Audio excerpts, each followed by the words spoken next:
Stood there boldly, sweating in the sun. Felt like a million, felt like number one. The height of summer, I'd never felt that strong, like a rock.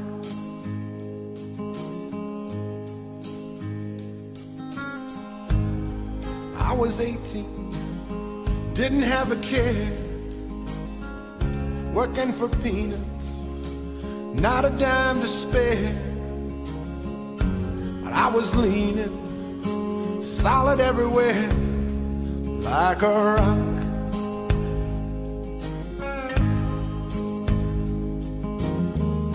My hands were steady, my eyes were clear and bright. My walk had purpose, my steps were quick and light. And I held firm to what I felt was right, like a rock. Like a rock. I was strong as I could be, like a rock.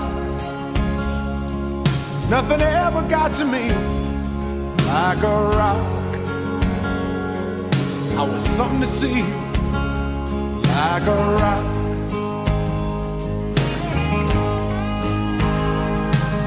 I stood arrow straight, unencumbered by the weight of all these hustlers and their schemes. I stood proud, I stood tall, high above it all. I still believed in my dreams.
20 years now, where'd they go? 20 years, I don't know. I sit and I wonder sometimes where they've gone.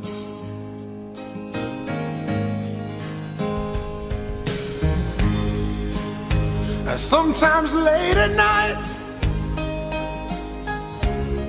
oh, when I'm bathed in the firelight, the moon comes calling a ghostly white, and I recall like a rock, standing arrow straight, like a rock, charging from the gate, like a rock, carrying the weight, like a rock, oh, like a rock, the sun upon my skin, like a rock, hard against the wind, like a rock.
Good morning, friends. It is Tuesday morning, and we are here live on the East Coast. Kind of nervous. That was kind of emotional there. That was very important because it takes a long time to get where you can see your dream. So, anyways. Good morning. This is Michael Hayes of the Living Legacy Group, and I want to welcome all our guests today. If you are joining us today, please state where you're from, and we'll give you a shout out. But this is Tuesday morning, January 2nd. This is the second day, or actually our grand opening. Well, I like to speak in like I don't know what they call it. You know, you speak that they do them, they. So we, me, myself, and I are glad that you're here. Please like and subscribe to our channel. Living Legacy Group is a network marketing company. We earn all of our money through affiliate marketing, donations, ebooks, and live trading, funded live. When we trade, that's how we make our money. The Living Legacy Group is not responsible for any gains or loss in any earned income. The Living Legacy Group is for educational purposes only, and we suggest that if you have any legal matters or have any questions, I am not a financial advisor. I'm just a guy out here trying to make his mark. Please seek professional financial advice, lawyers, anything like that. The Living Legacy Group is, when you join, it is a private group, and to make this thing really happen, this is funded from my own doings, and so there will be some type of dues, but it's not going to be something like what I had to pay for, but it will be something that's affordable, because of the fact that once you start making earning profits from your trades, then it's just going to be just like you're not even going to notice it. It's going to be that small. So our mission statement here is live the legacy and leave generational wealth. So that's a part of what this whole channel is about. Right now, we're living on the legacy of the people that have built this thing for us to live by. Everything was created from the thought of somebody's mind, and they had that thought, and they never gave up, and they just went out there, and they, despite what people think, their hardships, their sacrifices, they go out there and do, they get their dream done. And then their dream is accepted by the masses. And for example, the NFL,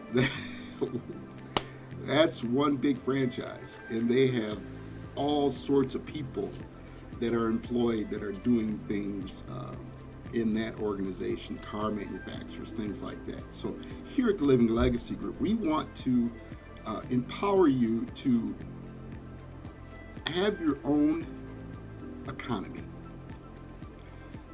We know that it's rough out here right now, and it's very different from when I grew up. And now that I'm seeing some of the suffering, that people go through just by the suffering of having to get up and go to work. So about 5 years ago, 6 years ago, I got this notion I heard that you can make money while you sleep.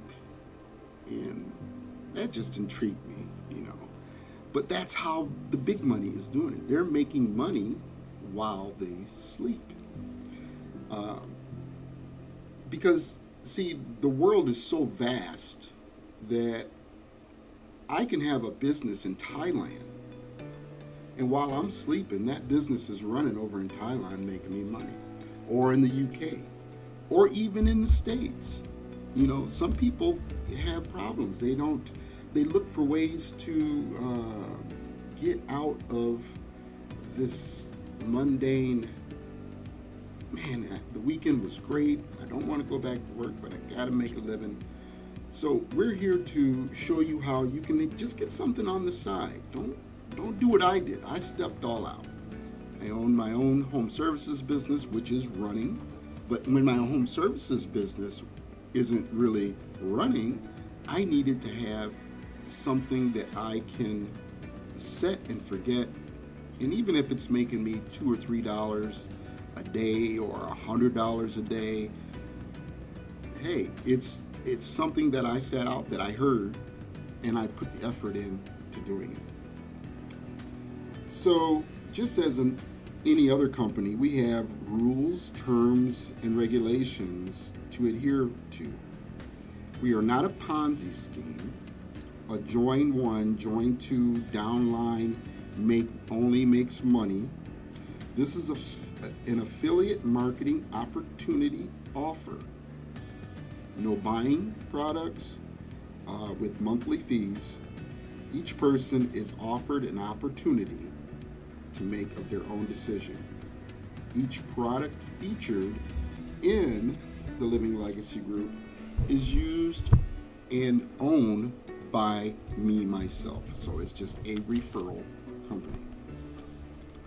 All the training that I provide is free to each member when they sign up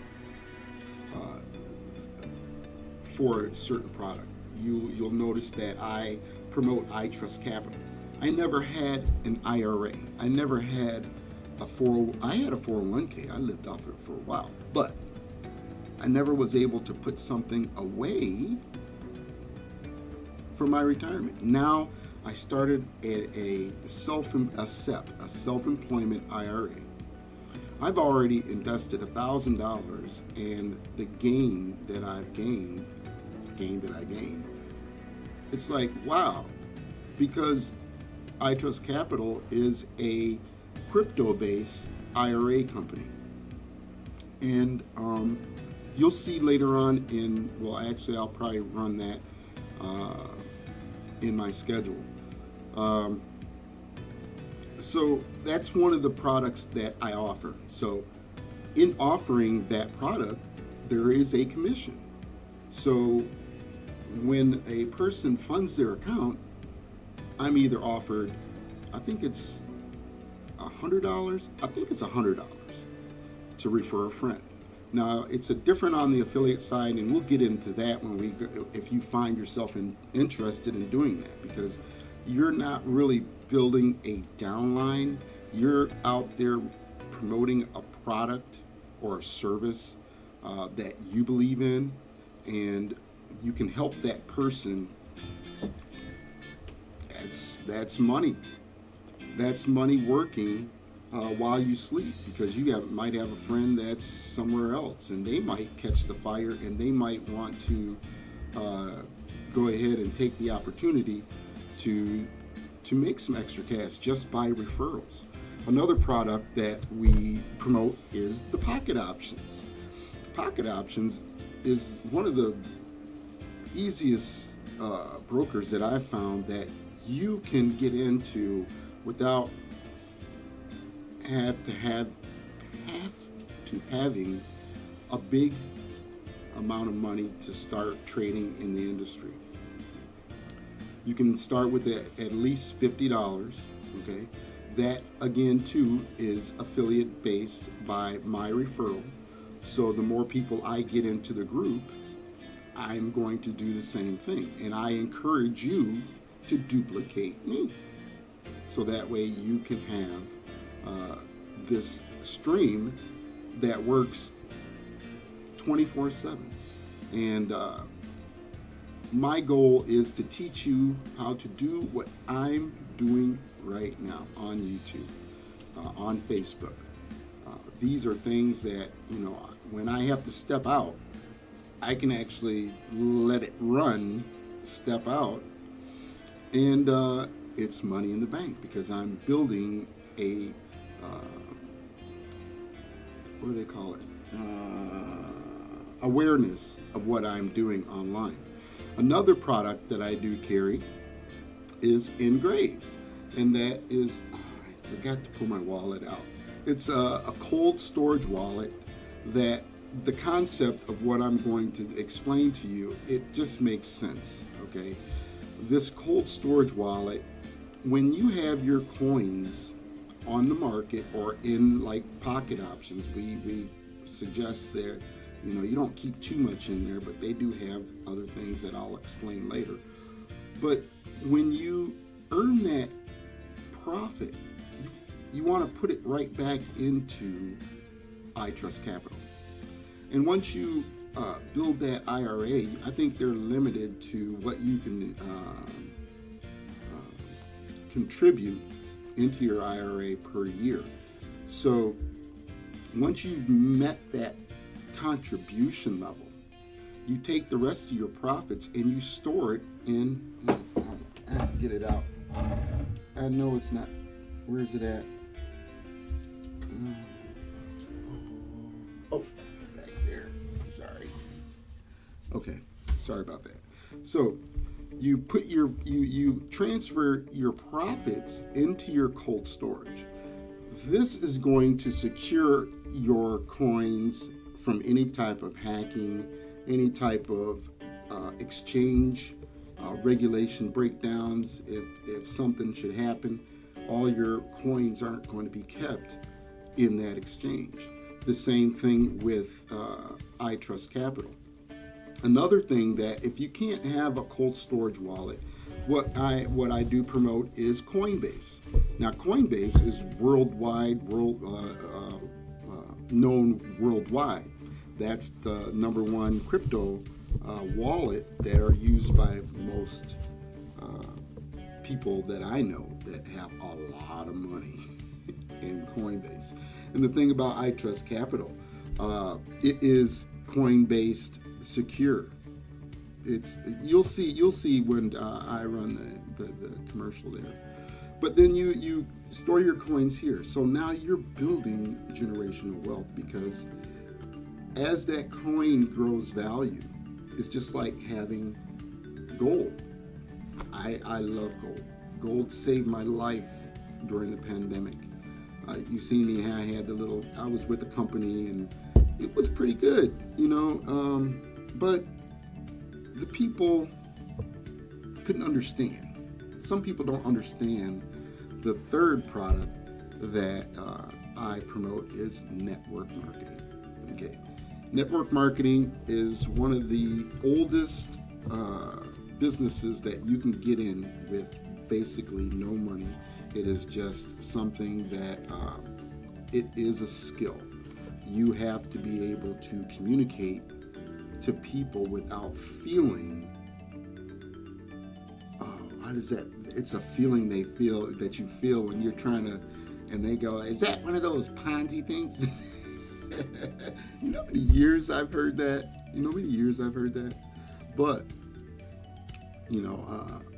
what I've learned is I got with a professional named Eric Worre, okay? And he is the network marketing king, okay? And the products that go pro, anybody that sells Avon, they still sell Avon, they still sell Tupperware, they still sell Herbalife. There are all these products out here that have been out here for a long time, and they're still promoted to this day. So this gentleman helps people learn and adapt how to present themselves as a network marketing professional. like me. So that's another thing that I do teach here. Some of the things I teach are free, but then some are more in depth. So that's what you pay for in these dues that will be coming out later on in the year. I think they'll be like $25 a month or something like that. That somebody, I'm telling you, once the money starts flowing, you won't even notice it. But the thing is that we want to continue to grow here. It is self-funded. I take the money that I make with these, and I do this, and I choose to do this. This is something that is not for everybody, but it's something that I want to make you aware of. Even if you want to do hodl, even if you want to hold some gold, some crypto, and build a what do they call it? A MSI. Build multiple streams of income.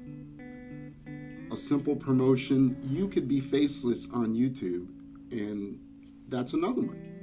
I'm looking to get a following so I can be a YouTube influencer.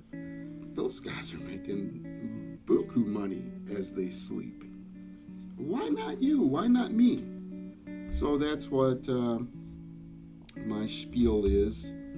And I want to welcome you to the Living Legacy Live channel. We're going to be, I put my schedule out there, 8:30. We're coming up on 8:30. We're going to go through the weekly overview, and if you look in the descriptions, you'll find that what I do is we go over what was done yesterday and what we're going to do towards the week.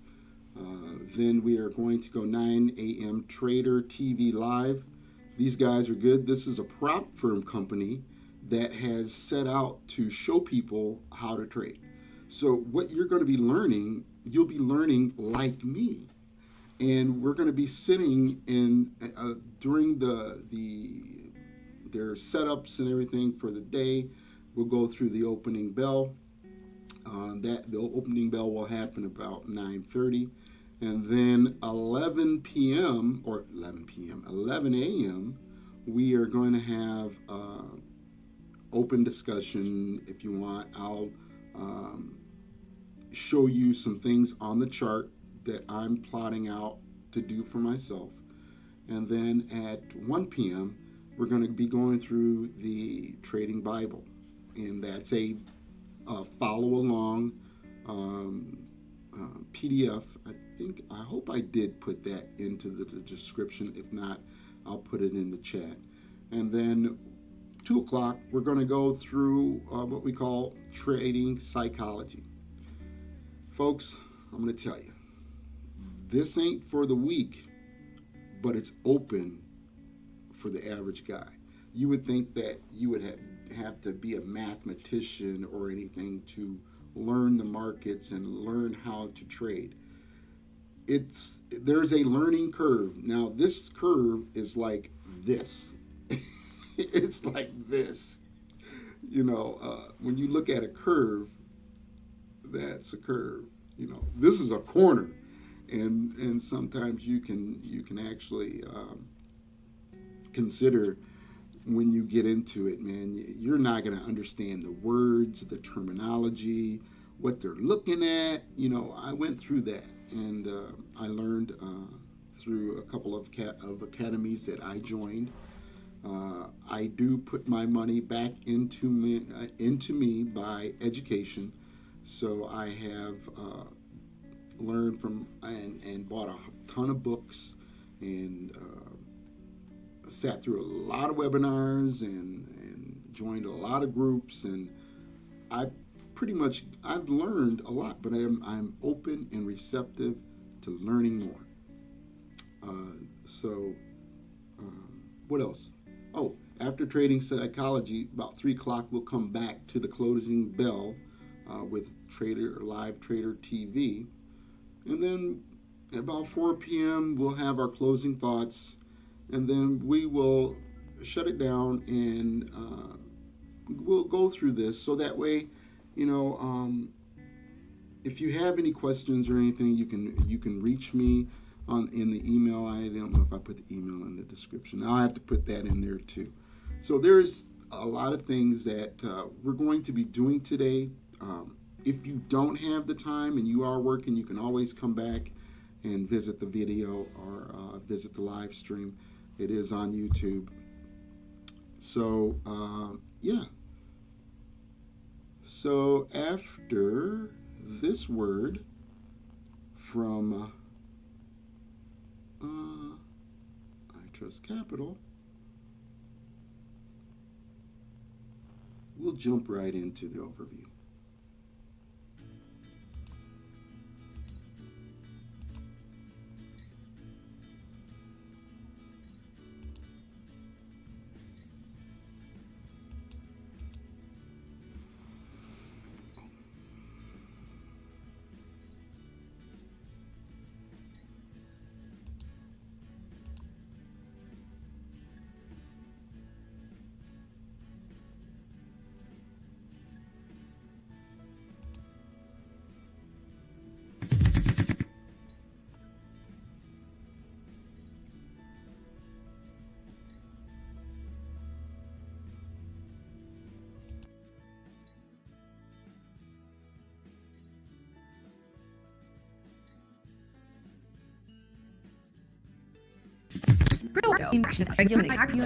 As they allow you to invest in your favorite cryptocurrencies while still keeping those same tax benefits. Here are the top 5 reasons why investors typically open a crypto IRA at...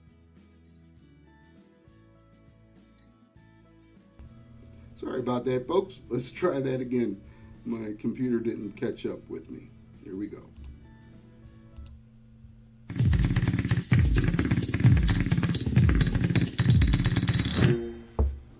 Crypto IRAs are a smart way to invest in crypto, but can often seem confusing. They're actually quite simple when you just sit down and think about it. They're just like regular IRA retirement accounts. They provide tax benefits and help you invest for the future. But now they're made for the modern age, as they allow you to invest in your favorite cryptocurrencies while still keeping those same tax benefits. Here are the top 5 reasons why investors typically open a crypto IRA at I Trust Capital.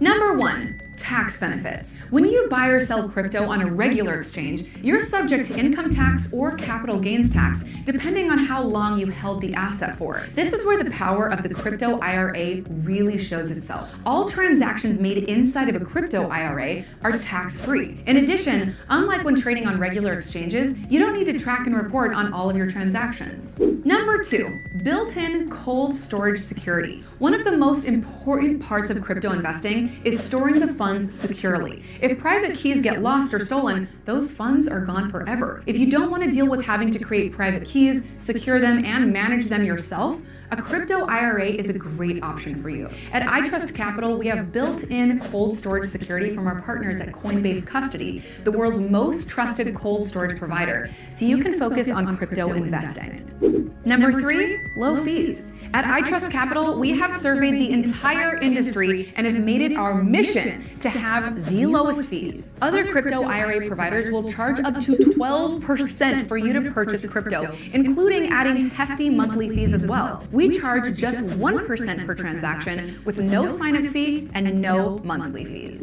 Number 4, lots of options. Options, and more options. We strive to make sure our clients have access to their favorite cryptocurrencies. Bitcoin, Ethereum, Chainlink, Cardano, Polkadot, and many, many more. You can log into the platform and buy or sell anytime 24/7. We know that the industry moves fast and new exciting projects come out all the time. We're constantly updating our platform to provide a variety of opportunities for you to choose from. Number 5, customer experience. I hate talking to robots on the phone just as much as you do. It It just feels like you're stuck in phone jail. We've made it easy for you to get in touch with our customer experience specialists who help guide you through the process of setting up your new account. In addition, existing clients also have access to the team to make sure that you always feel taken care of.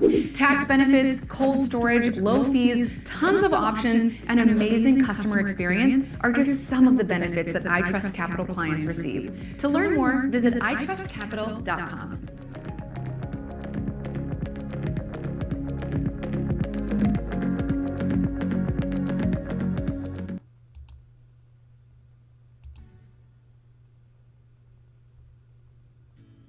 Welcome back. This is the Living Legacy Live, and we want to thank you for joining us this morning. We are going to give us a little camera shot there. Oh, well, let's change. We have to. Oh, nope, that one ain't working. So we're going to do this. Oops, sorry. So welcome back. We're going to go through the overview of. There we go. All right. So what we're going to do is we're going to go through what's going on in the crypto world. Where I get all my information is right here. It's a site called Cointelegraph, and you can find that in the description. And I suggest that once you you take it upon yourself to learn this decentralized institution, come here and get your information. Right here they have news on Bitcoin, Ethereum, altcoins, the blockchain businesses, policies, regulations, NFTs. You can come here and learn everything that you need to know about crypto. You can find out what's going into the market news. That's what we'll be running in a minute. The heat map tells you what's going on in a broad sense, because what you're going to be doing is you're going to take something and you're going to look at it in a wide view, and then you are going to hone in on specific points, and that's how trading kind of works. So they have the Cointelegraph magazine.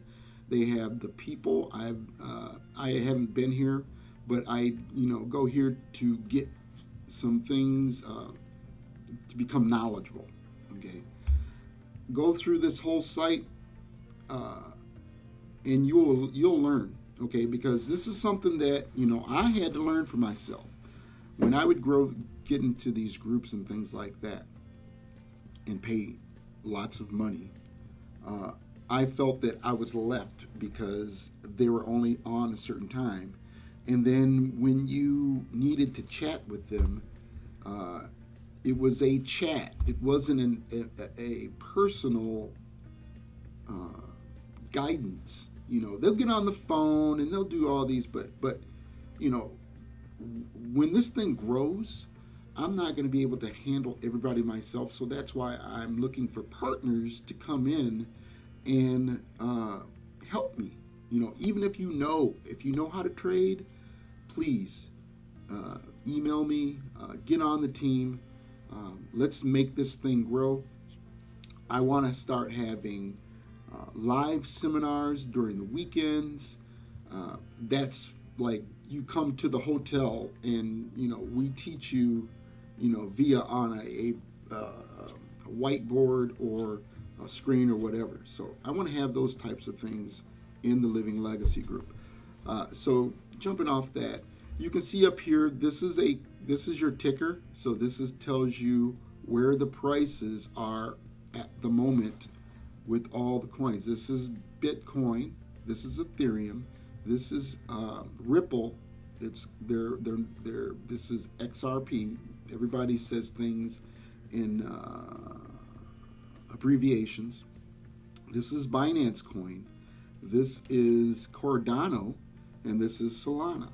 So as you grow with me, you'll know about these coins and the value and the projects. That's one thing that I'm going to tell you to visit this next site, and it's called Coinmarketcap. Now, on Coinmarketcap, this shows you what the market cap on the coins are. You see the market cap here is 890. Is that trillion? Somebody's got to help me out. It's got to be $1 trillion. Ethereum is 288 trillion. You see where I'm going? And there are predictions that we're going to listen to a couple articles that's going to give you an insight on something you definitely don't want to be sleeping on. I'm telling you, if you just get a coin, some coins, and put it in your wallet, and you leave it, and then you watch what happens. You know, it would just be just like in Coca-Cola or Ford or you know, Nvidia. That's one of the stocks that I love. What about the S&P 500? You know, people are making thousands each and every day by trading these stocks, options, and cryptocurrencies. So, you know, you say, what is Bitcoin? Okay, I had an earlier thing. I was wondering why they gave me a warning because I showed this, but you come here and you click on it, and this actually shows you the price of Bitcoin. For one Bitcoin, it's $45,600. See how it moved from 588 to 640, 624?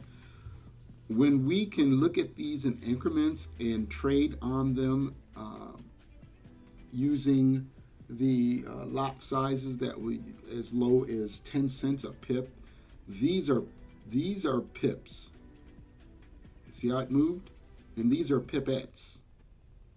So you can actually get into the market and you can set a price to open at, say, for example, 45. You think it's going to go higher.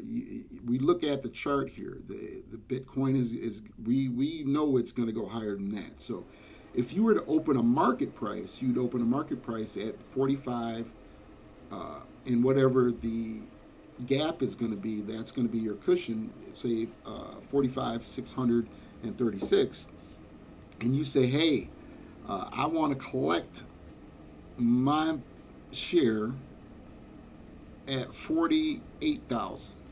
You can set these. I'll show you how to do it on Pocket Options. When you set your trade ups, and you just wait. If it happens to, you know, we set stops and we set take profits. If it happens to dip back down, you can set it to where you can afford a risk.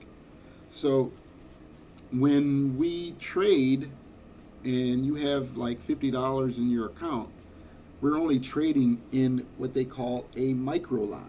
These micro lots are from 0.0 or 0.01 lot to 0.09 lot. So a 0.01 lot is 10 cents a pip.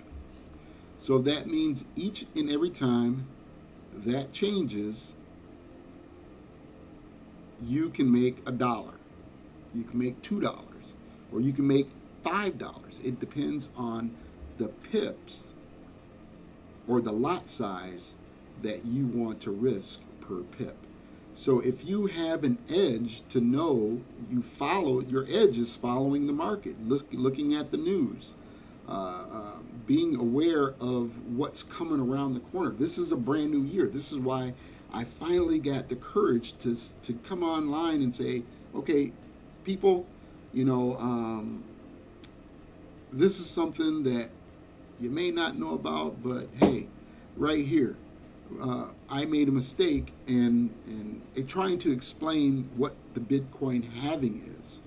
So we're going to rectify that and make it clear what that actually is and how it's going to affect this particular coin and all altcoins. Again, Bitcoin is what we consider to be a stable coin. So I'm getting off of what the overview should be, but this is where you come to for your information. If you want, you come to Coinmarketcap and you press on that coin, and you can actually go to their site. And where is it? Oh, market news. There it is right here. Come down and they've got a website. You can go click on their website. Get informed. Come on, man. If you're not working, or don't sit here and wait for somebody to say, yeah, you're good enough to make my $15 an hour, for 8 hours or whatever. Come and make your own economy. So this shows you where Bitcoin is, what Bitcoin is. We're going to go back here. We're going to close that. So if you wanted to know Solana, that is another coin that I am very intrigued by. We go down here. Look, it's the fourth coin in the and you know what? I messed up. I bought some Solana at like $63, and there was FOMO. There was news and all this stuff out. Look at Solana now. It's at $113.72. I bought in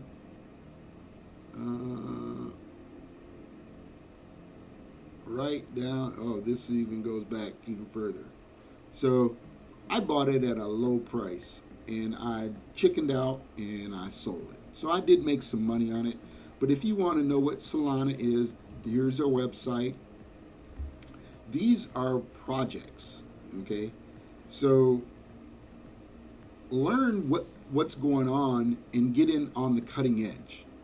Don't wait for it to come down the line, because somebody's going to feed it to you and they're going to charge you thousands and thousands of dollars to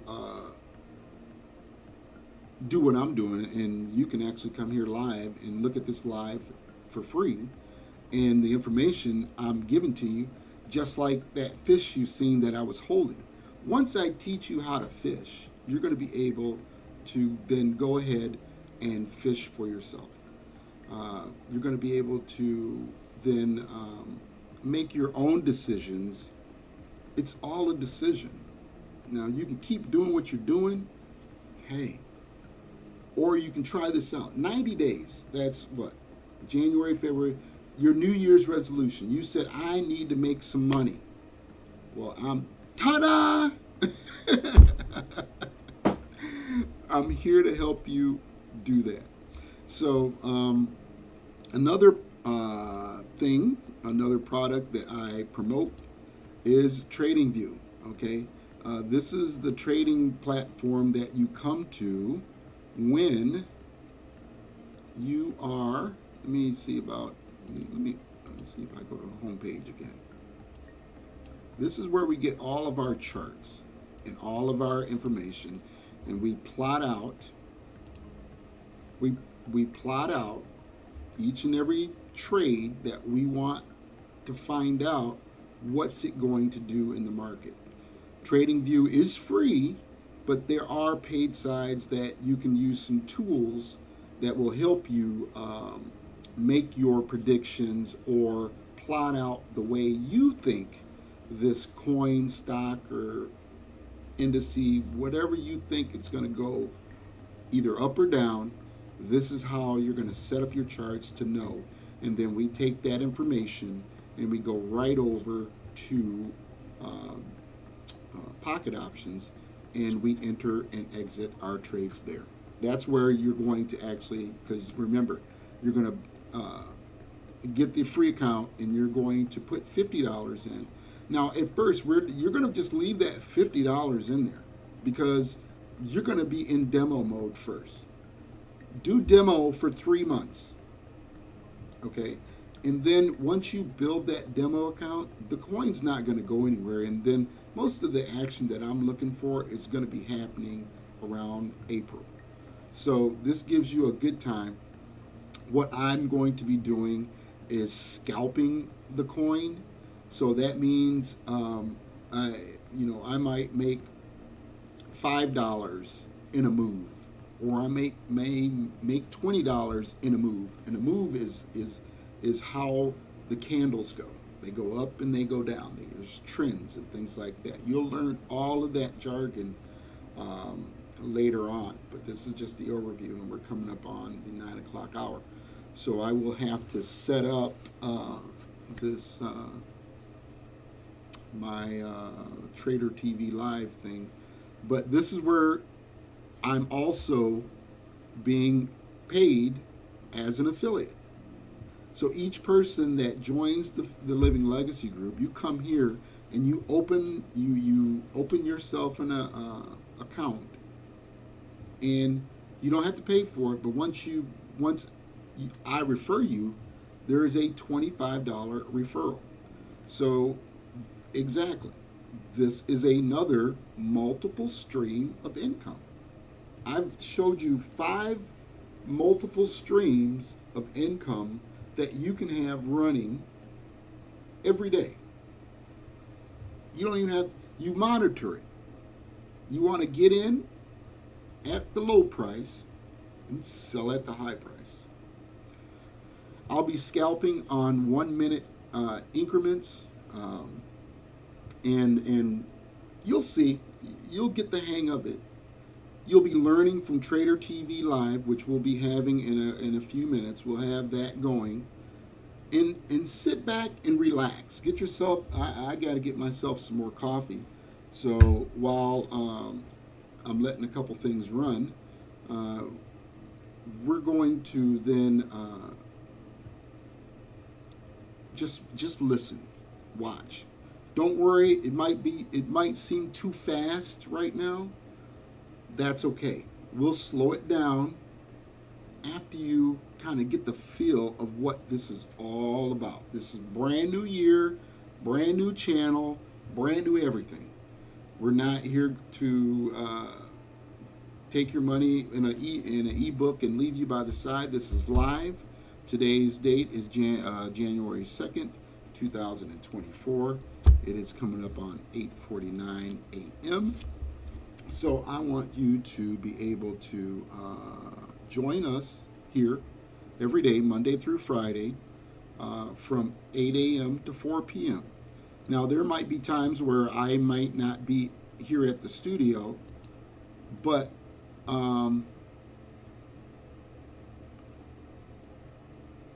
have it running, and traderTV Live will be running at some times, when I come back. So if I'll let you know if there's not going to be any lectures or lectures, I call that's learning through the trading Bible. So there might be times I have to run my other business, so I might have to step out. But the thing keeps running. You get what I'm saying? And I'm able to monitor it remote. So if you still have questions or anything, I have alert on the phone. I can look. I can actually answer your questions if there's any.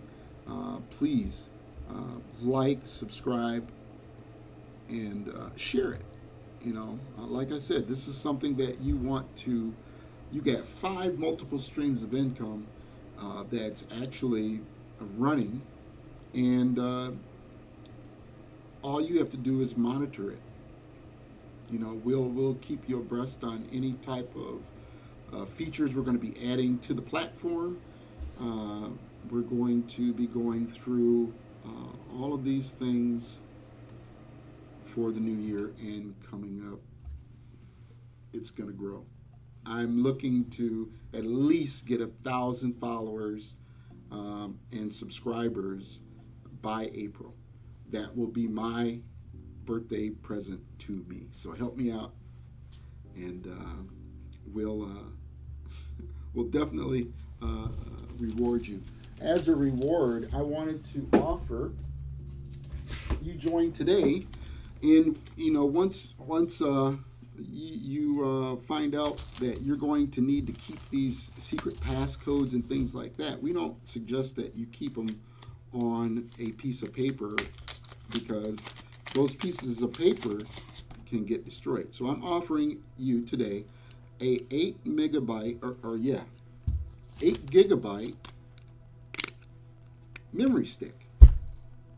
Okay, so if you like the content and you leave a comment below, I'll send you one of these cards, and you can be able to keep your files. You can keep things that you need that are very important in your wallet. You can keep it in your wallet. You can keep it in your purse. That's my old phone number. Don't worry about that.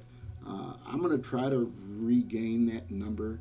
But this is the memory stick here. You slide that into your computer. 8 gigabytes. You can leave a lot. You can leave pictures, important documents. Ask for it in the comment, and I'll send one out to you. All right. So here we go. I'm going to get us ready to go here to. Let's close that, and we go right over here to traderTV Live. This is pretty cool. We're going to be, it's upcoming, so it's not, they're not even live yet. It's these guys are in Canada. I like these guys. I was turned on to these guys by a good friend of mine who actually got me involved in Bitcoin and in the cryptocurrencies. I'm going to get his permission to have him online as a guest. And if you'd like to be a guest here on the Living Legacy Live, email me and we'll get you up there. We'll get you on the screen. You can ask questions. We'll get you thoroughly educated on your new journey into the crypto industry. So let's go ahead and we're going to click on this. And what we're going to do is minimize it. Oh, yeah, and again, I forgot to let you guys know that move I was waiting for last night, it paid off. In the history, you have these things, you're like, man, I wish something would open up, that light bulb moment. I had my light bulb moment last night, and I was able to gain another $20. Remember, my account was like 20, I was down some money. I'm up $52, and look at my profit. My profit is growing as we speak. And you can see, let me make sure I mute that. You can see here live that you can do this too. Now, the reason I choose cryptocurrency is because when you've got stuff to do and you then leave your screen or something, like a move can happen like that in a minute. I was sitting at my uncle's house last night. I got so excited. We're watching the Michigan game. I am in Michigan. So we're watching the game, and I'm looking over, and I see these two big giant candles. And I just was like, oh my God, it happened. So when you look at my history, we'll go back. Here's where is it? $7. So that was a $7 move. So look like when you look at my position now, that's $2.26 in the profit. I can just close it out and take that $2. Matter of fact, I am going to take that $2 before it goes down anymore. And now that's $2. Okay. Now when we analyze the market and analyze the chart, I'm going to show you how to open. We're gonna take this candle and we're going to put it under a microscope. We're at an eagle's eye view. I like to start the day off. I know I'm getting off kilter, and we need to go back to Trading View TV. But look, it's not even 9 o'clock yet. I got 3 minutes. So when I'm looking at this in a daily chart, you see this movement, okay? I'm going to teach you what these lines are, and I'm hoping you're not colorblind, but if you are, we're going to try to help you out that way too, because you can still read the charts in black and white, because that's how it was in the early days. But look, These are simple moving averages. And all you do is you follow these simple moving averages. You notice how one line crosses the next line. This happens every day. These lines cross each other. These lines tell you which way the market is going and what changes you can pick up profits. If you bought in down here, or actually this crossover right here, if you've seen this is a moving average. I think this is the 10 moving average. So when you look at this moving average, you're looking at buying here and selling at the highest point. Now, some people would have gotten out, this is a big move here. There's a lot of money in your lot sizes that you could collect on. So what we're going to do is we're going to learn how to get in here and sell up here. We're going to learn how to get in here and sell up here. Now, remember, this is a daily chart. So when we want to break it down, we always start, we get the bird's eye view in a daily chart. Okay? Let me re-explain this. This single candle here is 1 day. This has 10 hours, 10 hours before it will die, before this candle is dead and a new one is born. As a good example of that in one of the videos that I'll be showing. So now we're going to break it down into 4 hours. Now we can see what's going on. It's got 2 hours left before another candle will appear. And this is a doji. So this is a brand new candle. You guys are seeing a brand new candle being born right now. Okay. Remember, if you were here on Friday, we were teaching, going through the Candlestick Bible about your open, high, low, and your close. Open, high, low, and close. You'll learn all that through the Bible, the trading Bible. But if you like said, well, I can't sit around, okay? Watch the charts from a 4-hour view. We know the market is going to steadily go up. So what says you can't get a coin at market value? So that means when you, here we go, it's 9 o'clock. So when you see this price, if you hit this green button, it's going to then, your trade will open. The gap is like up here. So your trade will probably open at 46,100. I'm going to get into that later because I'm going to pull up traderTV live, and they are live right now. So sit back. We're going to get a hold at 87.1%, and there's a lot of talk last week that they're going to have to do more than they are leading on as far as cutting goes this year. So 69.3 right now. If you go out to March, still in favor of a cut, only 9.8% there, going 50 basis points, still about 21% on the maybe they hold for 2 meetings to start the year. So things moving around as they typically do. I know. I read an article over the weekend that the Bank of Canada wants to, or is projected by one analyst to cut rates by 2 to 2.25% this year. I mean, are we going broke? What's going on, correct? So that would be a problem. Yeah, that'd be very aggressive. It's a good point, because if they have to be that aggressive, then there's obviously some other underlying issues going on. But yeah, I mean, that Fed funds tool is still pointing to better part of 100 plus basis points that is coming off in the U.S. as well. All right, let's get into everything else we need to know here. Sharif's going to lead things off with a look at the market. 48.20, Breno. That's where we closed out on the ES on Friday, the last trading day of the year. We're well below that now, almost 40 points south. 47.83 is where we stand. So let's say this. Look at this over here. Back on the 20th, that 47.50 was absolute support. Look for 47.50 as a level of support if we continue to make our way down.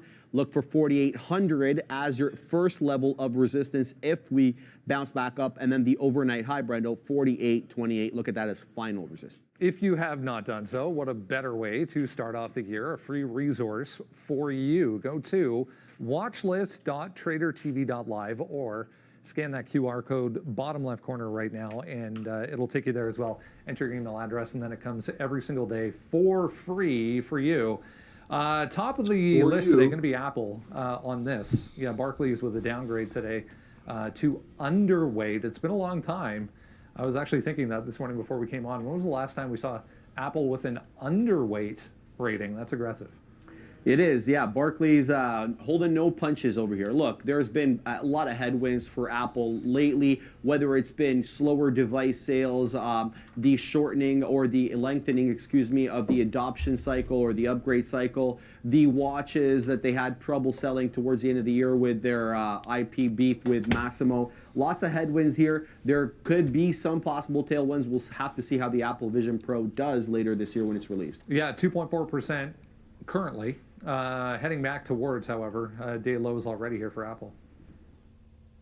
Yeah, and I guess the worst of the Mag 7 names starts off last year in 2023, starts off 2024 as the worst of the Mag 7 names. So, one pre-market into it and things haven't really changed all that much. Now, you can get into, look, the upgrades, downgrades, whatever. They've gotten a few downgrades recently. There's been some concern about where the growth is going to come. They've had declining revenues for the first time in a while in I think 4 quarters in a row. And the 50 period on the daily sits right here about $1.50. Sorry, I checked that, $1 lower than where we are, $1.50 maybe a few minutes ago, just underneath 187. So that's a big level. 187.5 was, if this 15-minute wants to cooperate here, 187.5 was a key support level, and then you have 187 going to be down there. Whether or not it can bounce off the 50, when I look at daily charts and you look at something like the 50 period or the 200 period moving average, I usually think it matters more for like whether stock can close above or beneath it. Sometimes you will get some bounces off of that level, and because we're close, it's worth acknowledging.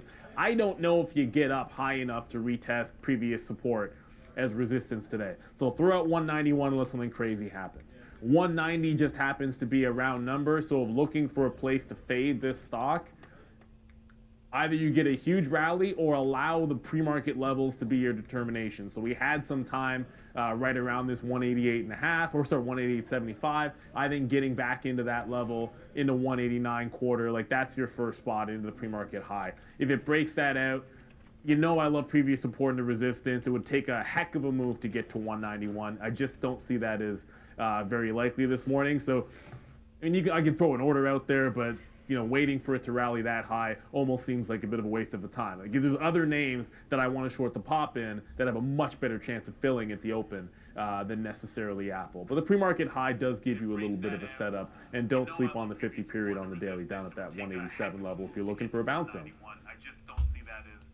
Yeah, no longs for me on Apple today. Maybe if we get down low enough. I'm just going to continue the short, man. We're below 190. The trade is pretty simple for me. We've talked about shorting Apple through 200 this whole time. It's literally been the whole talk that we had ever since, I would say, December 14th.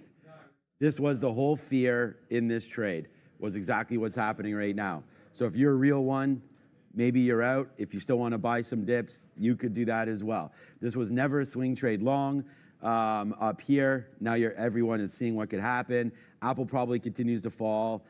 I'm a buyer of Apple, probably down near 170, like into this area here. But I'm not putting any money to work in anything pretty much but oil and crypto until at least February, I would think, unless we get an absolute huge drop in. But you know what time it is right now?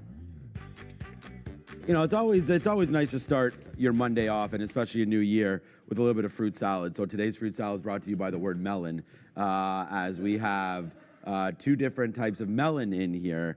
I prefer the honeydew, the green, but it's very, very juicy and sweet. The cantaloupe. one more time. Let's get this party started. Hopefully we'll have some Dollar Club winners, but right now it's a fruit salad type of morning as we'll get ready to rock and roll here with some short offers ready to go here on Apple. And aggressive on the melon today for the fruit salad. Interesting. All right, we were going to talk about these European numbers that came through for Tesla, but heck, let's just talk about all of the numbers because we got those as well shortly after 9 o'clock there, or before 9 o'clock, I guess it was. But anyways, I was just reading through all of this again. 495,000 on the production side of things, 484,000 on the delivery side of things in 2023. That's Q4 alone, 1.85 million total for the entire year, 35% to the upside. And then we got those European numbers as well that were impressive. Listen to this, Brendo. In Q4, look at the breakdown of their deliveries. 461,500 vehicles are either Model 3 or Model Y. 22,900 vehicles are Model X and Model S. What does that tell you? They are really good at scaling these cars, especially the cheaper versions. We talked about this at the top of the show, guys, with respect to some of the comps with BYD. BYD did deliver about 3 million vehicles. However, only 1.6 million of those are actually battery. Only 1.4 million are hybrids. So the new energy vehicles that they're producing there in China, a lot, but not as many as Tesla for pure EVs. So it's still all about the Model 3 and the Model Y. Yep. I think it's almost 2 to 1 in this city anyways that I see Model Ys versus Model 3. So it'd be interesting to see a breakdown just of those two, but definitely the more popular one here. Back to positive at least, but holding on around this 250 area, guys. Yes, sir. And actually, when I look at the last maybe 45 minutes, the market has been bouncing. So it is a good sign that you have at least one of these Mag 7 names out there doing some lifting for us. I mean, Apple obviously not going to look that great, but Tesla, you get good delivery numbers. All you got to worry about here is, and this support is gone, so we're just going to redraw it there. It's about 246.5, where I like this thing. We talked about the trend that this was on. Whether or not whether you like Tesla, don't like it, it was pretty clear for the back half of 2023 and that final quarter that it was in a downward channel. Right? Like everything else was going up into fresh highs. This was in a downward channel. Then it broke very late and then decided to just go sideways off of that. So that's the consolidation area you're in, which gives you a bottom at that 246, 247 area. That's where you go for the longs. Previous close at 248.5 looks pretty good for a dip buy zone. So I just want to be looking for some dip buys. They're the only name with it's got a positive catalyst.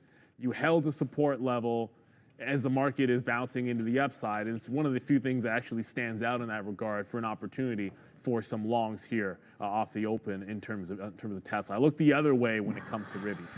Rivian, as good as it's been, I'm looking the other way underneath that 22.5 zone for them. But Tesla looking pretty good to start the year as they battle a lot of competition coming in this year out of China, which is going to be a major theme for them. But hey, I still think they're the winner. I still think full self-drive in the long run is what takes them to the next level. Automating driving is going to be a big part of the business.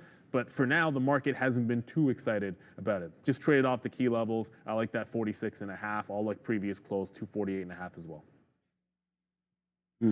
Yeah, nice. It looks like full year sales exceed the 1.8 million target unit. Yeah, so great numbers there for Tesla coming through, and it's about time. So that's nice. So again, in a market that's been beat up a little bit here today, maybe this is sort of what we're looking for here, sort of the white knight coming through on Tesla to sort of save themselves. Because if that number was the other way, then you're going to see a nice little move to the downside here if and when Tesla turns around. So it's nice to see that right now. For me, like I said, Tesla's just kind of still in the middle here. Let's just see what happens. I would love to get a dip buy in. I just don't, now it's not going to happen, but those tops and this bottom right there of 247, that's where we were this morning. So a little bit of a dip down, possibly in a negative market, takes us back into those areas. I want to buy Tesla down here. That break is 245. Let's just buy it until we break. It's actually in the price.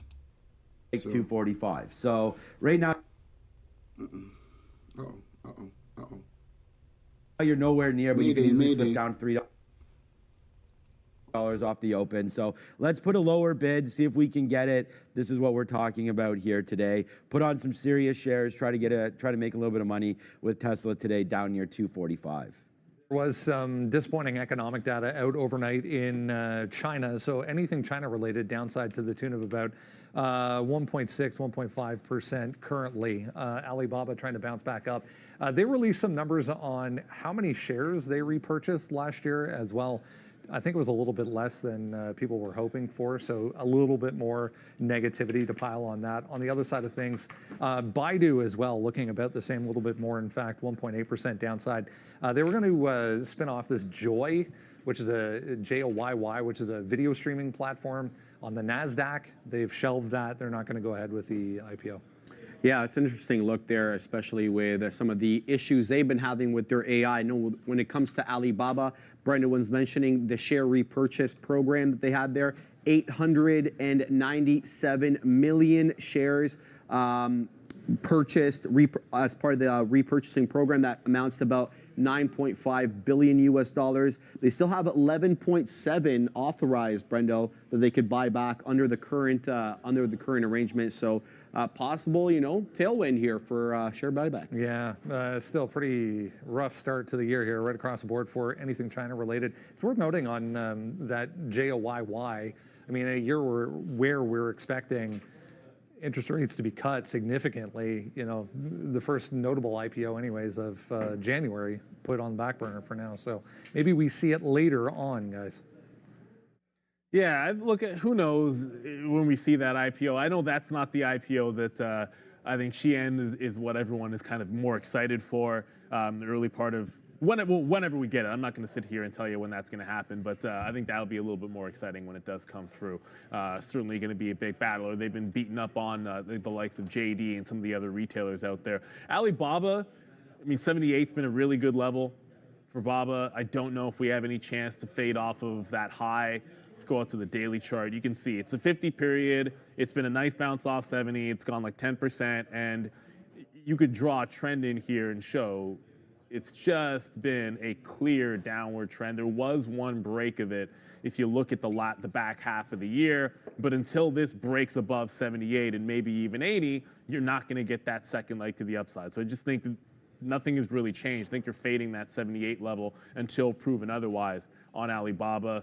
Don't really have any dip levels. That's the key level up there that I would want to play off of. So it's an over-under play, but you're significantly under it. So I don't see much of a chance of a breakout, at least today.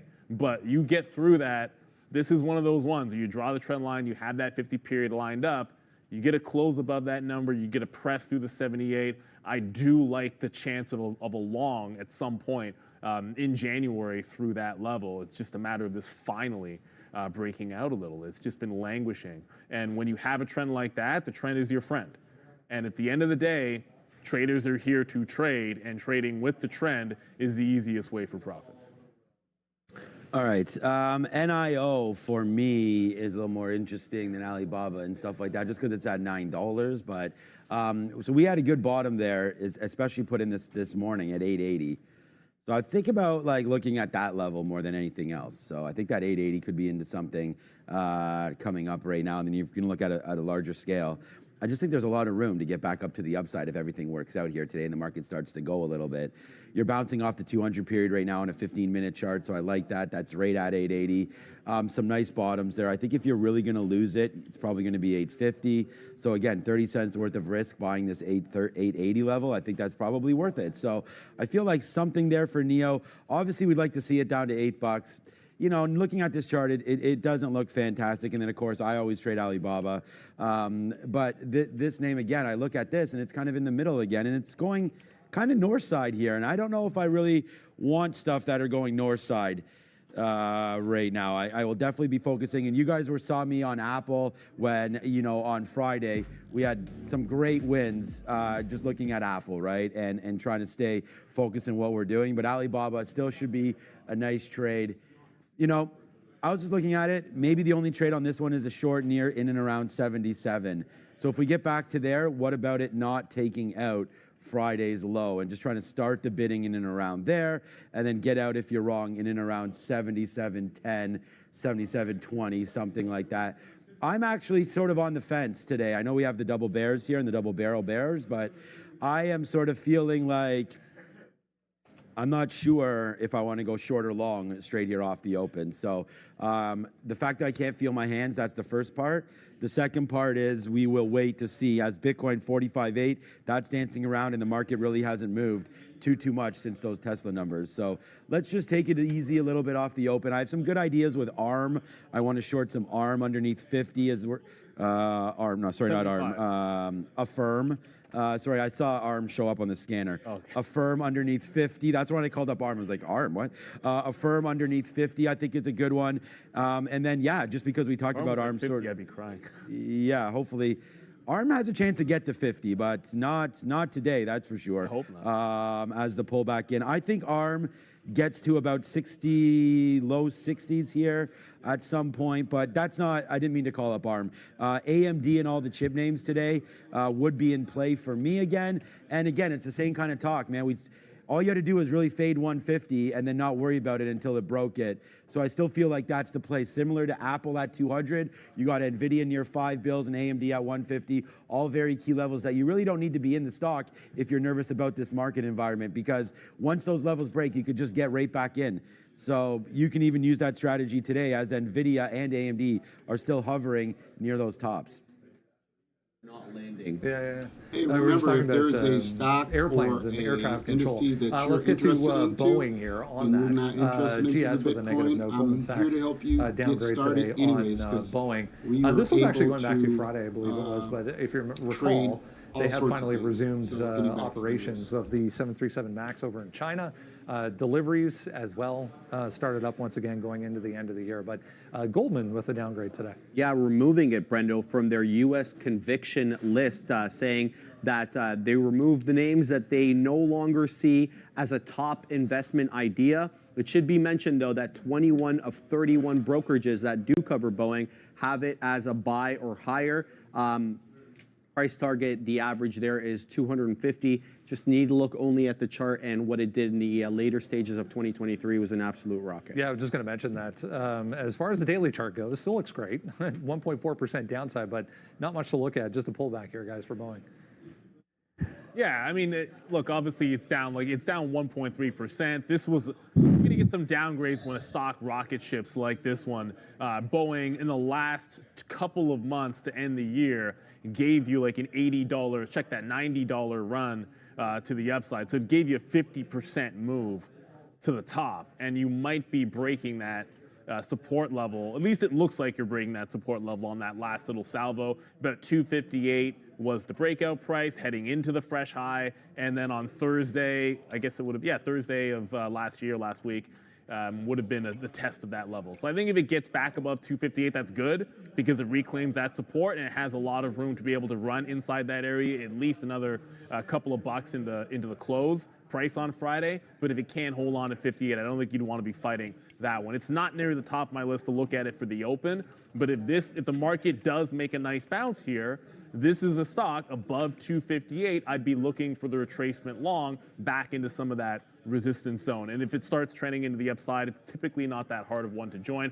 Shout out to you, Mr. Westermeyer. Appreciate the super chat and happy new year to you as well. Everybody have a fantastic trading week, which starts with getting your prep in. That's what we're doing now. Make sure you don't fight that trend too often. That's why last week it gave you some good opportunities because there were some good trending stocks, and I think we'll get a little bit more of that. So Boeing, if it's above the 58 in the opening rush, then I think I want to be looking for some longs in that one off the top. But don't look at it's not something I'd be short off the open, off that level. I'd rather have that settle down. Look to some other names first. All right, so we're already in Apple right now, so here we go. We're in this. We'll see what happens here with Apple to the short side, and then here I'm not going to waste too much time on Boeing. It's 9:21. Actually, we We have a little bit of time here, actually. So Boeing right now, Goldman Sachs with the downgrade. For me, that's an instant short. So let's just wait to see here. We want to see a weekly level of 255. If we break that, we should see 250. So for me, I'm only going to look short. You can go over at the on the sticky note and try to find out what's up with that level. But here we go, man. Down 1.4%, so obviously worse than the market. Let's just play the trend. You look like you want to break lower, so I just looked at sort of the daily chart there. That's 255. That very wick bottom there is like 255.20 or so. So I feel like if we take that, then we do float back in, and then eventually Boeing lands around 240s, somewhere in and around there. So. But if you're going to take this stock, you're definitely holding this for $1 plus, one way or the other. This is going to be pretty violent off the open. But for me, I'm just going to continue to watch out for my Apple as we continue to look a little bit short. Remember what I said, a little confusing here to start the day in the morning. What's up, Mr. Love Shack? And thank you so much, Mr. Westermeyer, for all your kind words on Twitter as well. Real see real. So that's good. So thank you so much, Mr. Westermeyer. And let's go back over to the desk as I try to warm these hands up. Downside here for, what are we at? Yeah, it's 22. The air conditioning's on, Sean, so, he's coming. Unity, downside 2 days in a row here, is pretty ugly if you go back to last week. Piper Sandler jumping on that bandwagon this morning, downgrading to underweight, but they did raise the price target to $35 there. We're still obviously well above that, but another one of those charts that had a huge move into the end of the year due for pullback. Yeah, I was telling you off camera, 43% Unity was up in 2023. Of those 43%, 30 came in December, so it was rocketing up towards the end of the year here. Basically, Piper saying that the December bump, the big move up, really leaves a little margin for error, and as a result, they're downgrading it. However, they are still bullish on the sector. With the broader application software for 2024. They named names like Workday, Monday.com, Klaviyo, Global E-Online, all as top ideas going into 2024, Brendo. Yeah, it's worth noting all of those names that looked like Unity going into the end of the year. Here's another one, Affirm. Had a big move down going into the weekend. Here we are as well, gapping down about the same amount, 2%, trying to hold on to 48 here for Affirm. Yeah, these two look pretty similar in terms of how I would want to approach them. Unity down to 3.5 versus the 2, and it has a $40 level, and it's got the downgrade, does put it into play at the open. At least in the next 5 minutes, we're going to get, check that. In the next 3 or 4 minutes, we're going to get some of those imbalances coming through early on the NASDAQ as well, so watch out for that. The market is making a nice bounce. I think that gives you some fade zones. Unity $40, Unity 41.5. Keep it very simple. Just look at previous resistance levels, and if you pop back into there, look for the fades. Affirm, which has been one for the last, call it it's the last week or so, but I can say last year. It's a lot more fun to be able to do it. Since last year, the 52 level has been a fade zone on Affirm. Now you're beneath that 50, and the way that it reacted to 50 on Thursday and Friday. On Thursday, it was a great bounce off the 50 level clean. On Friday, it bounced to 50 and rejected. So I think that 50 is your first spot for Affirm. The same way you look at a short on Unity at about a 40 level, you're getting a similar setup there for Affirm. Kind of like mirror images of each other. It's interesting, we didn't talk about the chips at all, but just going to throw one out there. I don't have a trade for ARM today, but AMD, I don't know if we see that 150.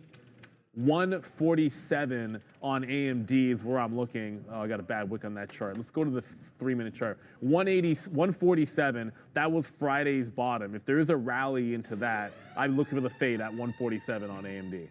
There it is, man. The fade kneel is happening as we speak right now. How does 50 cents sound right now for Apple? So, oh man, we're already up pretty decently here to start the day. Wow, that was good. I didn't think we would get that fill where we did. So when that came in, it was like, okay.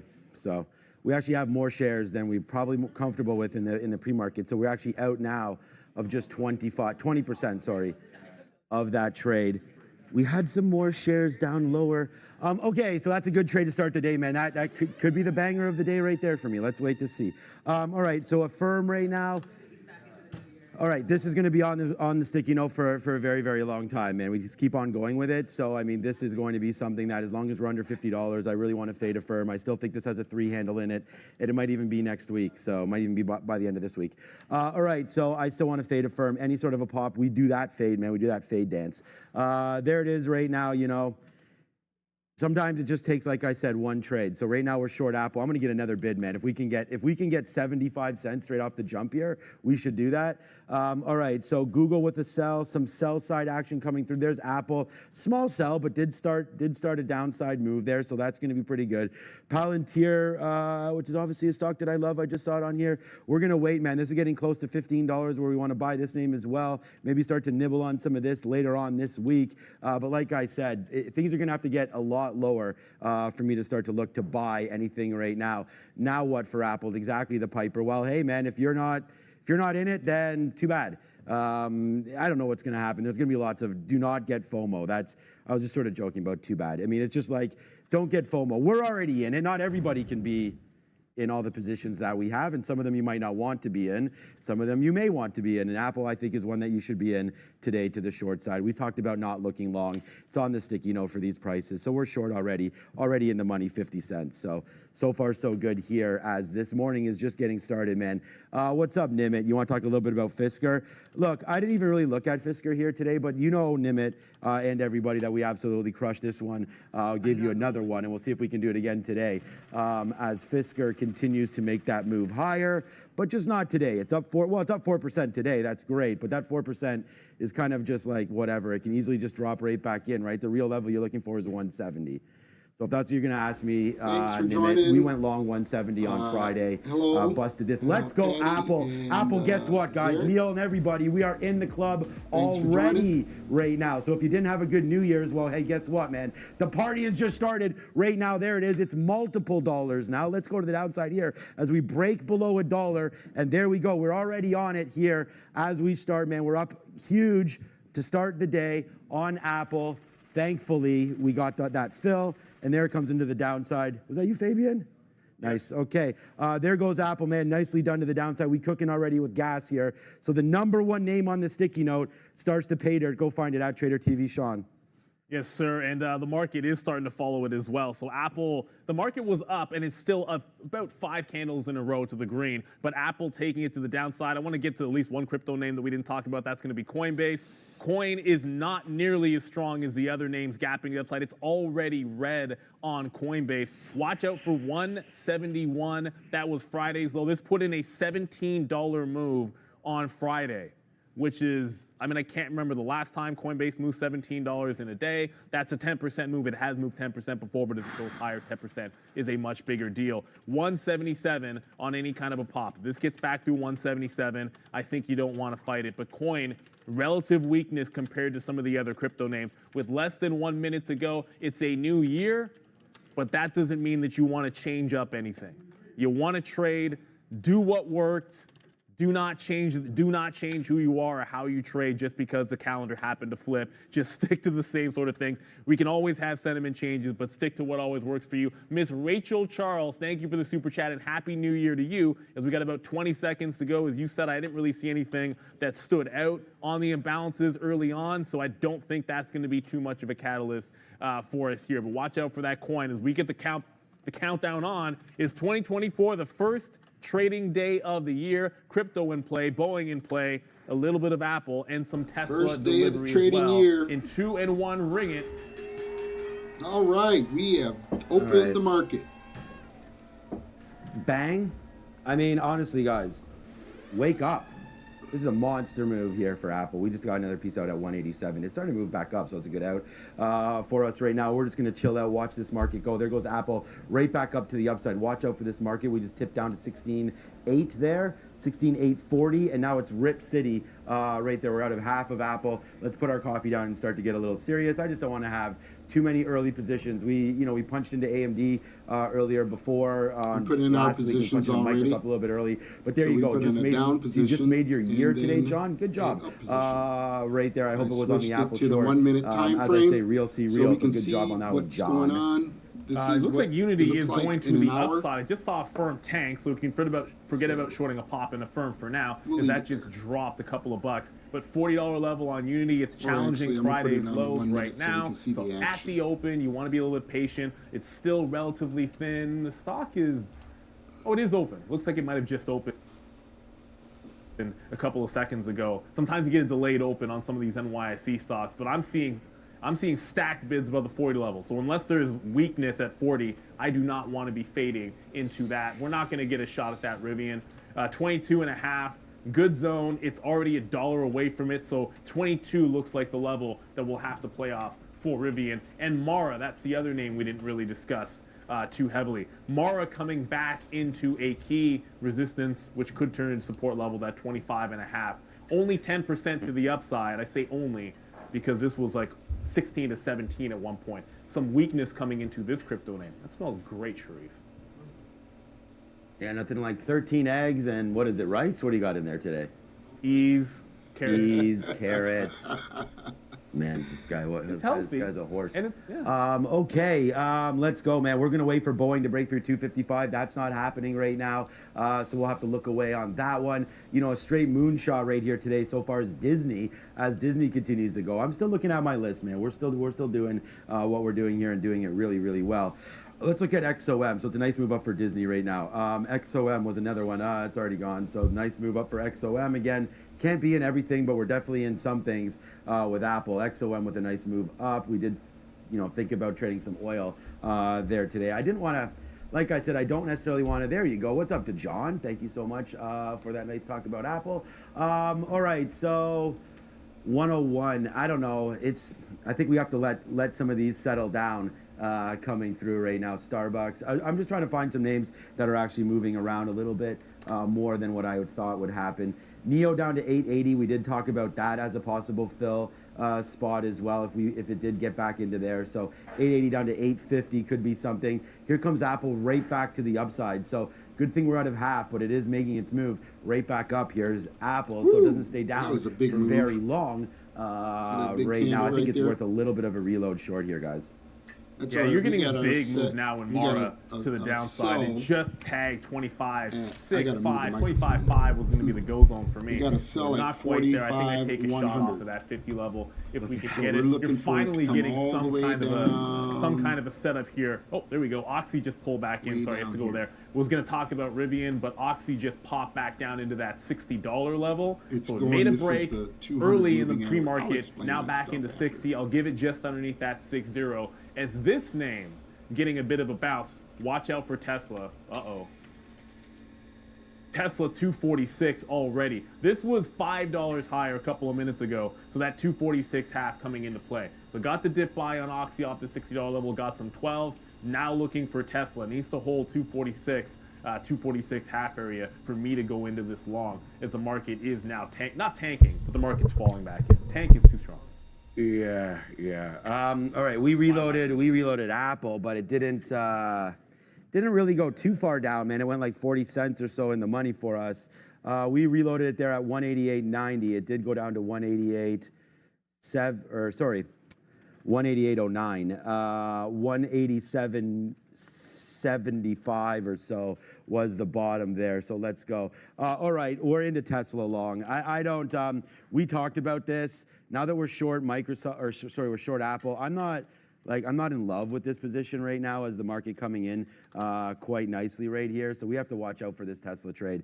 It's probably not going to be one that I'm going to like here with this market coming in. this is a pre-market bid that we had out there. So we got to watch out for this leveled right now. It looks like it is going to easily break through 245. So watch out for, 244, sort of 40 breaking down to the downside, and then we'll have to get out of the majority of this trade if it does falter in and around there. So we'll try it, which kind of sucks. Didn't really realize that we were in that one.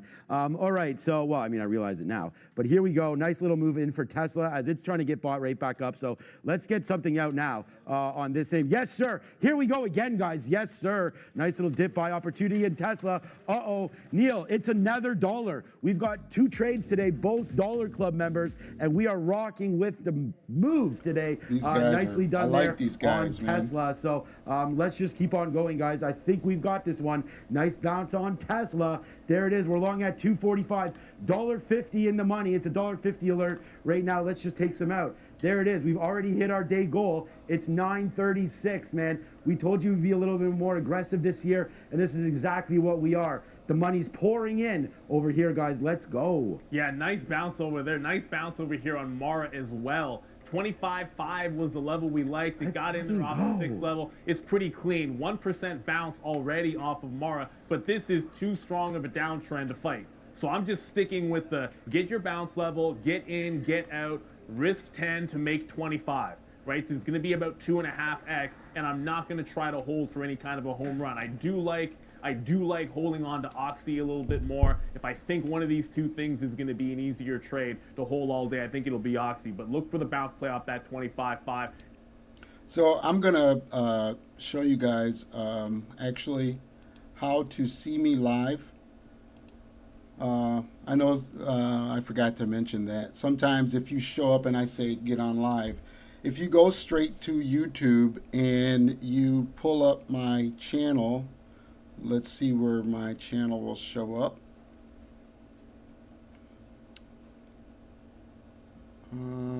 Here we are right here. See, I got 2 people that are already watching. So you click there. It should automatically come on live. Let's see here.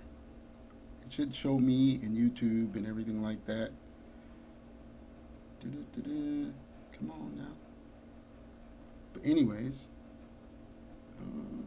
okay. So yeah, like, hey, I'm here right now. So this right here, see how the live button is on? You can actually press this and it will catch you up. It'll catch you up to where we're at on the live stream. So I'm glad Miss Patty let me know that I'm on here 8 a.m. We're gonna get back to our morning routine. You'll see the schedule. I usually play the schedule. So here we go. 5% left of this position. Absolutely incredible. And guess what? Sean can't do it again, can he? He can't go 3 for 3, can he, Travolta? Nah, he can't do that. Look what's going on with ARM rate, or sorry, ARM, I keep saying that. Affirm rate now. There it is again. The call that we made on Affirm for you guys earlier on. There it is. It's another 50 cents in the money right now for Affirm. So we've got 80 cents in the money on Apple, 50 cents in the money for Affirm, and $1.50 in the money now for Tesla. So, you know, again, holidays be damned. You know, when you're confident in what you're doing and you sort of have, you know, freezing hands, and especially if you can't feel the tips of your hands, sometimes the best thing to do is let the winners ride, and that's exactly what we're doing right now. Apple continues to go further downside, man. That was a great reload. Like I said, just stick with some of the notes. I'm trying to stick with my own notes here and make sure to watch out for this, as there it is, man. Affirm, huge move to the downside. Look at the stocks we're trading. Tesla, Apple, Affirm, right? All a little different. It's funny as the market's at its day low and we're $1.50 in the money long there on Tesla. So stick with the stick, you know, man. Stick with us here at traderTV Live, and hopefully we'll be able to give you some decent ideas. So far so good here, as Apple looking to get $1, Tesla going the other way, and Affirm. We could go 3 for 3, all with dollar winners right now, as Affirm coming back in, trying to push to its day low. Let's put a bid right here. Why not? Wow, Affirm. We are really, guys, honestly, man, we're making like the month, like someone said earlier, in one day. So here we go, man. Affirm, nicely done to the downside here. As, man, I love January and December and November. See, this is what happens when you're in a prop firm. You got money. And you can every trading day is a good day because lots. of new opportunities. You're not going to make money every single day. But that's the name of the game.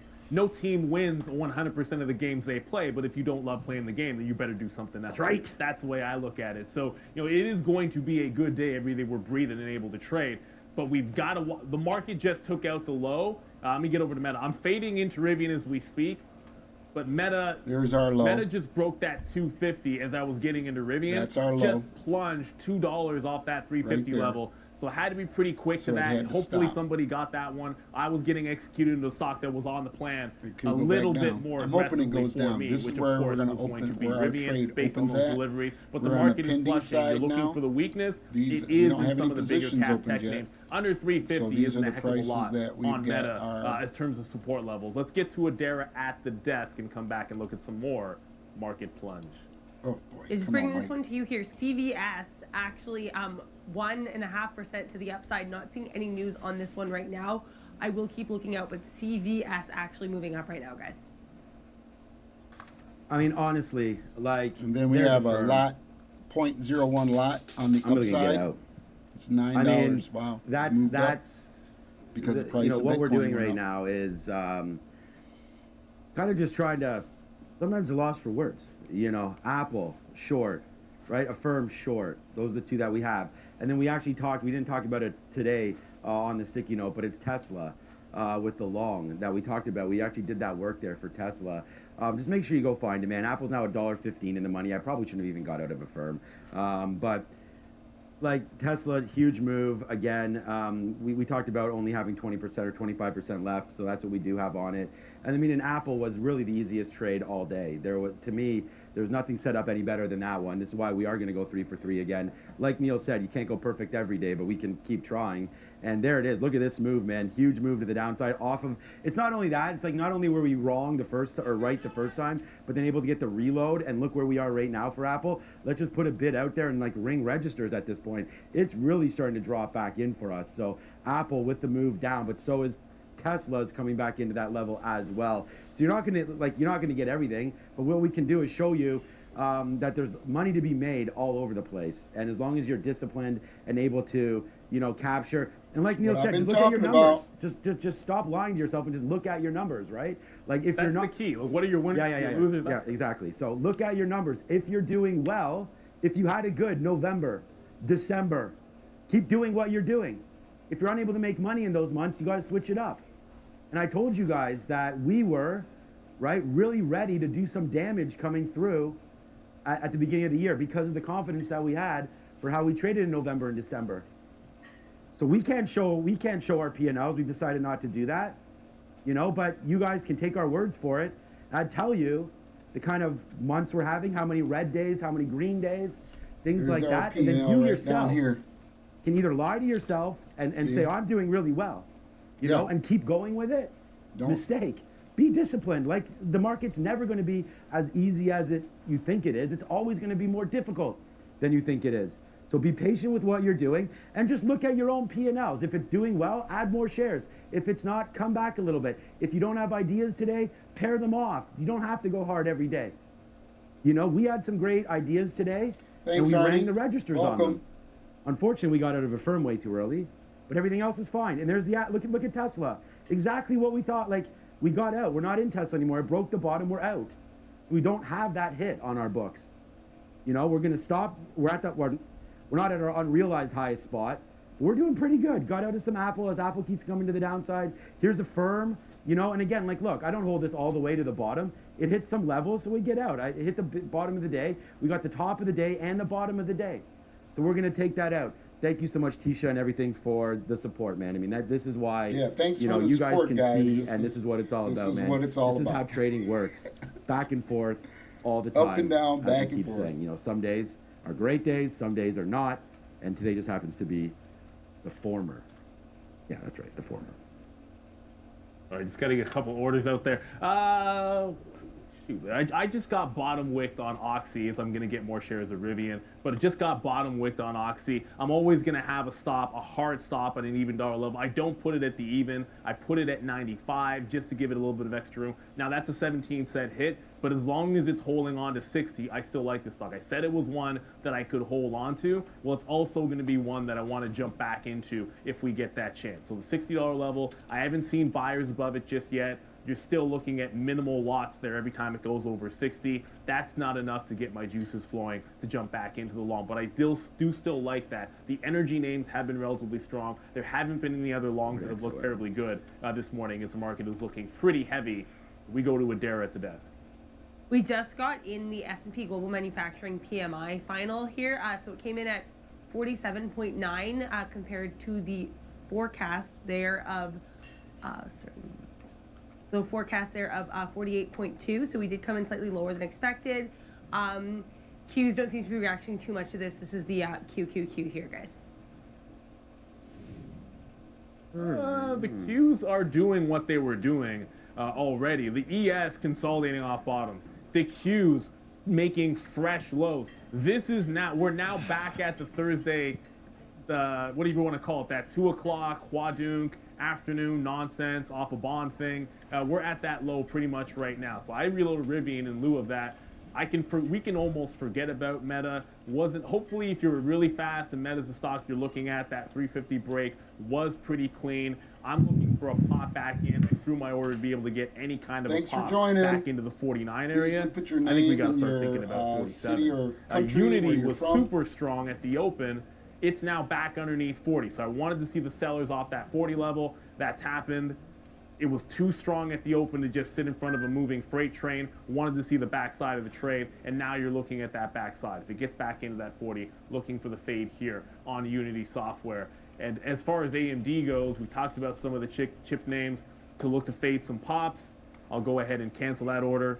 We're not going to get anything near 147 or 145. I think you start shooting for VWAP as we are close to halfway to 10 o'clock. So this opening range, still lots of room to go. VWAP about 143 for resistance on AMD. The other one in that category, you said it accidentally.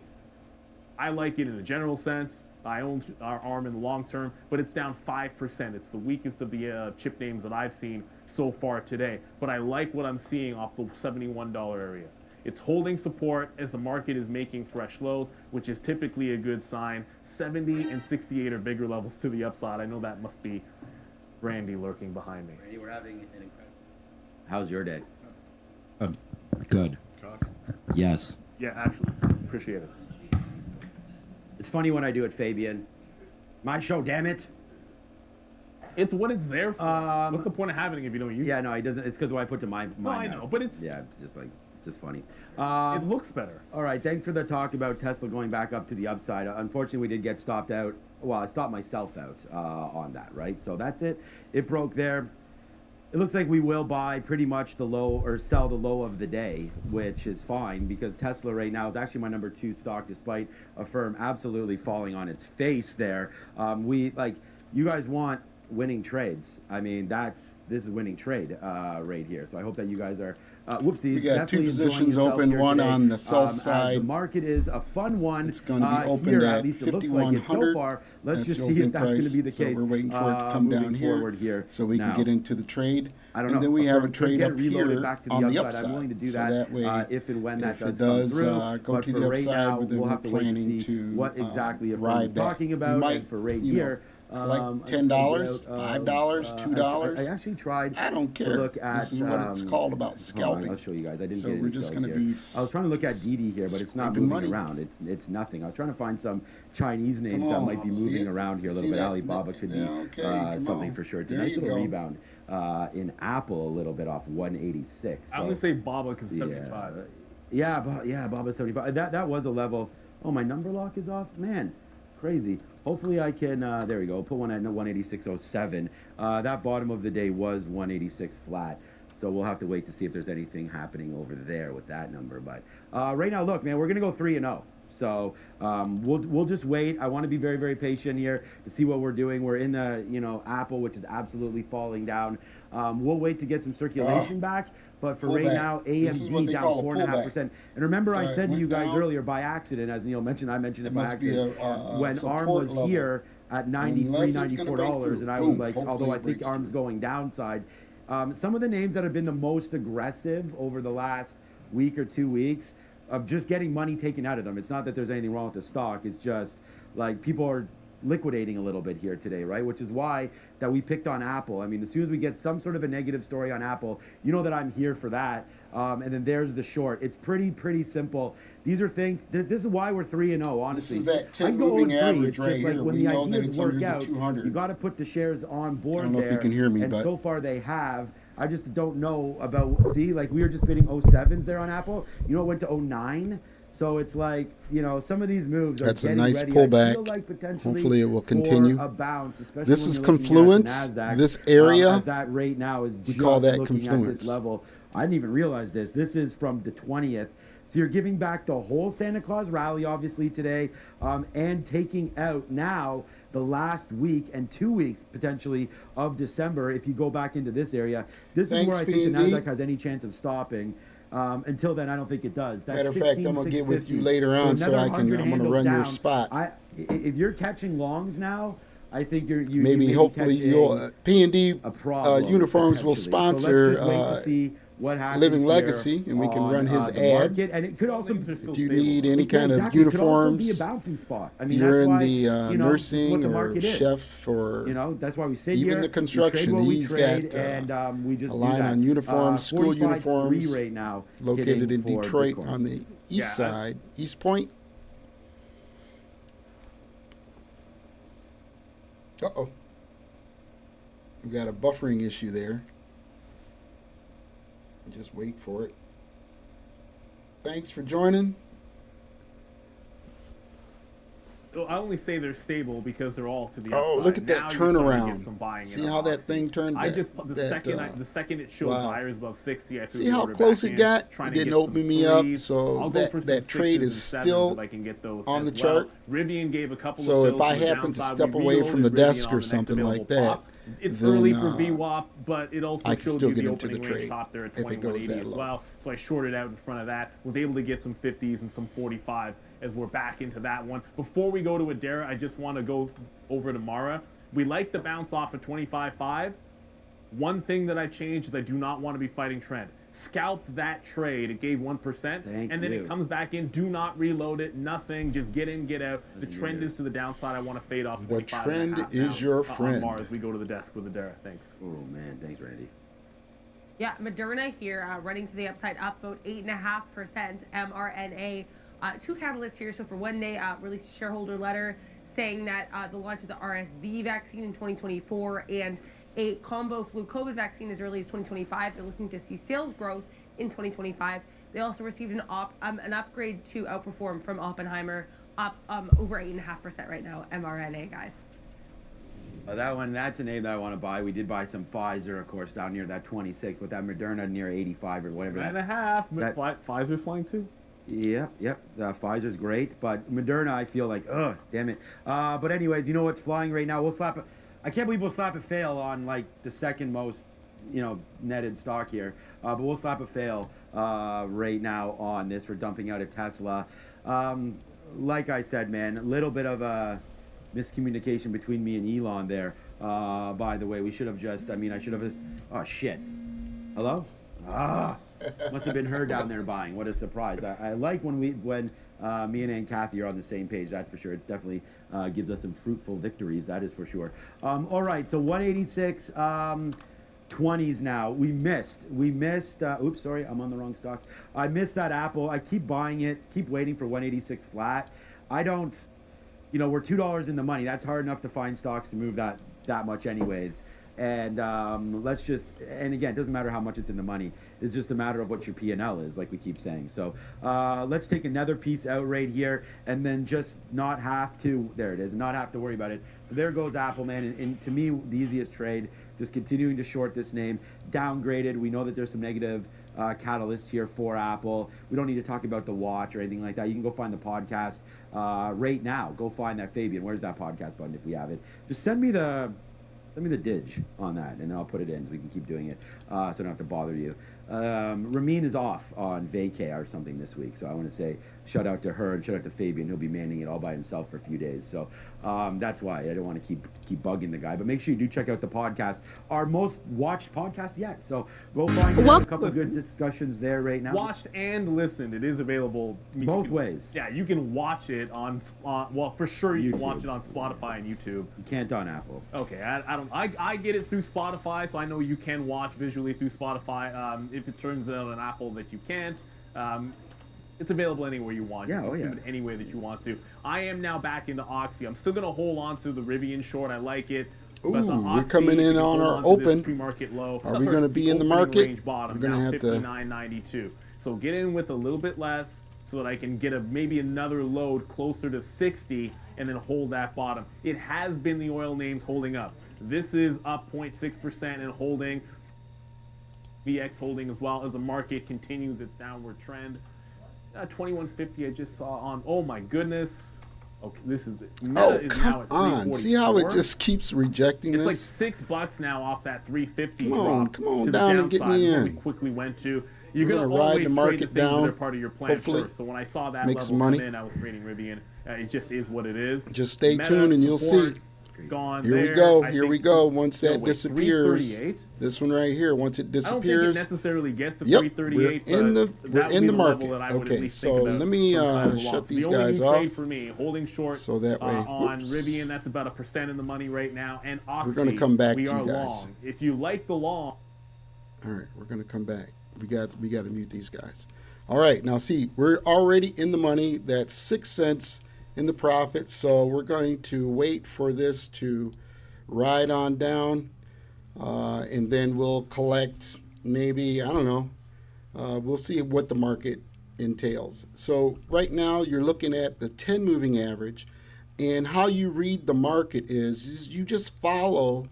The market goes in waves.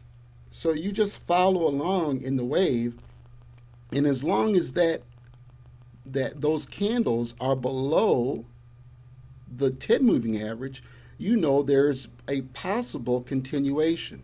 See, we have where it went a downwards Elliott wave. This is an Elliott wave where it goes low, higher, higher, high, higher, low, or lower, low, lower, low, lower, high, because it's lower than the higher high, lower, low, lower, high, lower, low, and you see it's now pulling back up. So now this is where I was getting in trouble when I was buying it in a market order, because my risk, okay, I had no stop. Like, I got no stop right now, because I know my risk was stopping me out, and I would lose $1, and then I would have to get back in. So long as I know that I'm not going to risk more than $3 on a trade. You can see, I don't know if you can see my board, but my board tells me that I go 2% of my account. Okay, so that's why we're doing it in micro lots. So that way I'll get myself out at $3, or I may let it ride. Okay. More than likely, I won't let it ride on the downside like this one. I probably will get out if it reaches a $3 limit, and that means that I'll close the account at $3 and take that mulligan or that loss, and then I'll wait for the market to ride back up to this point here.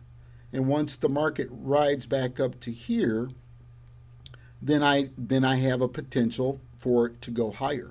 We do know that the coin, when you're looking at the coin, this is why I said, look at your time frames. We're in a 1 minute time frame right now. So let's take a eagle's eye view in a daily time frame. I'm going to take my positions and shut them down so you can actually see. Okay, so when we look at the chart in a wide view, you can actually zoom in. Okay, now notice how when we were on the 1 minute chart, it showed that we were coming down in the market. This is that candle. See how it was up here, and see this gap here? So this gap here tells us that the candle is still got 8 hours before another new candle will appear. So there's still time in the market for it to make a pullback and come back up. So in order for us to see how this really works, that's why we break it down into different time frames. So you can look at the 4-hour chart and you can see that little gap in that big candle. Let me go back again so you can see that. This gap right here is these two red candles. So when you break it down even more, it makes a lot more sense. Say for an hour. Okay, now we're looking at an hour. Now this right here, I put these lines here because I found that these were good resistance. You see how the candle, first it touched here and it came back down, and then it touched again and went through and it busted through. So we can look back, and when we look back, we look left, and we can find that this red line is going to match up with a solid point in the market where there was a turnaround, or where there was a ceiling, or where there was a strong support. Right now, this shows a strong support. Imagine a tennis ball. You bounce it. Okay, if you bounce it, it may go this high, or it may go this high, or it may touch the ceiling. That's dependent on how much force you throw the tennis ball. So this is exactly how the market works when you have market movers and big hedge funds that actually do move these. These right here, since we're on Bitcoin, these guys are called whales. These are the people, the BlackRocks, the Grayscales, even private investors have enough coin to move the market. So as we look at this, we charted this out to be a solid support and this a solid resistance. We say that because it's not, this is where it's reached this high and it came back down. It came back up and it started to go up and then it came back down. So now we have a visual on where we think this market might go. Now, when you get to looking at, I'm gonna explain these other lines. These lines here. Remember, I said there were simple moving averages. So I'm gonna open this up here, and I'm gonna show you that this line is a 50 simple moving average. That means that in 50 days, the market has either been above or been below. Now, each one of these moving averages, from what I collected watching one of the guys that I like, his name is Oliver Velez. He says these lines, they respect each other. So as you can see, let's go into a daily chart, and as you can see, we're gonna take it back, and you can see these lines, they cross each other, right? So sometimes these lines respect the moving average, and sometimes they don't. Sometimes they'll bust through, and sometimes they'll go up. We can see here, right in this section, this is a 200 moving average. So when we can identify that this is, I like to use this as my golden ratio because it's more stable. When you zoom out on a different chart, we'll be looking at a different chart on TradingView. But when you, because I'll be able to get in depth. I'll be able to show you where Bitcoin started, all that. But right now I want to explain to you how you follow these and how you're able to scalp, small amounts off of the market and just do it. If you're hanging out one day and you ain't got nothing to do and you jump on, you can jump on anytime. This is why I like Bitcoin. Bitcoin is 24 hours a day. So I can wake up at 1 a.m. or I might get an alert at 1 a.m. to see where the market is going, and I'm able to trade. You're going to be able to put your stops and your take profits in and things like that. But getting back to these moving averages. So this right here is a 200 moving average. This is going to be, let's see what this one is.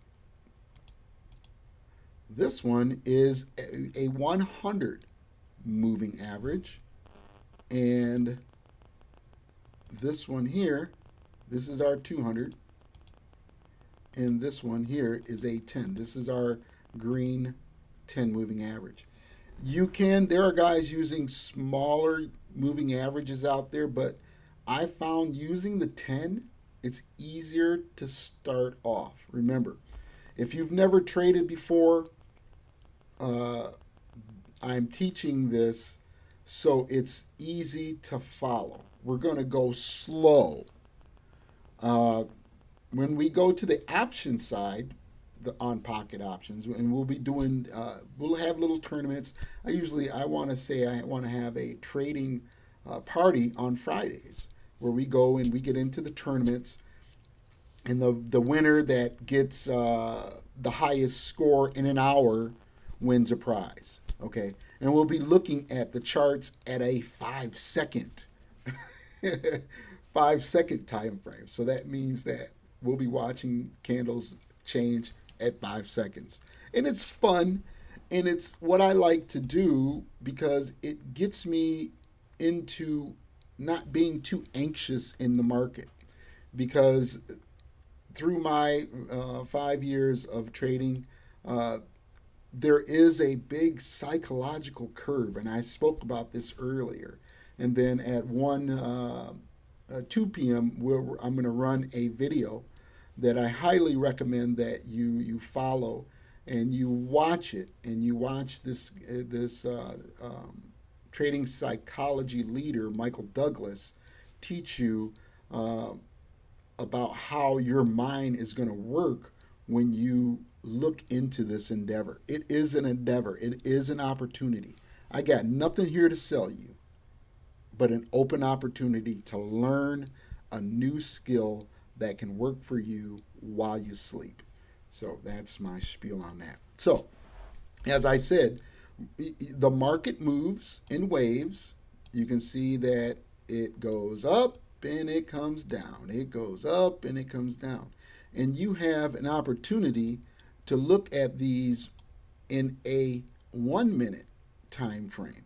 This is where we went and we set our trades, like when the market dipped down into that 5100 frame, it activated our trade. Now we have a position. We still have a trade that is in pending state. In pending state, that means that if the market happens to go back up, I will be able, my trade will be executed and I will be into the market. And remember, okay, right here, we noticed that this was a pullback because it's a down trend. This trend is going down. You can see the moving averages are going down. So we kind of expect that the market just started, and you'll notice how Bitcoin it moves in certain time frames. We'll get in depth on that in the movements when we look at it in a broader perspective on TradingView. So what I'm doing, I'm showing you this now so that way you can open your Pocket Options account, put it on demo, and you can work with me so you can learn what to look for and place your trades and come back in 4 hours. You know, you don't have to, you can set a stop loss. I like to set my stop losses tight because the one thing about a stop loss, and then when you make your trade, you see down here in the bottom. So you have, it says balance. Now, see my cursor? I'm hoping everybody can see my cursor down here. You see your balance, you see your equity, okay, and you see your margin. You have a $9.02 margin. So when you have a $9.02 margin, you'll notice that up here in your volume lot, that is that margin. So right now I have $43.61 in free margin. Let's say, for example, this turned around and I kept this trade open and it went all the way back up. Okay. When it goes up, you're going to notice this your profit, oh, you can't see it here, but your profit will go negative. See how the market is going. See how I got in here. Now the market is riding this. I'm not worried about it because I can see that these are going into a downtrend. So I expect a giant pullback because we hit 45,000 over the weekend. And we were down here in the 3,900s or 39,000s. So when you look at this in a bird's eye view in the 1 hour chart, we can kind of say, I'm looking forward to this going back down, even though there might be pullbacks. And these pullbacks may stop you out. If I had a stop loss in here, and say I put my stop loss at 45,200, I would have been stopped out already and taken a loss of either $2 or $3. And then it's not bad to take that loss, but see, I know that my risk to reward is going to be greater because I'm going to predict that this thing is going to go lower than 45,000. I'm sorry, 45,000.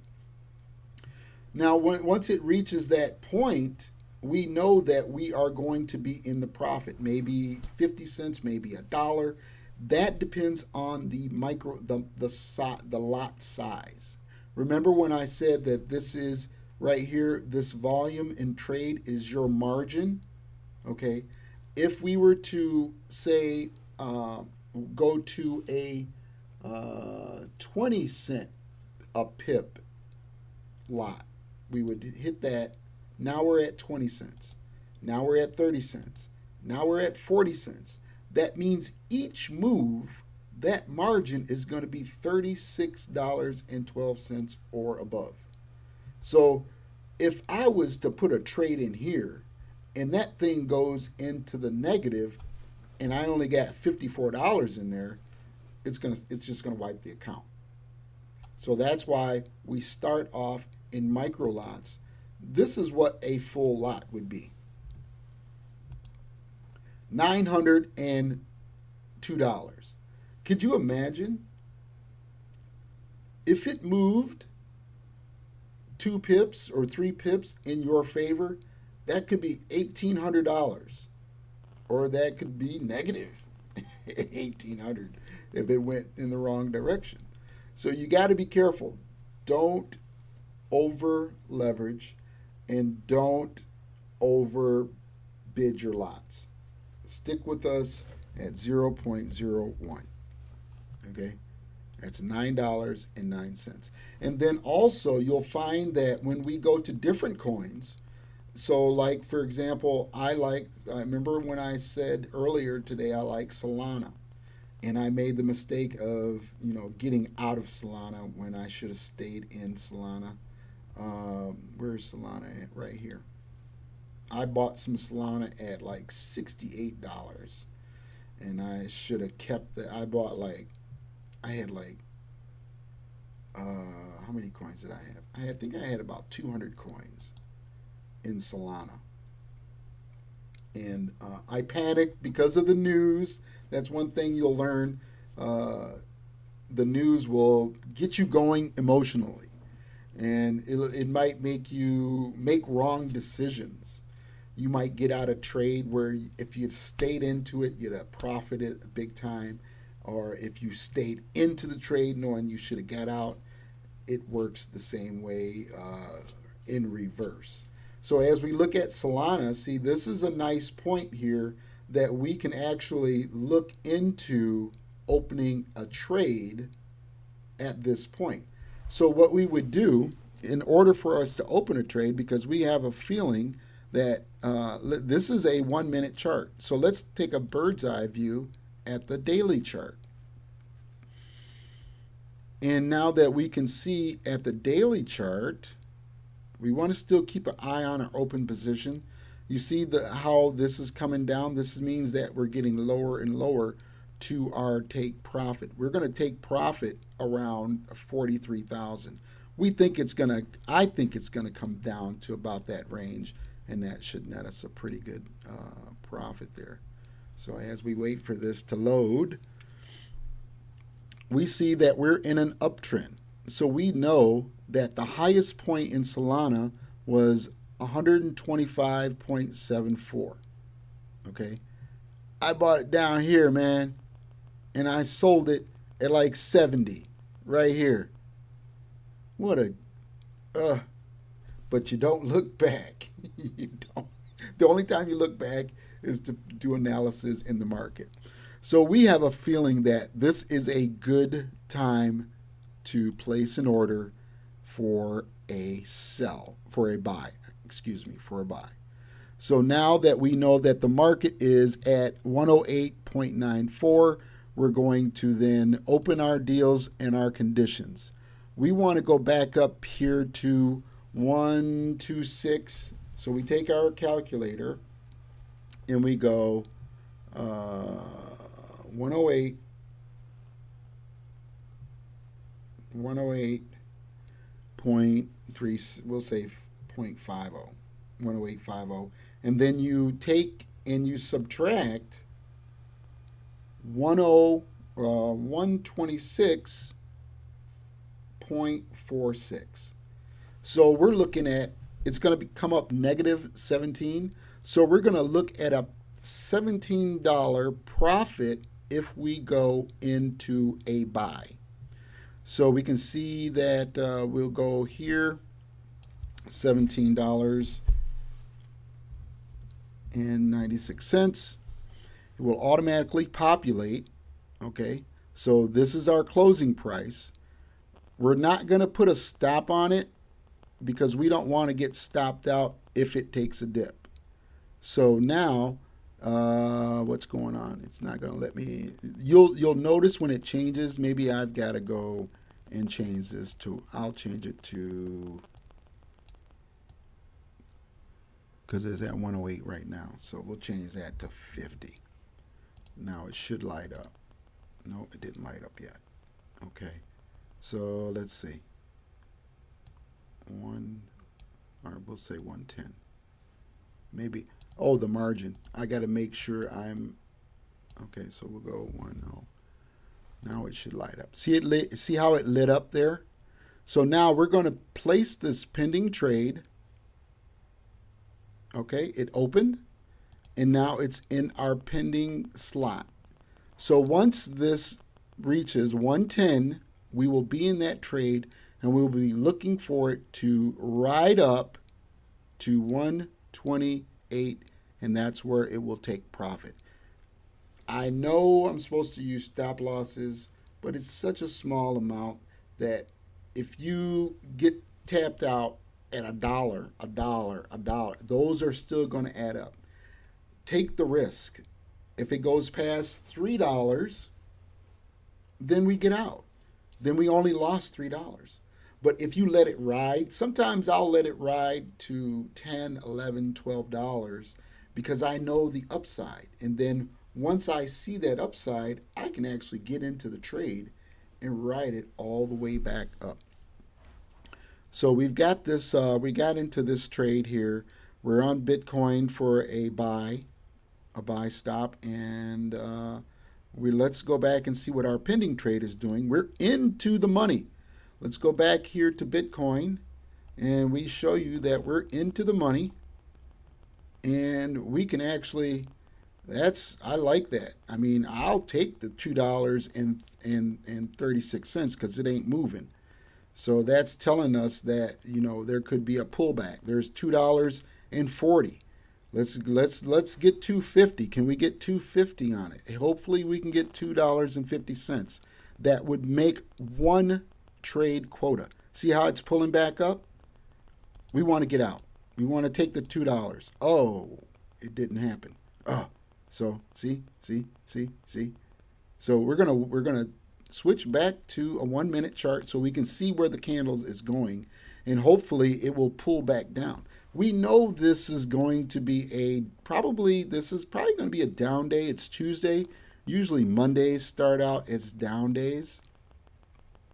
And we'll put our position back here on the chart. So we see that we're coming back up. We did a system. Oh, see it pulled back up.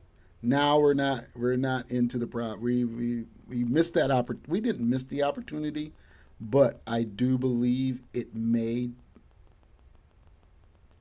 that may be today's low. So we may have to just stop right there and collect 2 cents. Because if this is today's low, because this is a big strong candle. We can always get back into the trade, but we don't want to have it go back up and be into the negative, like I was saying. So we still have 2 pending trades going, and we can always stay tuned on this downtrend. Okay, we put it in a hour time frame. Okay, so now we can look at where there was another point of support. Whenever we're going down and it stops, these are support points. See how this stopped right on this line? We're going to put a horizontal line here, and we are going to move it right there. See what I mean? This was a strong, I can call this a strong support, because that candle, it boinged, if that's a word, it bounced all the way down here and it didn't go through. You see how this tried it went through, but then the buyers pushed it back up. See how it bounced up to here and it stopped right here. It bounced up to here and it stopped right there. It bounced down to here. It didn't come all the way down, but it did start its way back up. And you see it almost touched, but then it came back down and it broke through this support and made a new support. This may be a wick, but if we go into the 1 minute chart, you're going to see that there was a strong bounce. See that right there?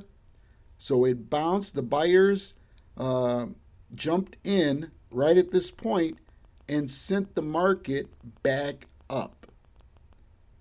Remember, this is a 1 minute time frame that we're looking at, but when we zoom out into an hour time frame, this is that move back up that you can see in this candle. That's so, once you can get it, listen, you're going to need some screen time. On the weekend, don't go out for a weekend. Study this stuff. Be able to get in and build some type of income. Like I said, it depends on what your risk tolerance is and what you find that you're capable of dealing with, because you will lose. Sorry, I'm going to put that out there. Some trades you will lose. I've lost trades. Some accounts I've busted many accounts. I've been there. That's why I'm trying to help you shorten that learning curve so you don't get discouraged and get out. You can always, my rule, I'm going to see if I can show you my board. I don't know if you can see my board. But one of my rules on my board, I'll put a picture up and show you guys, is if I have 3 losing trades in a row, just stop. Stop trading. Watch. That's why I run these programs on the channel, so that way you can trade another day. If you want to continue, maybe go do an errand, maybe go do something, and then come back. The market's not going to go nowhere. So you can always say, well, maybe today wasn't a good day. You know, I will tell you, some days I won't get into the market, some days I will get into the market.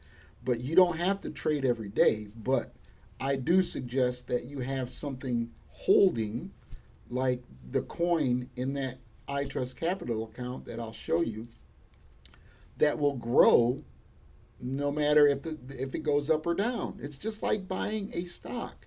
You know, you buy Coca-Cola, and those are stocks that Warren Buffett holds on to.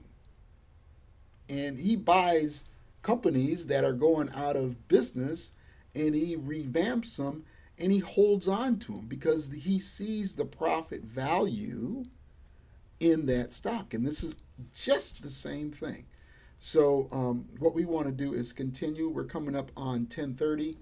I will, at 11 o'clock, I will leave the screen open. And if there's some questions that you have, put them in the chat. If you need help on opening your account, put it in the chat. I want you to get started. This is a new year. All I ask, don't give me nothing. Give yourself 90 days. If it does not work out for you, what? All you got to do is turn it off. You know, you don't have to do it. Go back to doing what you know works for you. So I do thank you for joining me today. My name is Michael Hayes, and I am the founder of the Living Legacy Group. And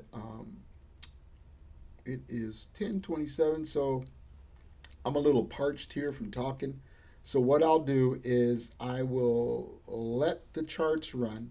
I'll come back. I'll look in the chat and see if anybody has anything that they are particular upon.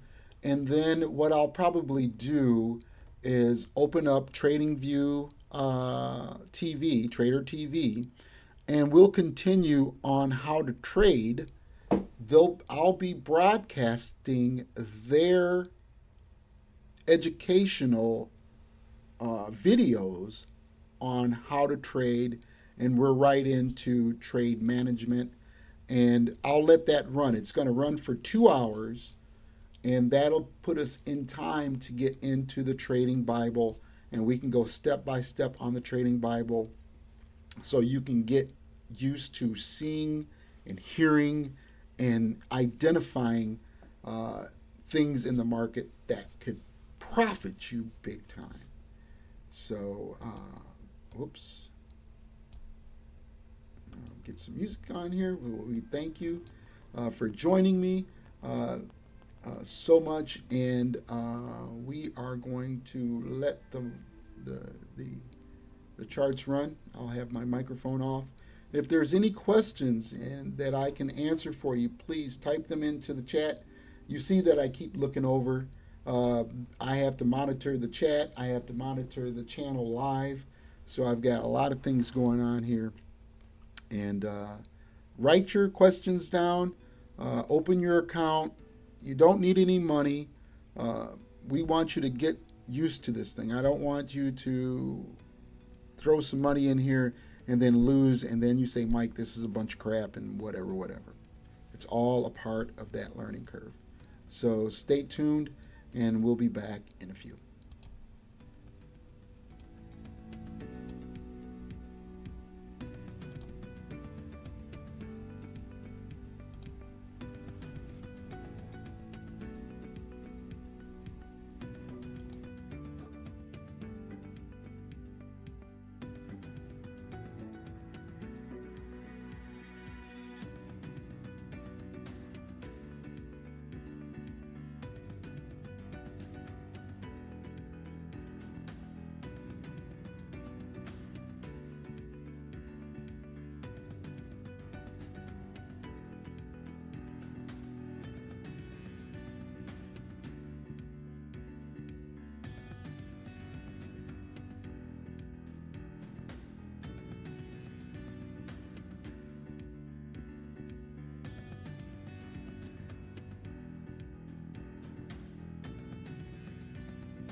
Welcome back.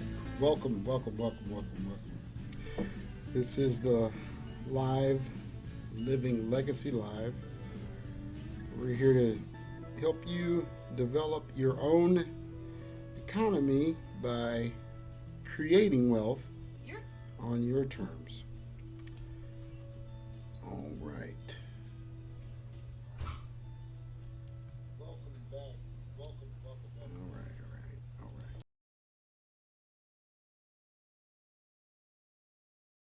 Welcome to P&D Uniforms and Accessories, where we treat all of our customers just like family.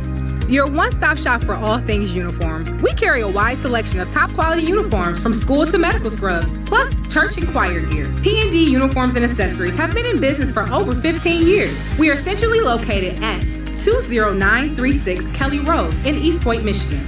Open 6 days a week, Monday through Saturday. Give us a call today, 586-777-3801. P&D Uniforms.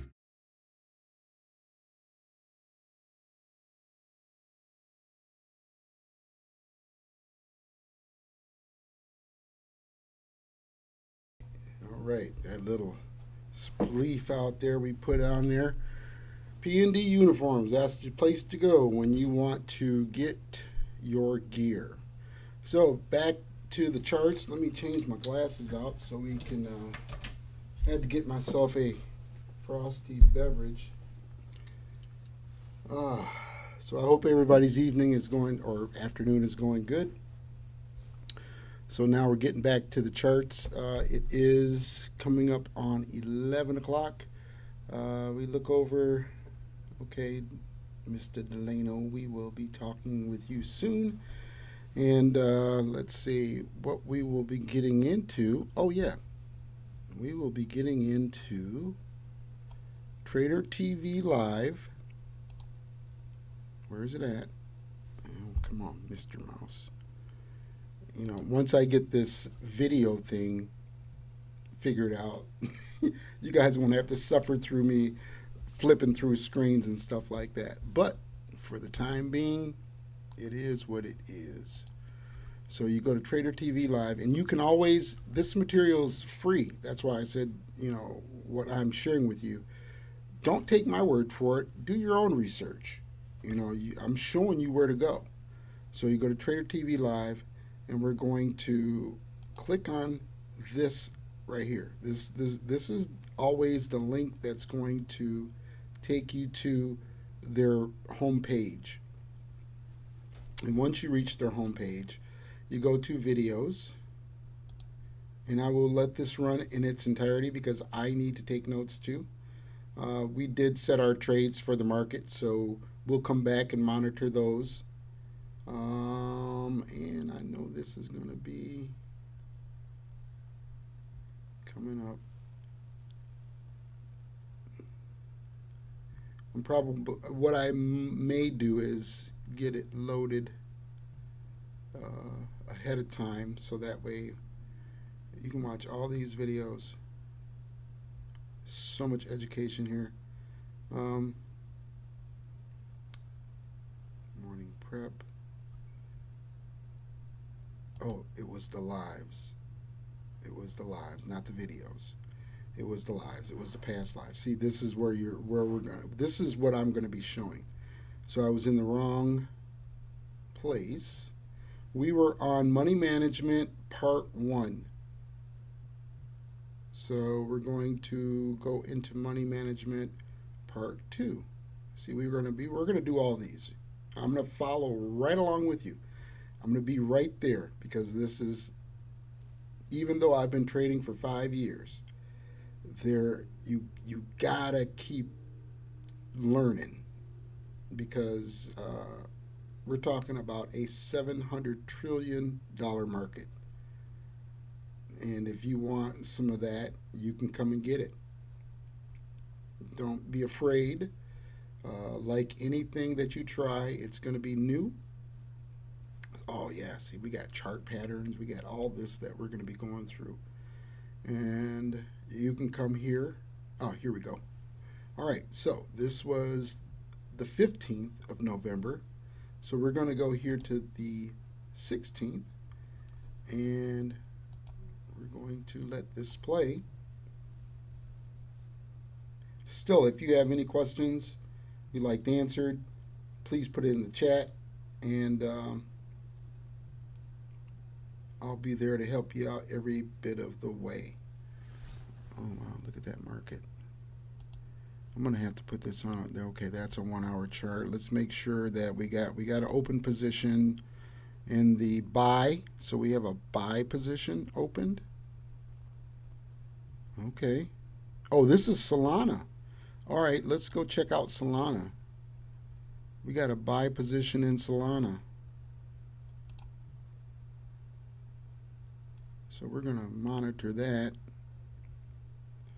Maybe scalp a couple bucks off of it. You know what I mean? So you're looking, I'm live right now. Today is the 2nd of January. It's a Happy New Year. We're into a brand new year. Oh, see how it went down? Oh, boy. Oh, maybe that went all the way up from that down position. It went all the way up. All right, here we go.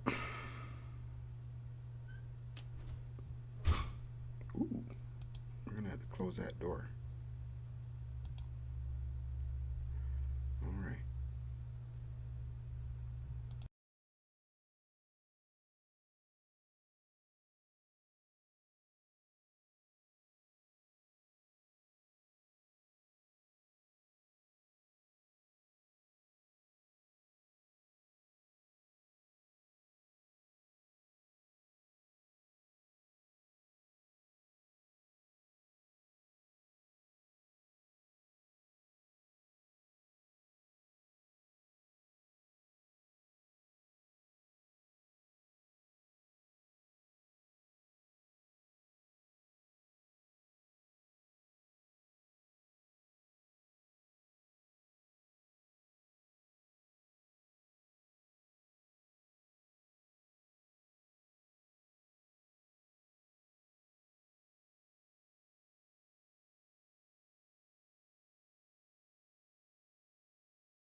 Sorry about that, folks.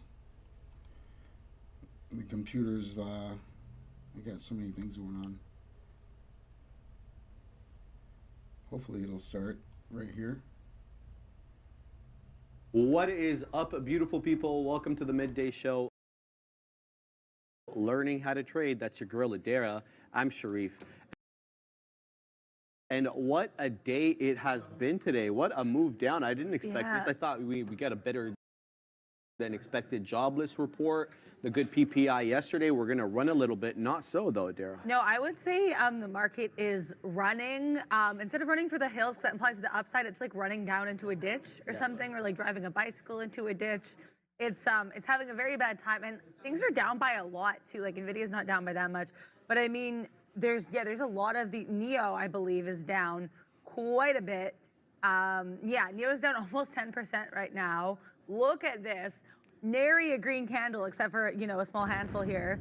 Very few. Now it looks like, maybe we have this bottom here, but very weak as well. Even Tesla, which has been trying to recover from, the last couple of days, we've had a lot of Tesla strength. Now Tesla is struggling a little bit, although we might be heading back to the upside now. But yeah, definitely a weak market. I would agree. Not a lot of pretty stuff on the green side today. Ma'am. Nope. All right, the topics for today, which will come up in a second. You guys know, oh, there's Sean and Neil. Hello. You guys know how this works. We do like the split screen now. The topics come on the side, but I'll let you know what they are. We're still going with the managing risk theme for the week. Tomorrow, the final day. Next week, we will have chart patterns. I know everybody's going to be excited about that, and I always talk up a storm about chart patterns. Ascending wedges, descending wedges, compression patterns, flat bottom breaks, head and shoulders, reverse head and shoulders. We're going to go through the gamut, baby. But today, first and foremost, optimal stop loss level. Numero deux. Keeping risk consistent. Okay, and then third and finally, we touched a little on this yesterday when we talked about going and playing badminton. Yeah. Managing emotions when you take big L's. But first, We got to get some housekeeping. Guys, we are brought to you by Search Trader account funding of up to $1 million. Keep up to 90% of the profit.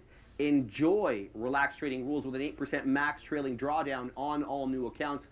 Shout out to the good folks there at Surge Trader.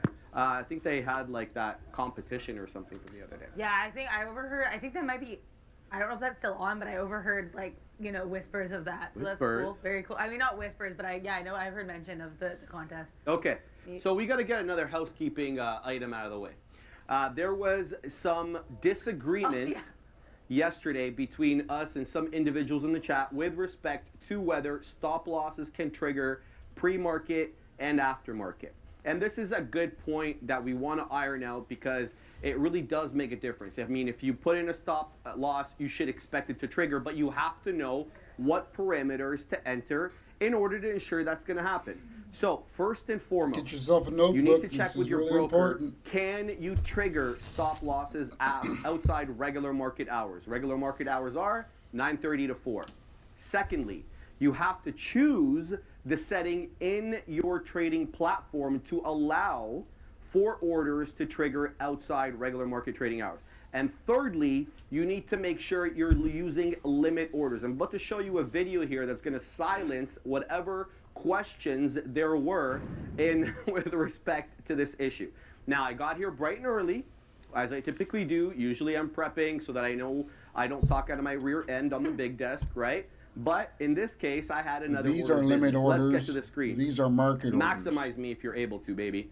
All right, here is BBLG, a ticker that was moving today. Up over here on the top right-hand corner, you can see 7:27 a.m. Clearly, we are outside regular market trading hours. Here's the chart. Let's play the video. Where's the play button? Spacebar, thanks. The Chilean Nightmare knows exactly what's going on. Okay, so here I am. No, go to that. So now look what I'm doing. Stop loss. See that? Stop loss. All right? And then we're going to select this bad boy over here. And we're going to select not stop loss, but stop limit order. Now that gives you two windows.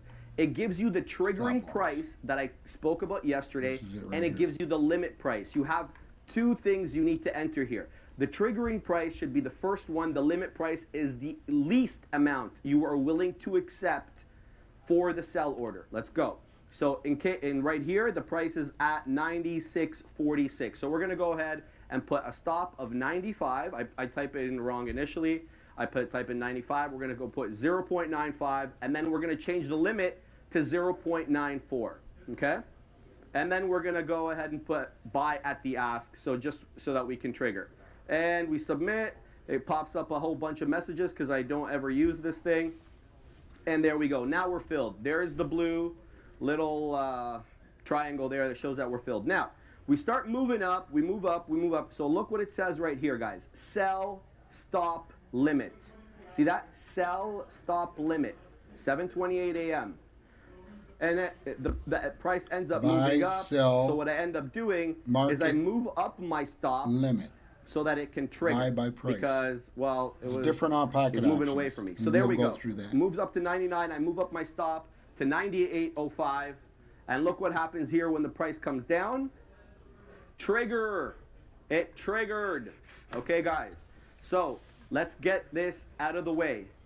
In order to have your stop losses trigger before 9:30 and before and after 4 o'clock, you have to ensure, number one, that your platform, your brokerage allows you to do that.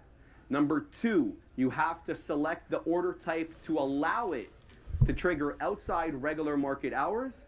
And number three, you have to select stop limit order, not just stop order. That is a market order. That will not trigger pre-market and aftermarket. I hope we have that one out of the way and we don't have to rehash that ever again. Okay? So let's move this bad boy out of the way, and I don't even know how to get it out of the way here. I do. What's going on? There we go. All right. So first and foremost, oh, thank you, Vadzim.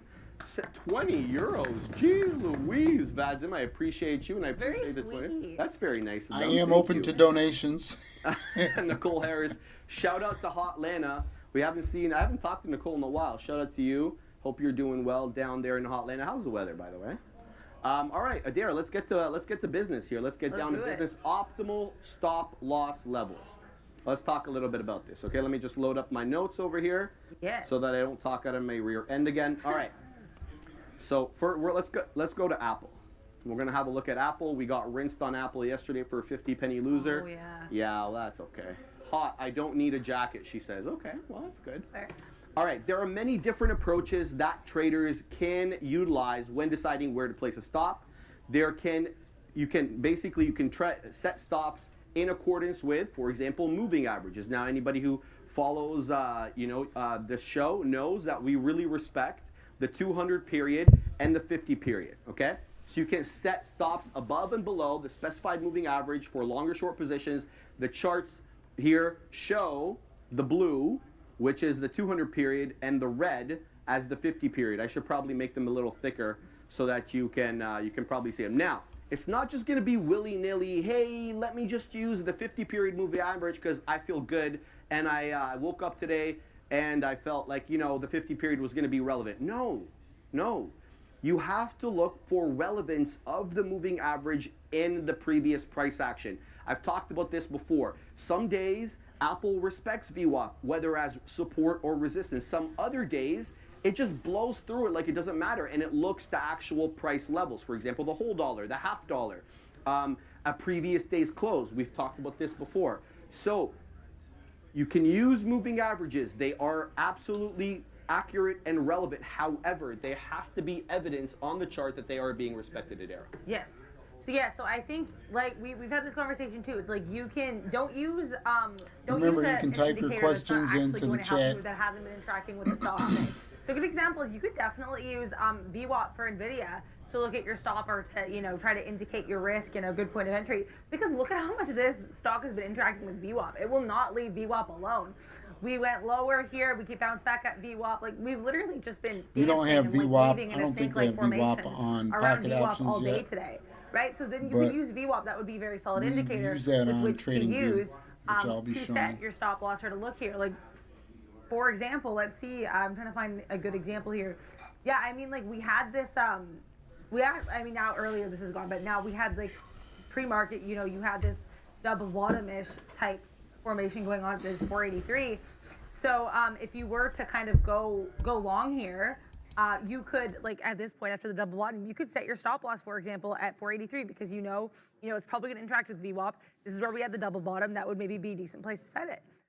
So I think just kind of looking at, and not every stock is going to interact with every indicator at every time. I'm still working on using indicators other than VWAP. That is the indicator I use.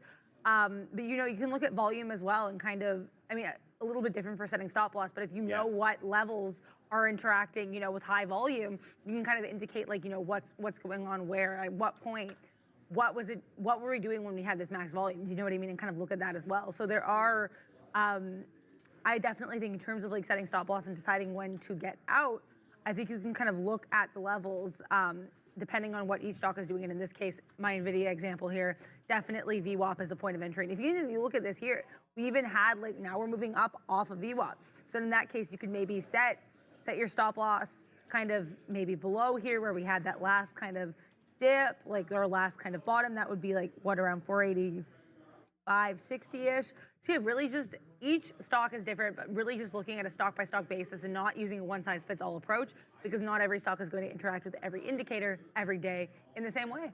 Absolutely. Well, very well put, Adair. Thank you. All right, guys. Second order of business here, optimal stop loss levels. We've all heard of support and resistance. We just don't trade off it to take long and short positions. We can also base our stops off it. Let's have a look at the Apple chart over here, okay? We're gonna use Apple today, guys. Now, 190 was a clear level of resistance for Apple, not because it's just the whole dollar level or the $10 level, but this takes us actually back into the summer where 190 was a clear resistance level that we rejected off multiple times. Now, so you saw Neil get into Apple today short at 190, right? And then he left his stop at high of day, okay? So what is at the time high of day was that 190.31. You can't see it now. Maybe I can show you on the 1 minute. where it was the 130. There it is, 121 right there. So let's go ahead and put in a horizontal line right there at that 190.21. So the price ended up coming back down. He ended up getting short when it came into 190 again, knowing that that was a resistance level in the summer, and then placed his stop at the resistance level on the day, on the pre-market top at that 190.21. So set stops below or above, depending on whether you're going long or short, resistance for long or short positions. The chart here shows the stop being placed below the support in a ranging market, allowing the trade enough room to breathe while protecting against a large downtrend move. And so that was basically the idea here, right? You're gonna get in short at that 190 level, but it had already broken it, knowing full well that that 190.21 was the pre-market or was the IB high, and placing your short right there, your stop right there, not allowing it to run. So in addition to being able to use moving averages, you set stops at key areas of support and resistance, Adara. Yeah. So I think also too, you can look at kind of where to enter and exit with regards to risk with previous day movements as well. So right now I have Eli Lilly up. We're having another sort of flat bottom situation double bottom, I guess, at this 586 level, which, you know, I'm gonna scroll so I can show this. That was where we were having a double bottom yesterday, and I was actually in that trade. So basically, this is to kind of say that I think sometimes if you look at like previous levels and what we're doing on, you know, on past days, sometimes that can help you set your stop as well. So the issue with this trade, for example, even though, you know, it looks good, we do have previous day levels, which aren't always relevant, but can sometimes be interesting for, you know, looking at stops, looking at what kind of levels are of note. The one thing here is it'd be a little difficult to set a stop because we don't really have anywhere to go below there. This is kind of as high as we've kind of been trading for both those days, right? So I think you might have to look even further at past days. So I'm going to look at the daily here and kind of see. So I did not realize how much I've traded the stock. But yeah, until I you were going to town with that yesterday. Yeah, yesterday I was, but also apparently last week as well. Okay. But basically, so the one thing here is the last time we were kind of below that level, other than like wicks decisively, I guess seems to be, when is this? November 6th. So it's a little bit harder. The reason I bring this up is because when we do have levels that are interesting from the previous day, it'd be a little bit harder for me to figure out where my stop loss would be below that, because we haven't really had much action below that level, right? So it's all things to kind of consider when you're entering a trade and when to look at for stop levels, because you really want to make sure you have some support so you're not just blindly going head first into a trade. Get the ducks in a row first and then take them to the marsh or pond. All right, scrambled eggs on toast. That is fantastic. Sans the toast. Because, well, actually, I don't mind toast right now because I'm trying to gain weight. That's what sucks, about trying to bulk in the summer, because I have to be on camera, so my face gonna like blow up like a basketball, and there's just nothing I can do about that. You want to gain the muscle, you got to gain the fat with it, but that's just the way it goes around here.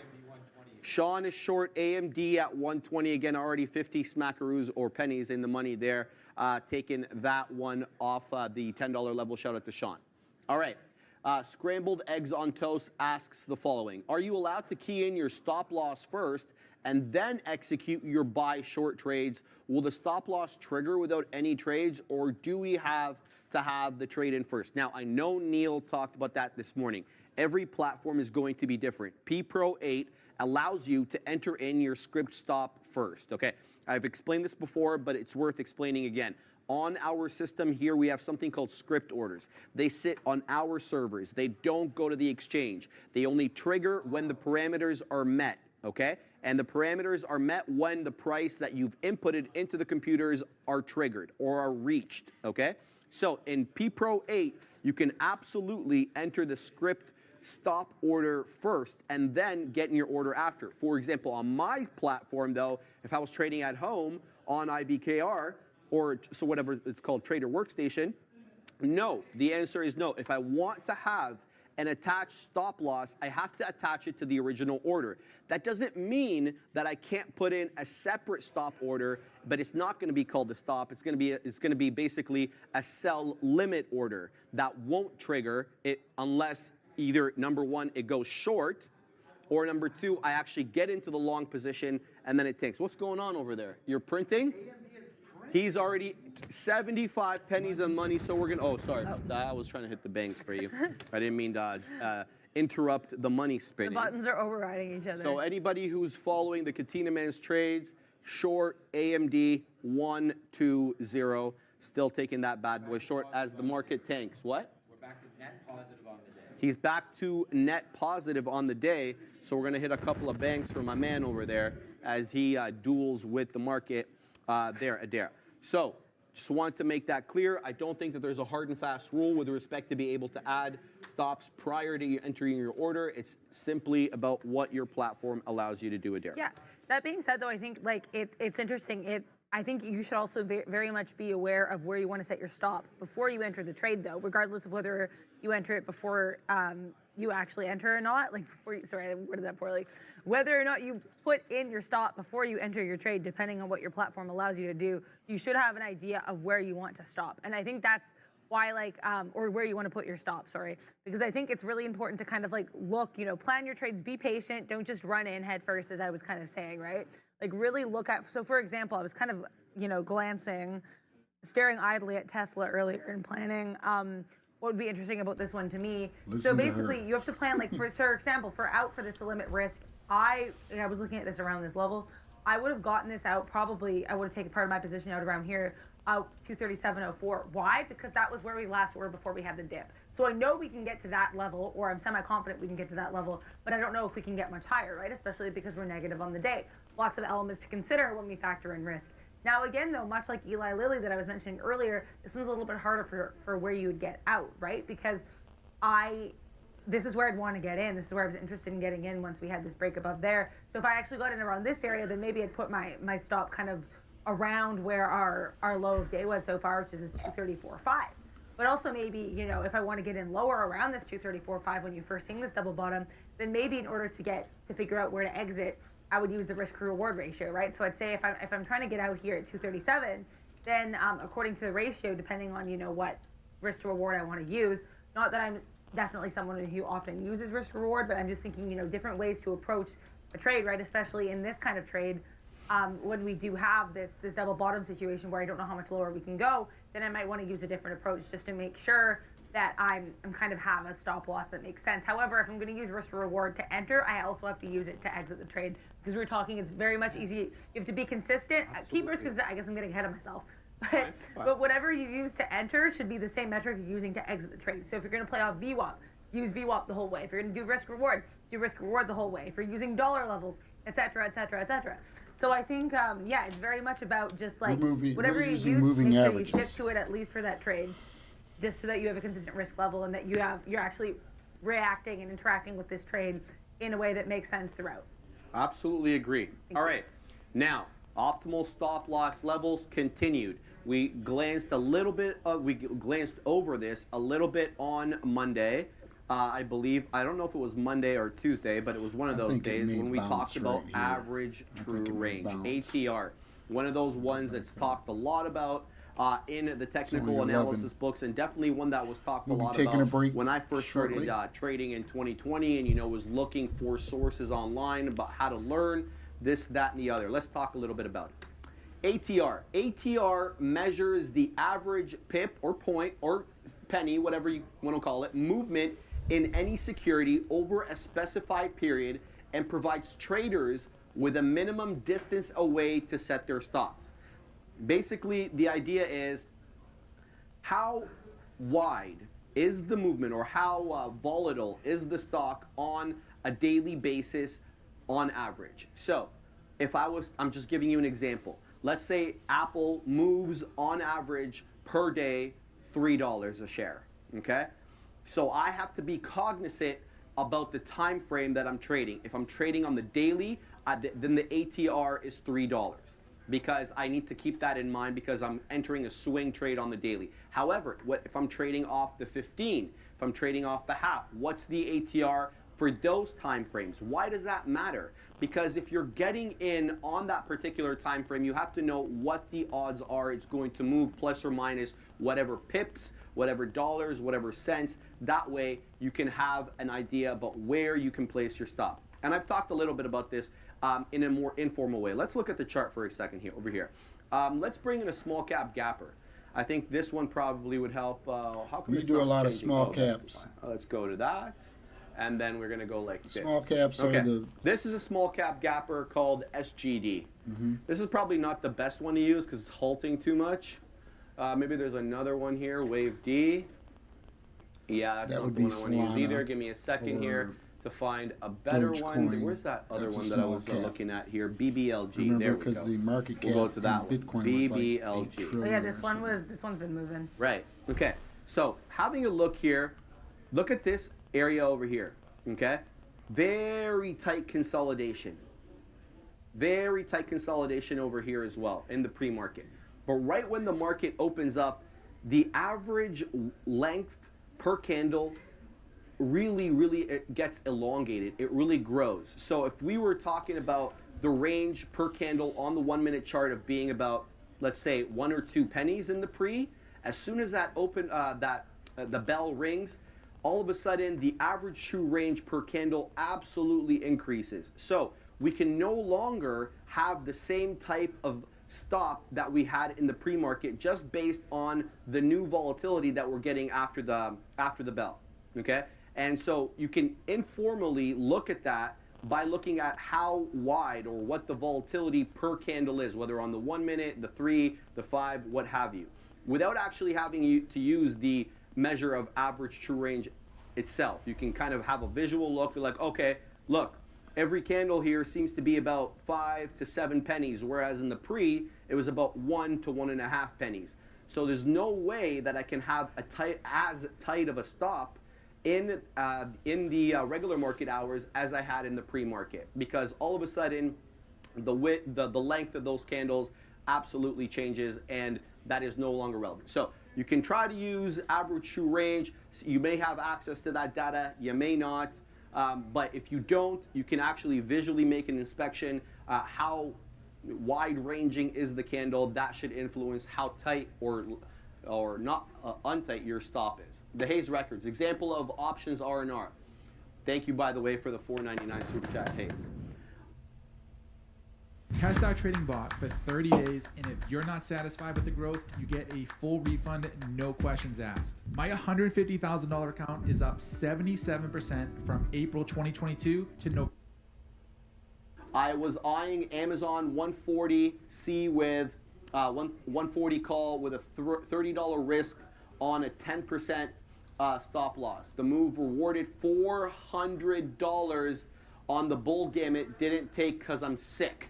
You're not sick. You just probably held a little bit too long, man. Held too good long. Call there. I took Amazon long this morning for about 60 pennies. The Kenobi, the Obi one, Obi once, twice, and thrice. He took that bad boy for $1 some odd money.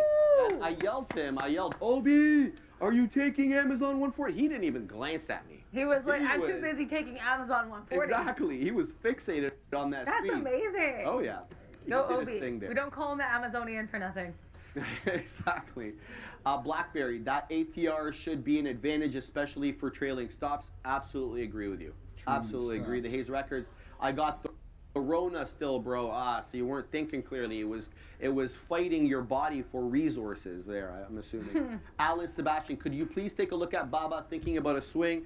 I don't mind doing that, but you know, we're changing a little bit of the format of the show, where the initial stages we talk a little bit about the topics at hand, and then, you know, when things slow down a little bit, we'll get into each individual name and give you our opinion on that. But anything to add, Adira, with respect to using ATR for stops? Honestly, I do not know that much about ATR. It's definitely something I'm going to have to learn a little bit about. I am looking to learn more about indicators, especially, you know, next week with chart patterns coming up, you know what I mean? So I'm trying to learn more about different indicators.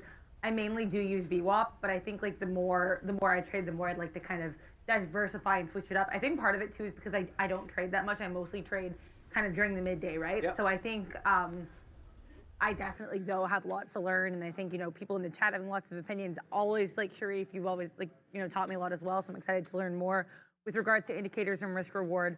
In terms of like risk reward in real time though, with regards to yesterday, I was talking a lot about conviction and knowing when to hold them and knowing when to fold them. Eli Lilly, I got into this long because I liked the flat bottom-ish kind of look we were initially having. And then also, this was a good level from yesterday, but basically we're kind of breaking near. I decided I was gonna have my out where this earlier, basically around where our low of day was. We're getting very close to eclipsing and going above that point, so I may have to exit soon. Basically, if it goes below that, even if we recover, I'd rather take a small L than a massive, ginormous loss. Especially because we are down on the day. This one was a little bit risky to begin with. So yeah, I think like I need to learn more about ATR, but in terms of risk in general, just kind of finding ways to, especially if you take a risky trade, you just have to admit sometimes, hey, this didn't work out how I wanted it to. I did have my stop, what I wanted to get out ahead of time. I have my points of exit in terms of if it was a, W, if it was a win ahead of time. So I did plan to kind of counteract the inherent riskiness of this trade. But again, just like reflecting, growing hopefully, and very excited to use more of the actual indicators in my trading in the future to continue to minimize risk. But how about, forget about the actual ATR itself, Adara. Okay. Think about what I was just saying there with respect to actually looking at the candles and seeing, well, how long is each candle? What's the average length of each candle? Is it short? Is the price range, the range? That's what I'm trying to say. The range per candle. So it gets like volatility per candle kind of. Yeah. Yeah, okay, for sure. Yeah. So I think, if you were to see, question for you, if you were to see volatility per candle, let's just say on average, I'm not asking you to do the math, but if you were to gauge it, right, and say, okay, I see about 15 to 20 cents per candle, would you really need to use a 75-cent stop? No, or because would you be able to use a tighter stop? I would say you'd probably be able to use a tighter stop because we're not seeing that much volatility, right? We're not moving that much per candle, right? Yeah. Whereas, for example, in this Eli Lilly, this candle here was went from 587 to like 591 and a bit. That's a $4 candle. So you would definitely have to use a wider stop. Speaking of which, I'm probably gonna have to exit this trade because I'm still trying to figure out my stop loss situation. But yeah, so basically, let's see if this works. But yeah, so basically, yeah, I think if you look at the candles for a stock, that moves like a Netflix and Eli Lilly, any of those mega caps too, sometimes those will have larger candles. You really have to plan accordingly. And, like that's a good way of looking at it. Basically determining how wide your stop loss range needs to be based on how long the candles are. Absolutely. Thank you. And Pillsbury bringing up a very good point. Thank you for that, Pillsbury, saying by default, most platforms use a 14-period ATR, but you can change the amount of periods it is measuring. Absolutely agree with you. You're absolutely accurate on that. The standardized average true range is a 14-day ATR, but that is by no means a hard and fast rule. You can absolutely change that, but you're going to have varying degrees of success, I'm assuming, because less people will be looking at that. A lot of these things that we do, I don't want to call them self-fulfilling prophecies, but they are group or like mass fulfilling prophecy because so many people are looking at that 190 level as resistance on Apple. So many people are looking at the closing print yesterday on Apple. So many people are looking at the 50-day moving average or VWAP. So it ends up being relevant almost because there's so many eyes on it. There is, an argument both ways on that. So very, very good point. Thank you for pointing that out. Let me just read here in the chat. I was trained to use the number X of ATRs as a stop, says Steve H. Okay. Patrick Langlois, I'd love to hear your opinion on your long-term common stocks. How do you tolerate downside? Sell to find newer growing stocks. What is your strategy? Okay, that's a very good point. I'm just going to digress real quick to talk here a little bit about the long-term portfolio. I buy names that I have high conviction in. We've talked about the C word. It's not the C word you're thinking of. It's conviction. Conviction buy. Conviction, baby. The whole point is to buy names, number one, that have some sort of market trend behind them, right? So, for example, you may want to diversify a little bit between high risk and low risk. Obviously, the Mag 7 are a little bit lower risk because they've been leading the entire market all year. There's other ones in my portfolio, though, that are definitely not market leaders. Let's take, for example, Li Auto or Nat Gas. My whole pitch here with Li Auto is to take what I feel to be a company kind of driving the middle ground. It's not fully electric. It's not a nice vehicle. It's somewhere in between. It's trying to take advantage of the specific Chinese market, which has a lot of demand for electric vehicles, but not the charging infrastructure. So I get in at key levels of support, okay?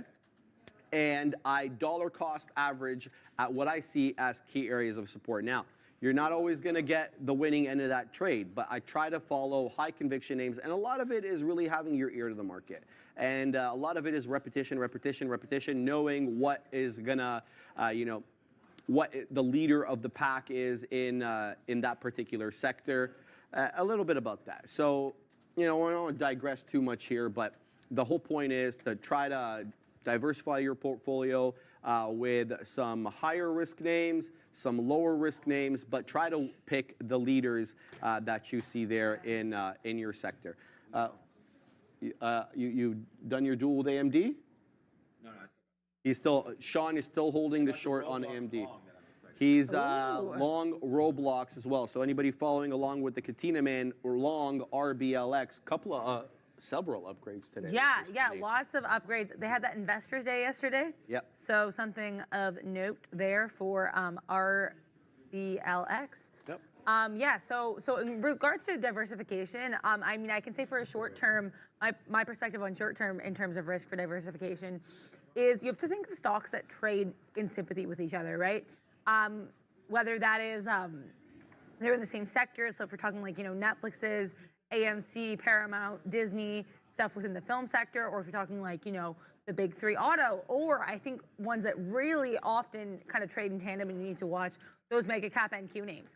Your Googles, your Nvidias, your Teslas. So I've had situations when still kind of now sometimes when I first started, before I was doing the more scalpier kind of moves, and I would be in longer term long trades around 11 a.m. That's what I'm doing, bright and early, at least for when I start trading, and then you're in these names at they flush at the same time because they're very reactive. They react to each other, right? So it's like you have to be really careful if you are trading two of the same kind of name, because if one takes a hit, sometimes multiple of them will. That's why even on the short term, I find it's good to kind of trade names from different sectors, maybe names from different market, like that the NYSE and the NASDAQ, right? Like trading things that are going to be trading in different ways so that if one of them takes a big hit or a big swoop to the downside, you're not getting hit on both of them.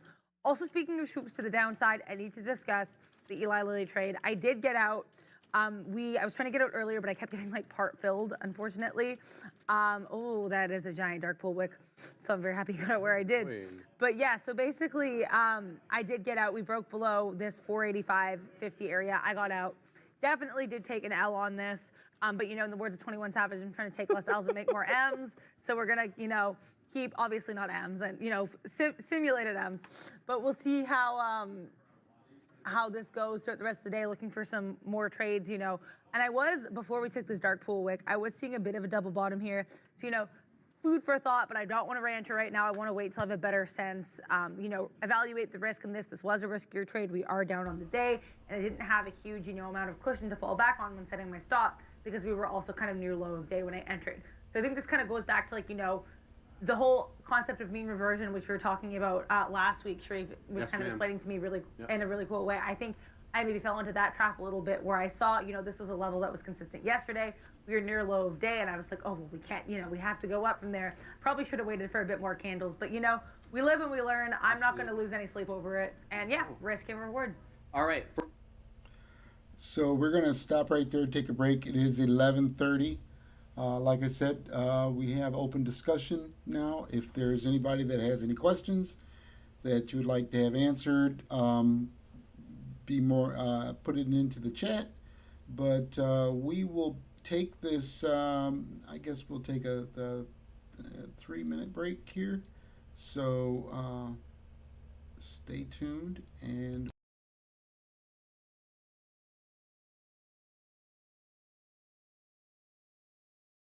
Welcome to P&D Uniforms and Accessories, where we treat all of our customers just like family. Your one-stop shop for all things uniforms. We carry a wide selection of top-quality uniforms from school to medical scrubs, plus church and choir gear. P&D Uniforms and Accessories have been in business for over 15 years. We are centrally located at 20936 Kelly Road in East Point, Michigan. Open 6 days a week, Monday through Saturday. Give us a call today, 586-777-3801. P&D Uniforms.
Thanks for coming back. Thanks for joining me.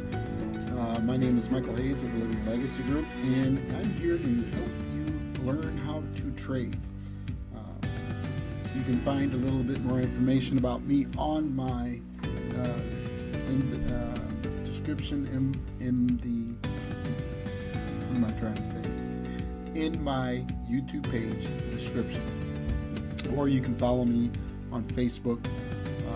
I don't do Twitter yet. I am on Instagram and I am on TikTok. So we were in the lesson of how to trade and using risk management. So to simplify things, I have took it upon myself to let you guys into my learning arena. So what I mean by that is when I go out and seek information to do anything, I study it diligently and then I execute. Well, I found if you're not making money in your sleep, you're not really making money, because things do happen in life, and sometimes you physically can't go out and do what you are trained to do, or maybe you got laid off, maybe you haven't had a job since the pandemic, maybe you had your own business and it failed. I'm here to tell you it's okay. I've been there. I spent 5 to 6 years building this, what you're watching right now. And so you are a part of the ground floor of a wealth building machine. And I still have my music going on. I apologize. But I looked over there. So we're going to turn that off. So hopefully you can hear me better now. But I got to make sure I look over.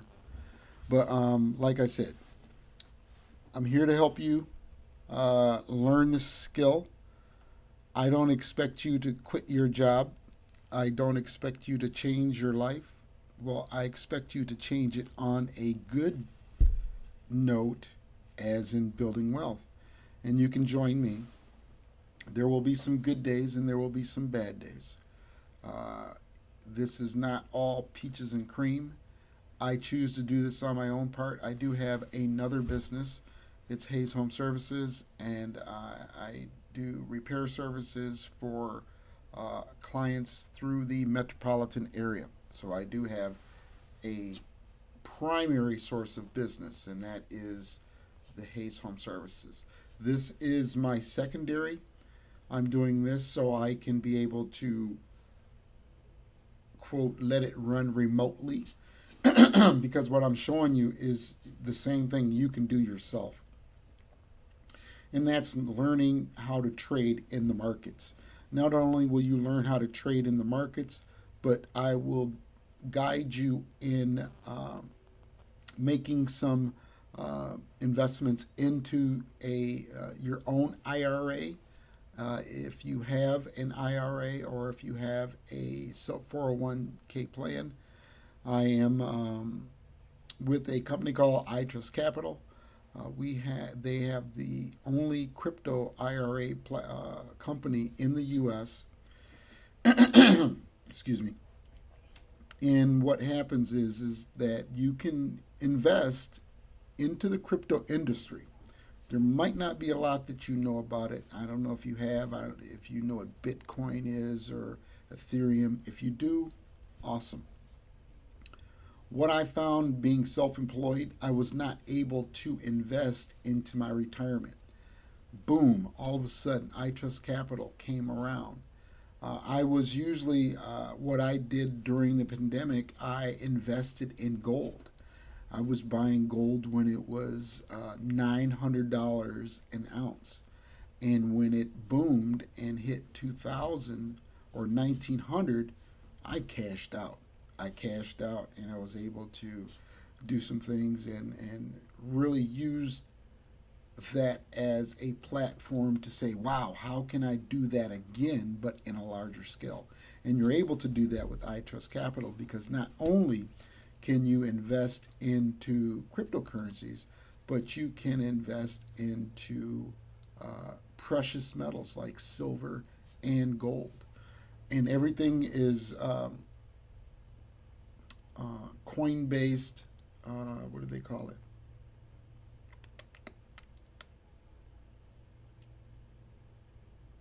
Authorized. So there's no hokey pokey. I'm pretty sure if you wanted the physical part of gold, you could get it, but this is basically, I think it is the digital side. So it's not an. Let's do this. Let's take a break for a minute, and we're going to pull up iTrust Capital, and I will show you exactly what iTrust Capital is.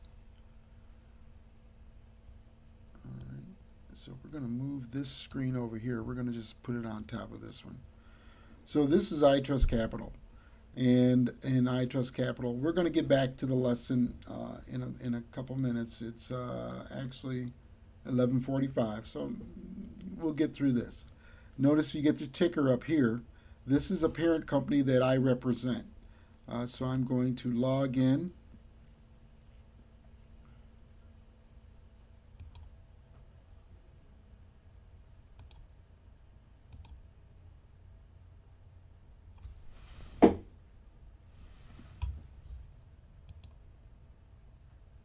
And you can start your own IRA account.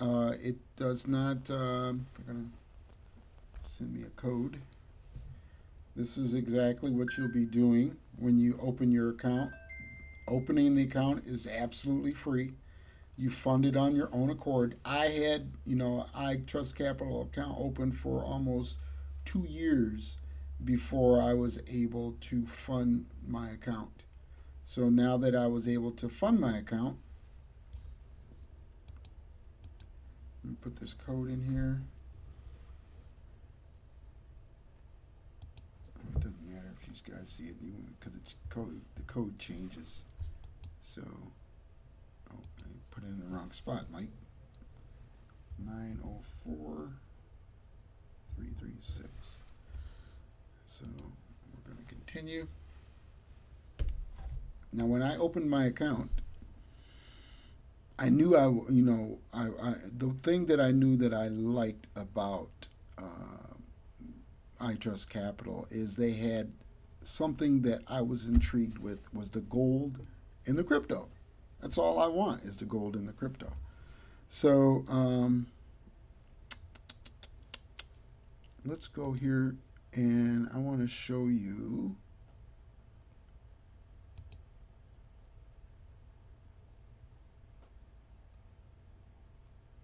See, I can open as many IRA accounts as I want. Why aren't I going to the... Oh, that's probably because I need to sign out. Let's sign out first, and then we'll show you. Where can we go to? We'll get out of login.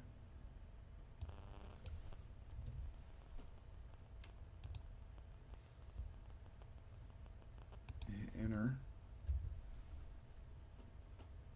Oh, it's still going to login.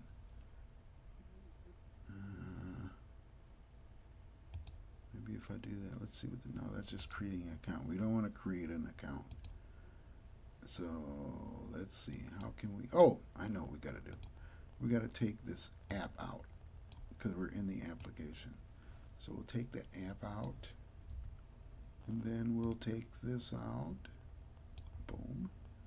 Now we will go to iTrust Capital. Okay, so now we're at the iTrust Capital site, and these are the markets that you can invest in. We bought a little graph today, so that's a good one we bought. These are the crypto, all the assets, the cryptocurrencies, the precious metals here. So if you like gold, you can invest into the gold. It says a volume of 24 hours. See, the thing is, that's why we can actually trade gold on pocket options and then we can take our winnings and we can transfer it over to iTrust Capital. Now, the way you're not going to be transferring gold to gold, but you're going to be taking the Bitcoin and you're going to bring it over the Bitcoin over to your iTrust Capital account, and you're going to be able to fund that. Now, I said that wrong. The only way you're going to be able to do that is you're going to take whatever profits you have, or if you don't have any, money into a market or broker, you can open your bank account and you go through a process and you can fund it through cash. Once you fund it through cash, then you'll be able to come to the markets, the assets, and you'll be able to purchase the coins or the precious metals. I hope I said that correct. If I didn't, don't shoot the messenger. So you come here, you can then secure your coins.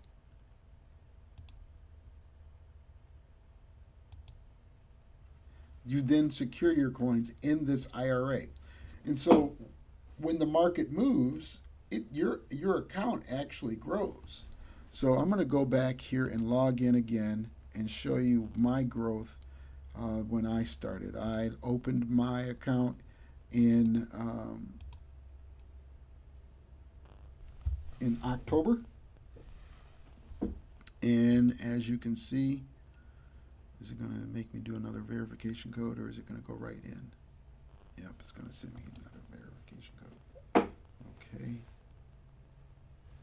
It's very secure. 652.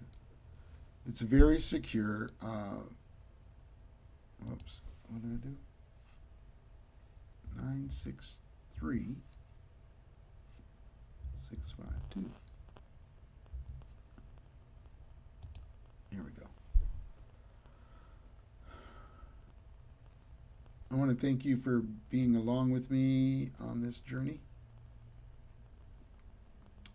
And okay, so like this is my account right here.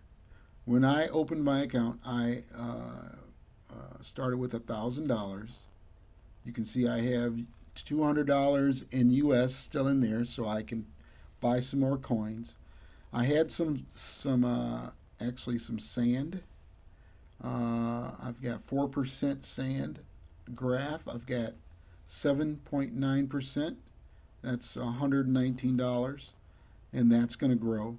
And I have a 76% Bitcoin. That's at $1,300. So when I started out, I started with $1,000, and I'm up 700, and it's only the new year. So when these coins mature and they go up in value, that is going to change. I was intrigued when I seen it was at 1,200, and I said, "Oh my goodness, this is working." So right now, I'm going to just leave that there because there are some other coins that I'm interested in, and what I'm going to teach you how to do is like this morning when we went to Coinmarketcap. I'm going to show you how you can pick these projects that are coming out and get them for pennies on the dollar. Imagine if you could get a coin or a token that was less than a penny, and you put $100 on it, and then it goes to a penny. The money is there. That's all I gotta say. That's all I gotta say. We can see now that Solana, we did get put into the market. Solana, we did make our initial buy. It touched right here, and it triggered a buy, and it went all the way down to $2. And you remember that we're actually in the lesson of stop losses and risk management. So right now, listen to what they're telling you. Take your notes. Write these things down, and we can have a discussion on studying these things This is for real. This is no joke. Come on, this is for real. This is for real, and it can make you a whole lot of money. I want to be a part of that, and you can find it right here. It's not going to cost you a whole bunch of money. So anyways, we're going to get back to the lesson. Take your notes at, let's see, it's 12 o'clock now. We'll run it up until 12:30, and then I will take a break, and we'll be back at 1 p.m. so we can go over to the Trading Bible. But we will pick up where we left off when 12:30 comes off, so that way you don't miss anything, and we'll go right back into the trading lesson because it is a 2-hour lesson, and I don't want it to be. I want to take breaks. I don't want you to be overwhelmed because it's going to take some time. That's why I'm glad I started this finally for the new year, so everybody that has joined and that are on, we can go together, because I'm going to dedicate my time and my effort to helping you earn an additional income along with whatever you're doing right now. That's why I said do what you do. You can always come back and visit the site. You can always contact me personally through, I just put my email address and everything down here in the stream. I gotta make that gap there. You can see that.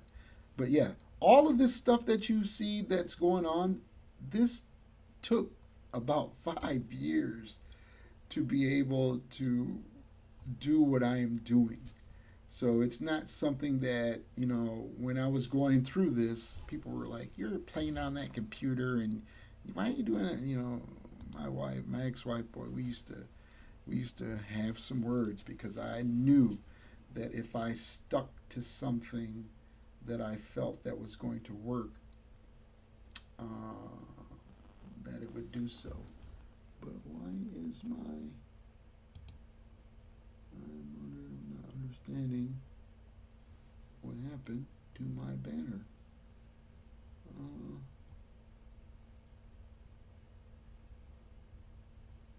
But I'll fumble around with that. Maybe cam shot, pocket options. But anyways, logo. Oh, I probably need to do this.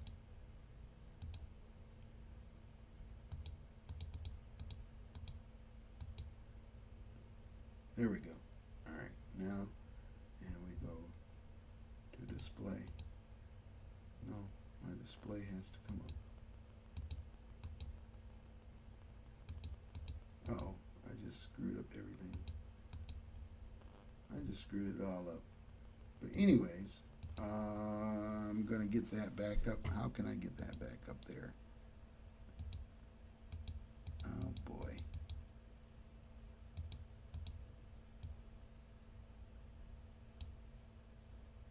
We're going to get it back up here. There we go. There we go. We were messing around with it. We shouldn't have messed with it. So we'll get this going back up there. I'll put my banners back up there. We'll get this all going. Let me go ahead and run this, and we'll be back in a little bit.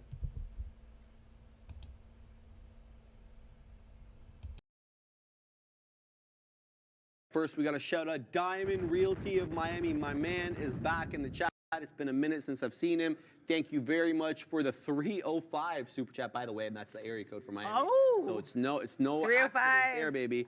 What is going on over here? What is this, Ram? All right, let's go down here and see what other people are saying. Sailor Moon, Egypt 2-0 ski over Djibouti in FIFA World Cup qualifying. Awesome. Good to know there. All right, let's move down here and talk a little bit about the next topic.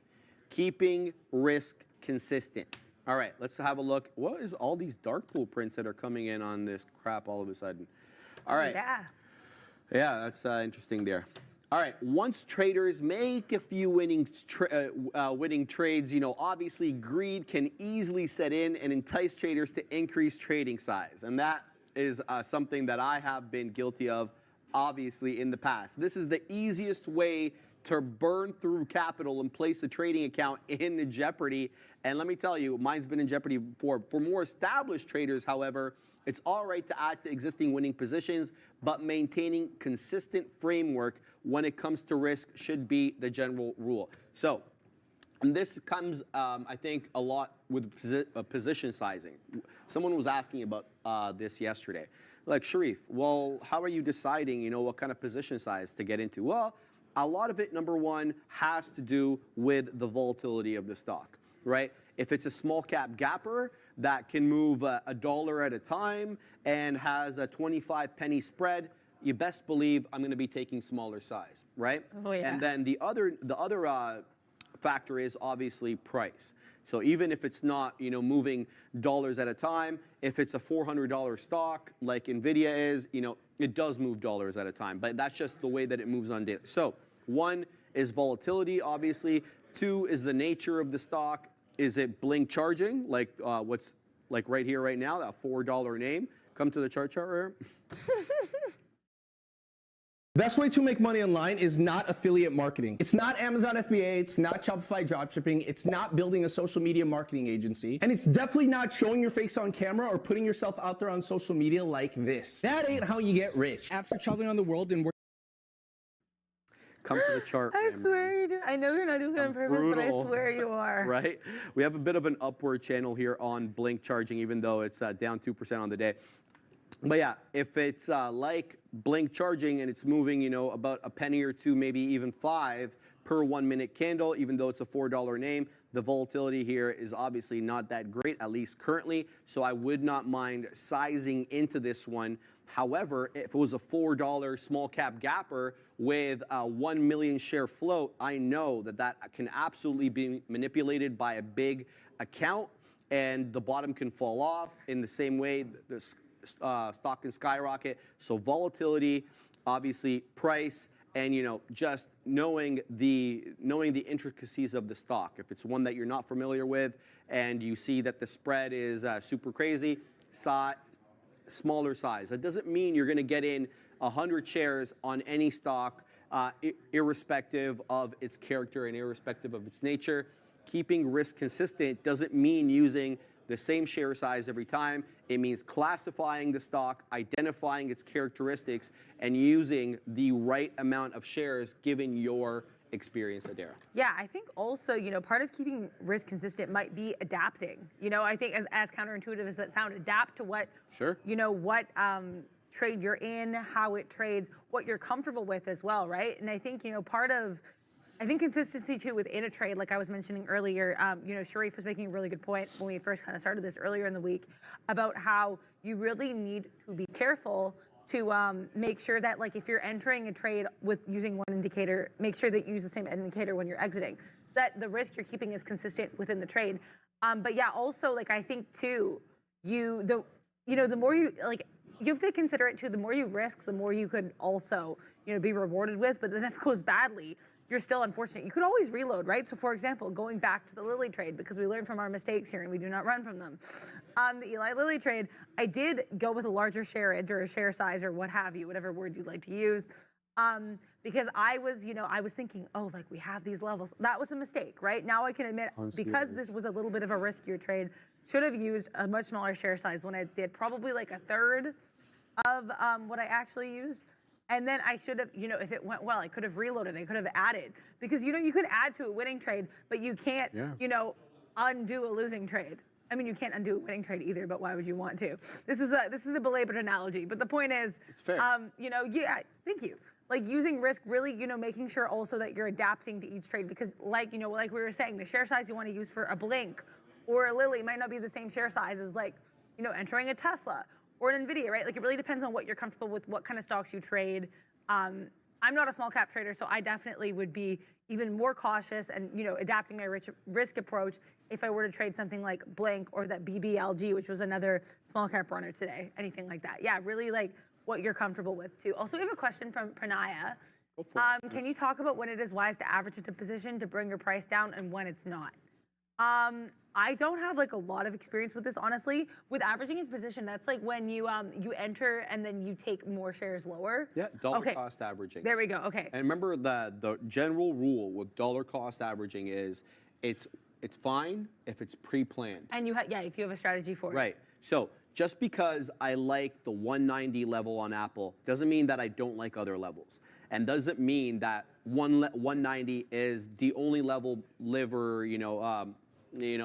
come hell or high water. No, there are other levels on Apple that I like, and if I'm cognizant of those levels, whether they're price action levels, support and resistance, moving averages, VWAP, what have you, and I see that there has been some respect by Apple at those levels, I can say to myself, okay, fine, let's get short 25% position on Apple at 190. However, there is I estimate that there will likely be, say, whatever percent chance that it could go up to that 190.50. If that's the case, I want to have another 25% hanging out at that 190.50. So long as I'm pre-planning the dollar cost averaging, therefore, I'm able to know my total risk if all the orders were to trigger ahead of time.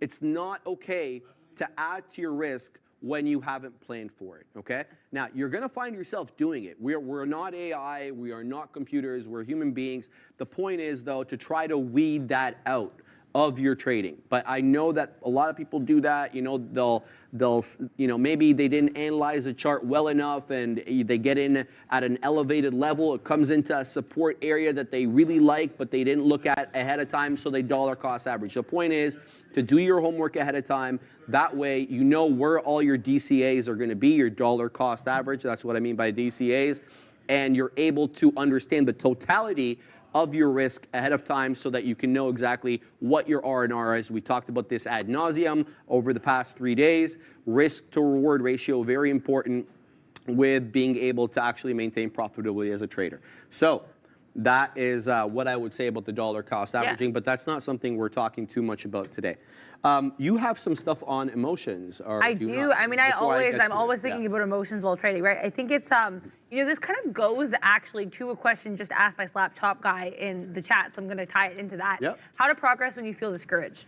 So I think a really big part of like trading with emotion is, trying not to let emotion get into it, and that's much easier said than done. Because I've been someone, especially early in the trade, I would freak out, I'd run, I'd leave a trade, even though we had not entered my area of where I actually wanted to get out yet. We hadn't gone near my stop loss. I'd be like, oh, I'll get out when it gets to the X level. It never got to X level, and I'd get out, and I missed out on some winning trades that way. And I think part of that is because I wasn't planning as well ahead of time. I was kind of getting in the trade and then deciding where I wanted to set my risk. And I think to some extent, you can manage your emotions through trading by checking them at the door, with the coat check, handing them to the valet, and just... Speaking of coat check, I need to complain. Please do. I went to the Raptors game on Sunday with the Neil and the Katina Man and the Brendo, and I brought my bag with me because I drove there and I didn't want to drive back because we drank a little bit, right? So I obviously didn't want to drink and drive. $20 to check my bag. What in the actual hell? $20 to check my bag at the Scotiabank Arena. Talk about highway robbery. Yeah, man, I'm not checking anything anymore, man. My God, sorry to digress. I had to complain. No, it's okay. I think that's valid. But you don't have to pay $20 to check your emotions at the door. You can save $20 by checking your emotions at the door. I'm bringing everything back, guys. But so think about it like that. Instead of paying your $20, you are going to save your $20 by just basically like going ahead of time saying, if it gets to this level, I'm gone, I'm out, I'm losing on the trade. If we get to this level, I'm winning on the trade, I'm taking it and running away, right? So I think that's definitely something of note with regards to managing emotions, and just kind of breathing and waiting. If it gets to the level, I'm gone. And then also the thing is too, is I think that comes into mind too. If it goes like, let's say, par example, if I'm gonna enter Tesla, which I'm not until I see more support here, but let's say I were to enter Tesla, okay? I would definitely get around this 235 where we're seeing a Scotia support. I get out around 235 237. Why? Because I know we can hit that level. I don't know if we can go much higher than that, right? So then let's say if we hit 237, I take my out and then we go higher. Or let's say we're at like 236.95. I'm like, oh my gosh, should I stay in? No, because I mean, it's up to you, but I think for myself, I would have to say no because this is already a counter trend trade. Like you have to keep everything in mind, right? While you're checking your emotions at the door with the valet, you have to keep in mind, this is down 3% on the day. This is a risky long to begin with, right? So I need to, whatever profits I can take, I'm going to take and I'm going to run.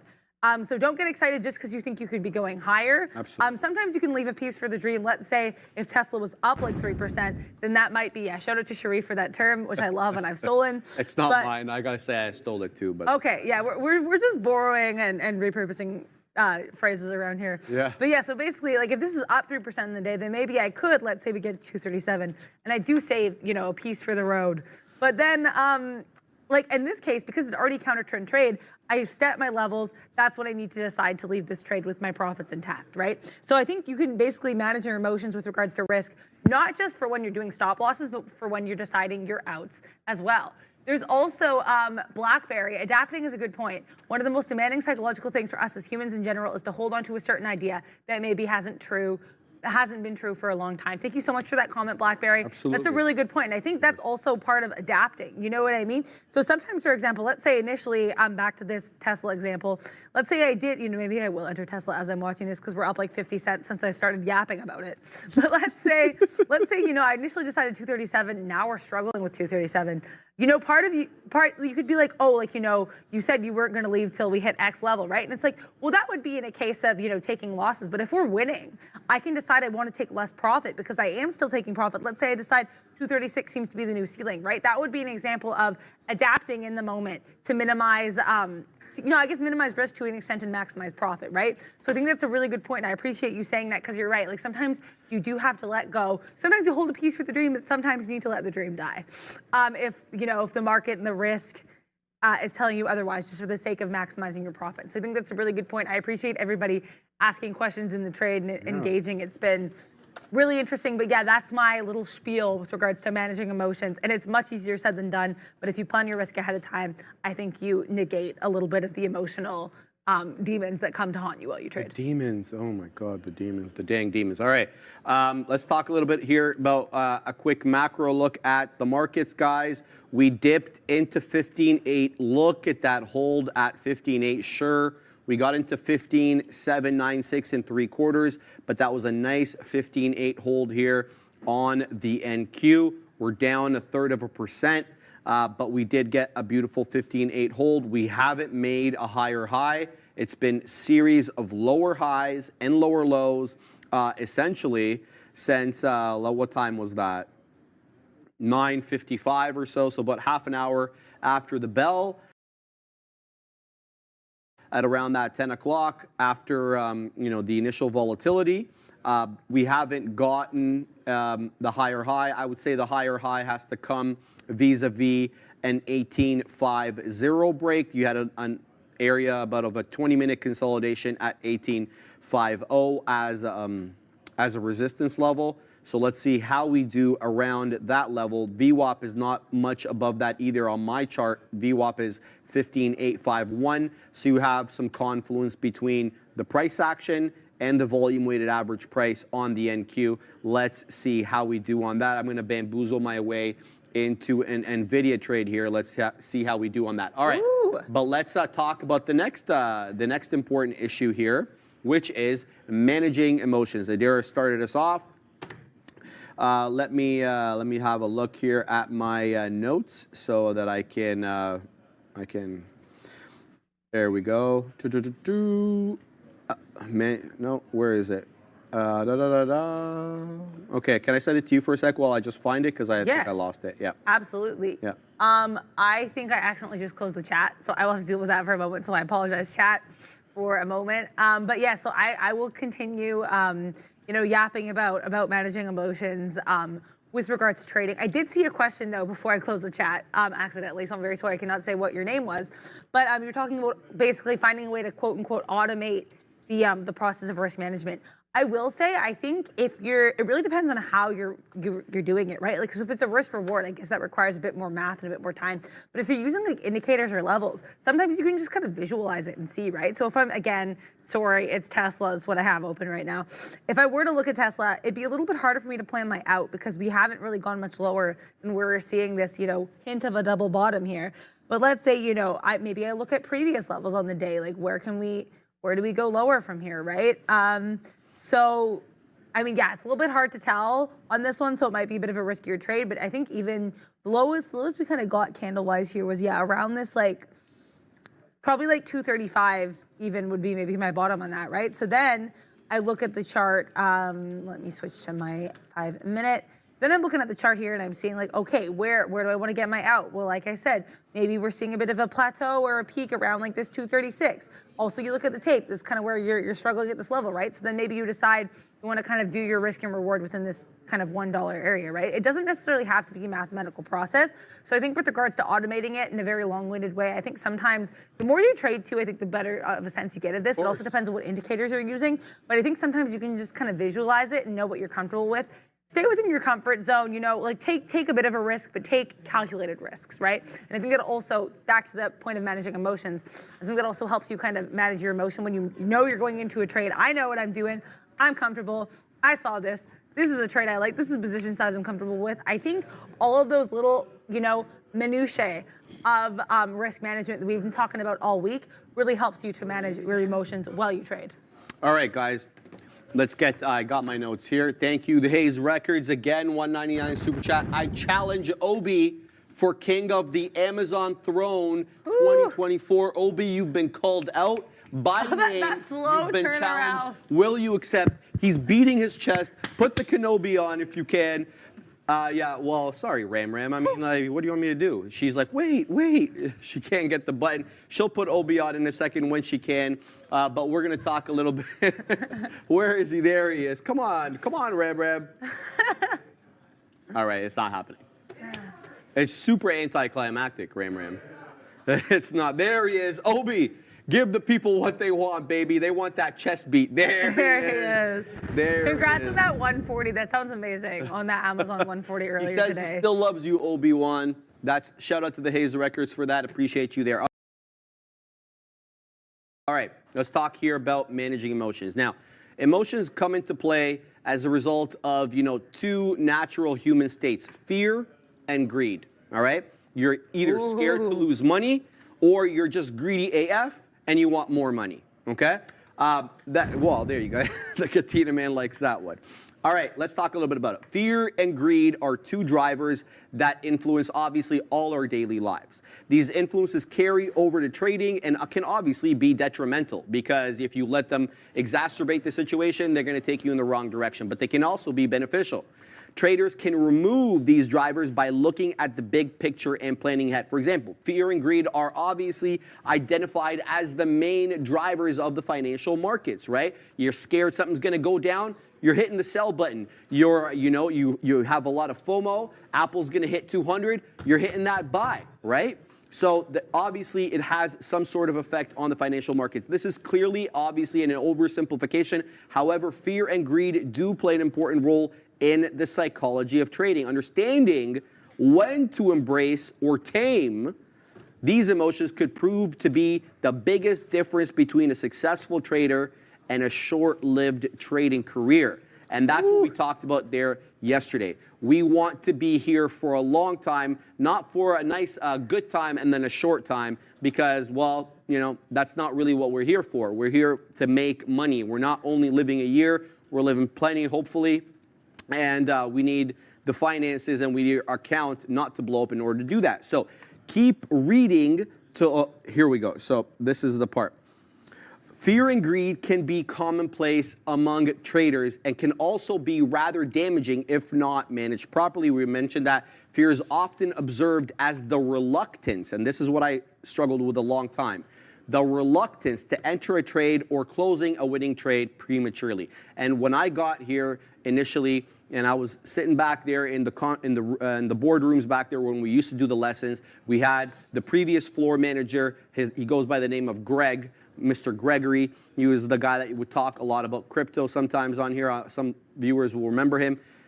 I told him, Greg, you know, I chart the levels, I like the levels, and I can't seem to pull the trigger. And he said, you're suffering from a lack of the C word, my friend. You're suffering from conviction. So it's about wrapping your mind about that. You have to be convicted in the trade. Now, how do you it's not about hitting a button, all of a sudden I've got conviction. No, it's repetition, repetition, repetition. It's seeing the setup come once and then executing in your direction or the direction that you anticipated. Seeing it twice, over and over and over and over. It definitely helps with your psychology when you're not just told something as a blanket statement, if A plus B then equals C. No, you actually see it for yourself in real life. It gives you the confidence to take that trade and to put actual money on the line. So that's the part I want to make there. So that is the fear of entering a trade. That's what I suffered from the most. I didn't really have the problem of holding for too long and being greedy. I actually suffered from fear of getting into a trade rather than holding the trade for a prolonged period of time and then giving up a lot of the profits. Greed, on the other hand, manifests when traders add more capital to winning trades or over leverage with the aim to profit from small moves in the market. And that's a little bit about what you like to do. You like to scalp. So you like to take bigger size for shorter amounts of time. Yeah. The thing is, honestly, though, I don't even really take bigger size. Is the thing. I just scalp. I just do it a lot. It's just a lot of repetition where I will just like scurry in like a little rat in and out of the trades with honestly not that big share size. I need to work on diversifying my share size more. I will say that's an element of risk management that I'm trying to work on that we keep talking about with regards to position size. I usually use like roughly the same. Except for if it's a position that I'm trying to hold longer, then sometimes I might actually use more. So it's kind of the opposite of, you know, how a normal human would be thinking. So maybe that says, you know, a lot about my inexperience or my journey in the world of trading, right? But I think, yeah, definitely, I think working on position size. But yeah, so I think in regards to greed, maybe it might be that the positions I think are going to be longer, that I'm going to stay in for a longer time. When I say long, I don't mean like long as in like long or short. I mean like long as in like length of time, just to clarify there. But so I think the fact that I use larger position sizes for those maybe is a bit more greedy. Maybe, you know, and sometimes those don't work out. Like the Eli Lilly trade, again, I used a bit larger position size for that and definitely, you know, blew up in my face. Right, so it's, I think also though, regards to risk management, back to, you know, this massive losing trade I had earlier. The biggest thing with regards to risk management and managing emotions with regards to risk is don't give up. You know, just be like, you know, this didn't work out. Don't re-enter the trade. I was looking at this one and I was like, you know what? I want to see more. I want to see maybe a move above VWAP before I get back in. You know, maybe looking at a short at this level instead because I know we failed this level earlier. I think learning from your mistakes is like, you know, the best way to kind of, you know, brush yourself off, get back up, keep going, right? Because the thing is, you're not gonna, like, repetition is important, experience is important, and you're not gonna get more experience if you keep beating yourself up. You know what I mean? And that's much easier said than done because there have been times I've been in trades and I'm like, this is terrible. You know, you wanna hide your head under a rock. Try again, right? And like, don't even necessarily count out a stock because, oh, that stock, you know, betrayed me. I didn't do well in this trade. Maybe it's just you weren't managing your risk well. Right? Maybe it's just you didn't plan it very well. So I think definitely like being honest with yourself, but not being too hard on yourself either. It's that delicate little balance that can help you brush yourself up and keep on trucking and keep on trading. Keep on trucking, baby. All right, let's go on here. So with respect, now we know that the fear instinct is kind of a little bit tied to the fight or flight, but with respect actually to applying fear with trading, here's what I have to say about that. Traders experience fear when positions move against them, and this poses obviously a threat to their trading account. Yeah. Watching a position move against you invokes the fear of realizing that loss, and so traders tend to hold to losing positions much longer than they actually should. Am I staticky again? A little, okay, sorry. My mic is staticky, I apologize, guys. So you hold on to the position for longer than you should because you have a fear, obviously, of realizing that loss. In fact, this was discovered as the #1 mistake that traders make when daily FX, which I believe they're they do Forex or they do something like that, researched over 30 million live trades to unearth the traits of a successful trader. They noticed that the biggest drawback was the fear of realizing the loss, and therefore you ended up holding the position against you despite the fact that you had to stop because you didn't want to realize that loss and then, succumb to your fear, rather than understanding that it is just on a per trade basis, that you don't live or die by one trade. It's about the amalgam of all the trades combined that actually define who you are as a trader. A second scenario where fear tends to get in the better of traders is right before entering the market. Despite the analysis pointing towards a strong entry, traders may find themselves bogged down by the fear of loss and end up walking away from a well thought out trade. And that is what I suffered the most from. I would chart. I had a degree of confidence in the levels that I was looking at, but I had no repetition under my belt to know that this was actually going to manifest. Right? Someone told me in a textbook, someone told me on a website that I read. I would watch the Katina Man, the Neil on traderTV Live when I was still trading at home. They were doing it, but I never actually saw it over and over and over myself. So despite the fact that I thought, this is a good entry, this is a fantastic out, I wouldn't actually end up taking the trades because I was too scared to go through with it because of the possibility of taking that L. And that is something that I suffered from quite a bit. And to this day, I still do, right? I mean, you have to go against your personality somewhat, I think, as a day trader. I think very few people are born naturally with the composition to day trade. Maybe there are. That hasn't been my experience. I think that you really need to go out of your element a little bit, Adair. Yeah, and I think also with regards to what you were talking about with the fear of entering a trade, even though you have the setup works out for you. I think confidence is a huge part, but it definitely does come from experience, and it also comes from having a plan. And I think, looking at this, I do have a modicum of faith in this trade. I like that we are heading. You think I'm not going to hit the word when you say modicum? Well, you said amalgam, and then I was thinking modicum, and I say modicum too. I love that word. It's a great word. Absolutely. Right. So I do have a modicum of confidence in this trade, and it has been bolstered or supplemented with the chart. So we are kind of a little bit high on our friend Netflix here, but Netflix is getting high in its own supply. I don't know what I'm saying, but we're around this. If we kind of get around this 466 area, that would definitely be where I take my exit. But I like this because we are seeing lower lows on the 5-minute candles. Even nothing. We're taking a little swoop down here, and we've generally seen this pattern throughout Netflix today, where we'll kind of have this range and then we'll go swoop to the downside. So now you're thinking, well, where do I want to get out? I want to get out basically where we started this move to the high side. So this is around 460, 430. We could go lower, but you know what? I don't want to risk that. Another area for me potentially for an out would be if I held a piece for the dream. I keep stealing that one. Fine. Around VWAP here because, and why do I say VWAP? We keep using VWAP as this point of support. So I'm basically using all, different levels. I'm basically using the chart for my entrance and exit. I'll be at different parts of the chart. So I'm using VWAP for my exit, and I'm using general kind of chart pattern movements for my entry. But I'm definitely both cases using the chart. I'm not using tape. I'm not using kind of a variety of indicators. Simply looking at chart movement, what we've done today. So intraday data to kind of make this move to Netflix. I do have to keep in mind though, this one is slightly counter trend in that we are, slightly positive on the day on Netflix, but it's one that I've traded a little bit. So I have to keep that in mind as well. The chart pattern does suggest at least a mild swoop to the downside and know where I want to get out. So therefore, I do feel confident-ish entering this trade because I think the big thing is too, is if you just stare at it, you can stare at a chart all day. And this is another big thing I used to do, especially early on when I started on the midday. And I was going to say when I started trading, but I more or less started trading when I started on the midday. So basically potato there. But the biggest thing would be I would notice a chart pattern and then I wouldn't get in. I'd get freaked out and I wouldn't enter the trade. The other thing is the only way to learn is to win or lose, is to enter the trade and see what happens. It's experience. And then you also kind of get practice within the trades. Also, BlackBerry, this question I really like. And go for it. For both of us here, why is it we get more upset about a loss than we're happy about a win? That's really deep, and I love that question. And I think Obi and I talked about that a lot.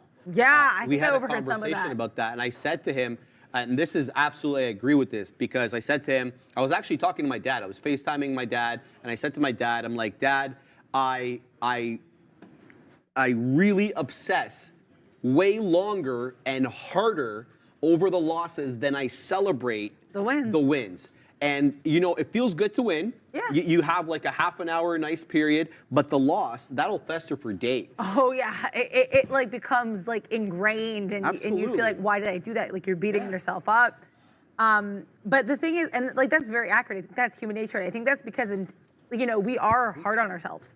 Yeah. Even if you are greedy, even if you have like some confidence entering the trade, we are. I think generally as people, I think we put a lot of pressure on ourselves, especially if you're trading here, in front of others. You want to do a good job. But we're here teaching, and I think, or like at least now, especially with it being an implicitly, or I guess definitely a teaching kind of lesson learning segment, right? And so I think, especially learning live, trading live, there is pressure to do well. But I think the thing is, I think part of managing emotion, maybe I'll pause at this. I don't know if this is true, but I think part of managing emotion is maybe recognizing that you can celebrate your wins too. Don't get so caught up in the losses that you lose sight of yourself and your trading, because for every loss, maybe there's a couple wins.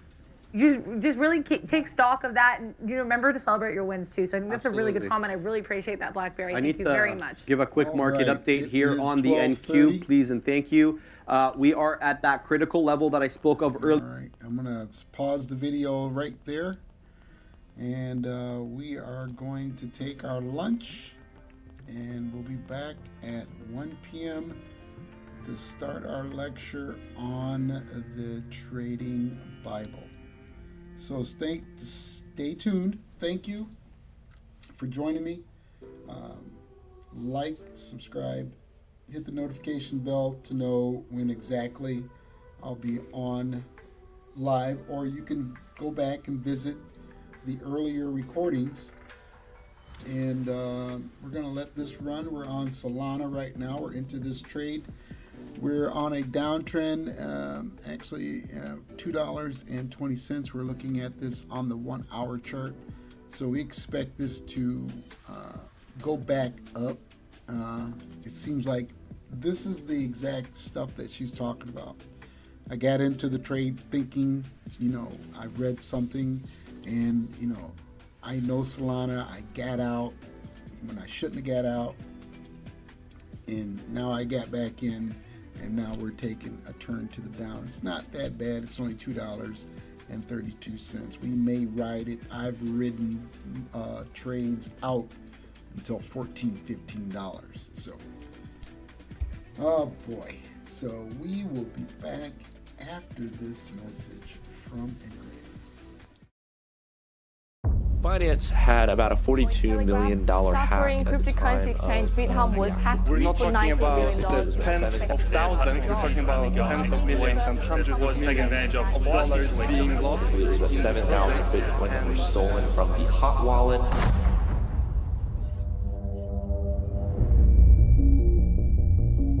Today, holding cryptocurrencies is courageous. Tomorrow, it needs to be customary. It is time to build further on the minds that came before us. Never settle for less. It is here and now that you can take control of your money, control of your identity.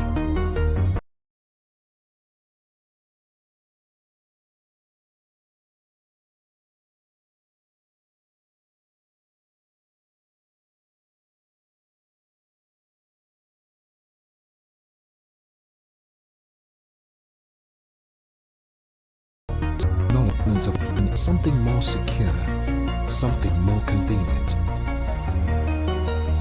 This year, this month, this day, start truly owning what is yours with Engrave. 44,000 Ethereum. That's how much my previous project was hacked for. As you know, this is not the only case. That's why we created Engrave. Our mission is to empower you to truly own your cryptocurrencies in a secure and intuitive way. Unlike traditional hardware wallets that still need a connection, imagine one where all connectivity is removed. No Wi-Fi, no NFC, no Bluetooth, no USB. We did it, and we call it the Engraved Zero. We removed all online vulnerabilities. Your keys are never exposed, ever. Even if someone gets their hands on your Zero, the device is designed to detect any intrusion, and it will wipe all the keys. We developed our solution with world-leading institutions, and our secure firmware has earned a certification higher than banks. That's how serious we take security. Transactions are made swift and simple using our mobile app and QR codes. Scan a transaction request, verify and sign it offline, and send the signed transaction back to the blockchain. Your phone has zero information on your private keys. But it doesn't stop there. If you lose your hardware wallet, you need a timeless backup. Therefore, we created the Engraved Graphene. No more paper wallets. From now on, you can recover your keys from our stainless steel encrypted puzzle.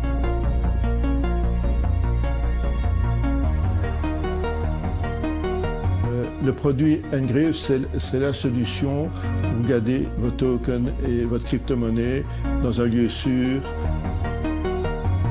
To ensure a great customer experience, we involved the end user throughout the entire process. Because of our journey, we deeply understand the need for quality assurance, which is why we make our products in Belgium, the heart of Europe.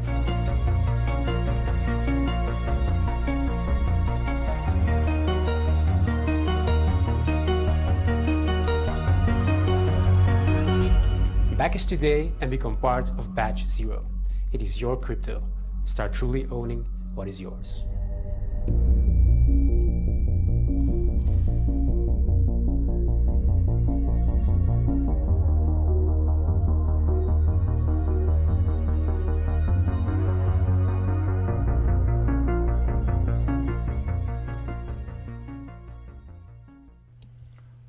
Own what is yours. Own what is yours.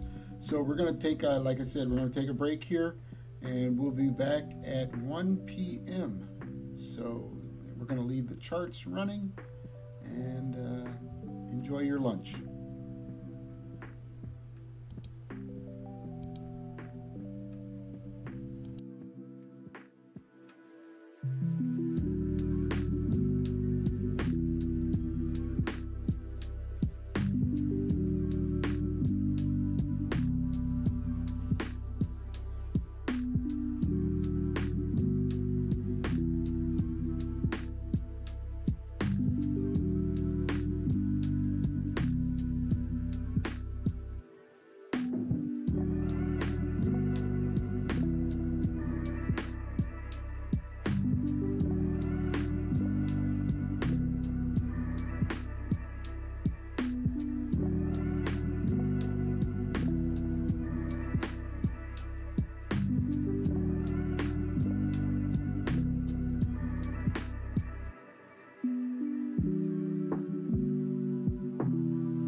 Welcome to P&D Uniforms and Accessories, where we treat all of our customers just like family. Your one-stop shop for all things uniforms. We carry a wide selection of top-quality uniforms from school to medical scrubs, plus church and choir gear. P&D Uniforms and Accessories have been in business for over 15 years. We are centrally located at 20936 Kelly Road in East Point, Michigan. Open 6 days a week, Monday through Saturday. Give us a call today, 586-777-3801. P&D Uniforms.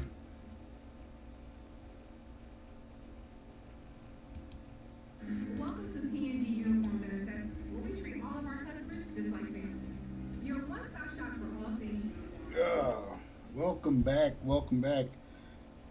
Thank you for joining me back here on the Living Legacy Live group.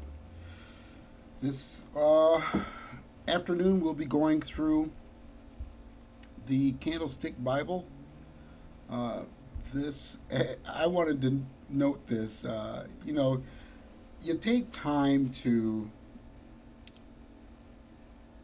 get things, you think you got things going, and you check and check and check. I made this sign, my schedule sign, and I didn't know if you guys noticed, but at the end it says, ending thoughts. And I scoured this, schedule to make sure I spelled everything right. Then I looked down and my U is missing in thoughts. So, hey, it happens. So let me get rid of that. All right, so now, Monday, I think it was Monday, either Monday or Sunday, one of those days, we had dipped into the Trading Bible, and I was actually going to use this copy because of the fact that I can have it read.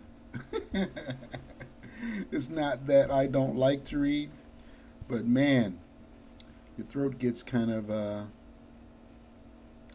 dry. So this is where we left off, the Candlestick Trading Bible at the Doji Candlestick. Hopefully it'll pick up right where we left off, and if there's some problems that you can't hear it or anything like that, I suggest, I do believe I have that in the description also. If I don't, I can I'll just take this right here and I'll put this link in the chat, and you can actually pick up a copy yourself. If you want to follow along, you can follow along. If you want to do it by yourself later on, that's fine. Oops. Hold on, Mike. Hold on, boy. Okay. All right, so here we go.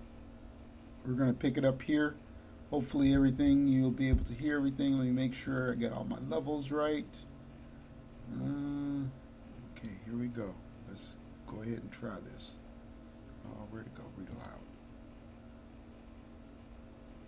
21. The Candlestick Trading Bible. The chart above shows how the market changed direction after the formation of the Doji candlestick. The market was trending up, that means that buyers were in control of the market.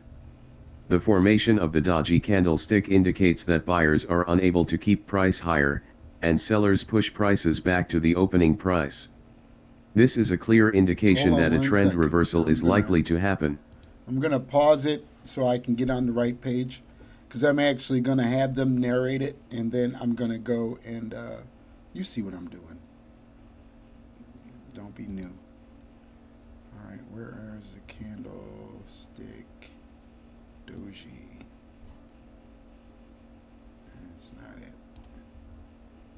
Oh, here we go. All right. Let's try this again. All right, so we got that going. And we go here. Happen. Remember always that a doji indicates equality and indecision in the market. You will often find it during periods of resting after big moves higher or lower.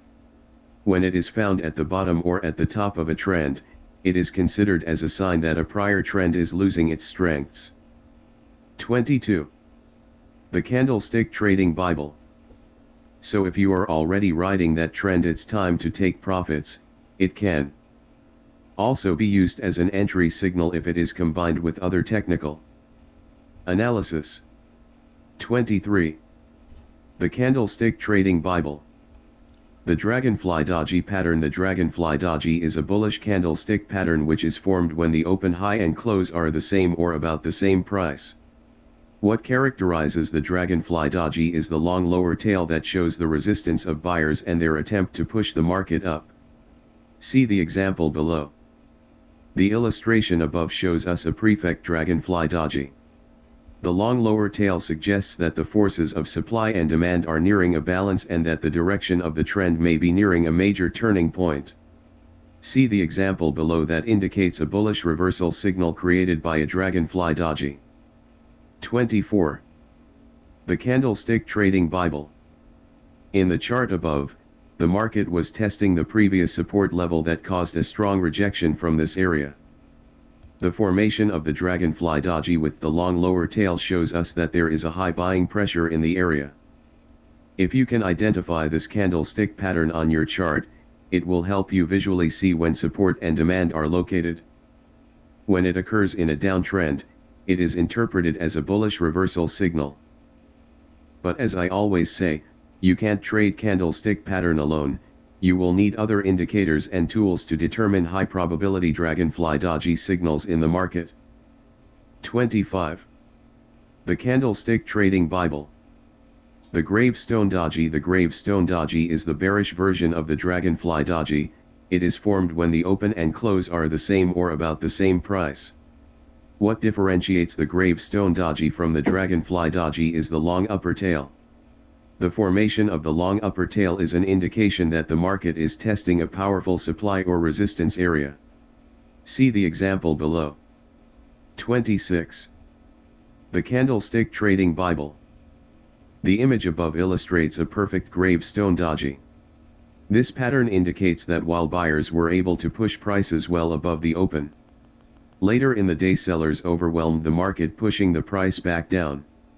This is interpreted as a sign that bulls are losing their momentum and the market is ready for a reversal. See another illustration below. The chart above shows a Gravestone Doji at the top of an uptrend, after a period of strong bullish activity. The formation of this candlestick pattern indicates that buyers are no longer in control of the market. For this pattern to be reliable, it must occur near a resistance level. 27. You know what? I'm going to make this fun. I'm going to make this fun for us. There's some...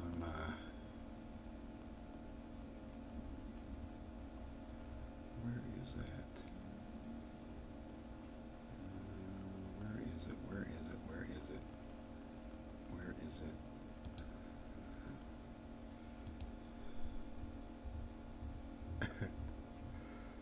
Dang, I wonder if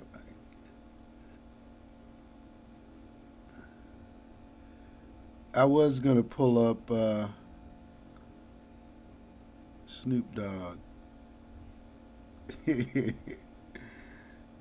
Where is it?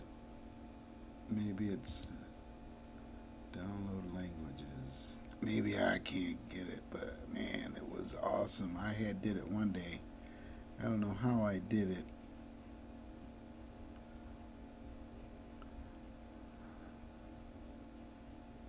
No, I can't do it. Well, I thought if I figure it out, I'll put it back on. But I don't know if you guys like it, if the computer reads it or if I just read it. So put your comments in the below section there, and we'll keep going. Hold on one second.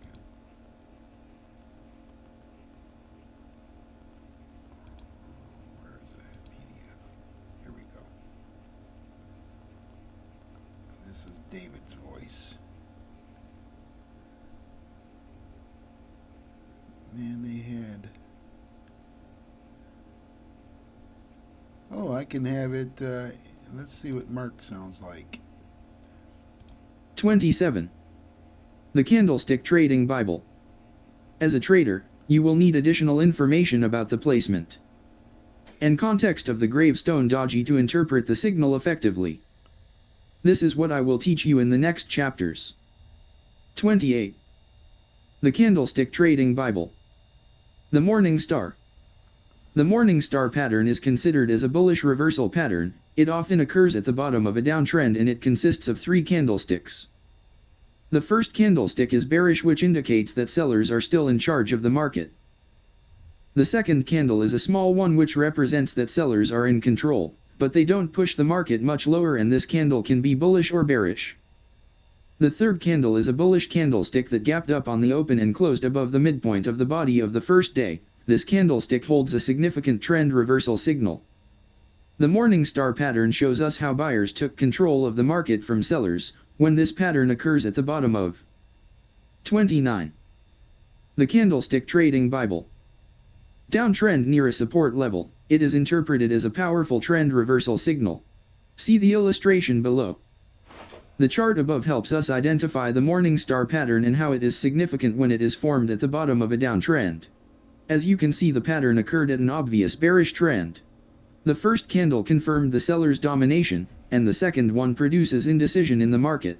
The second candle could be a doji, or any other candle. 30. The Candlestick Trading Bible.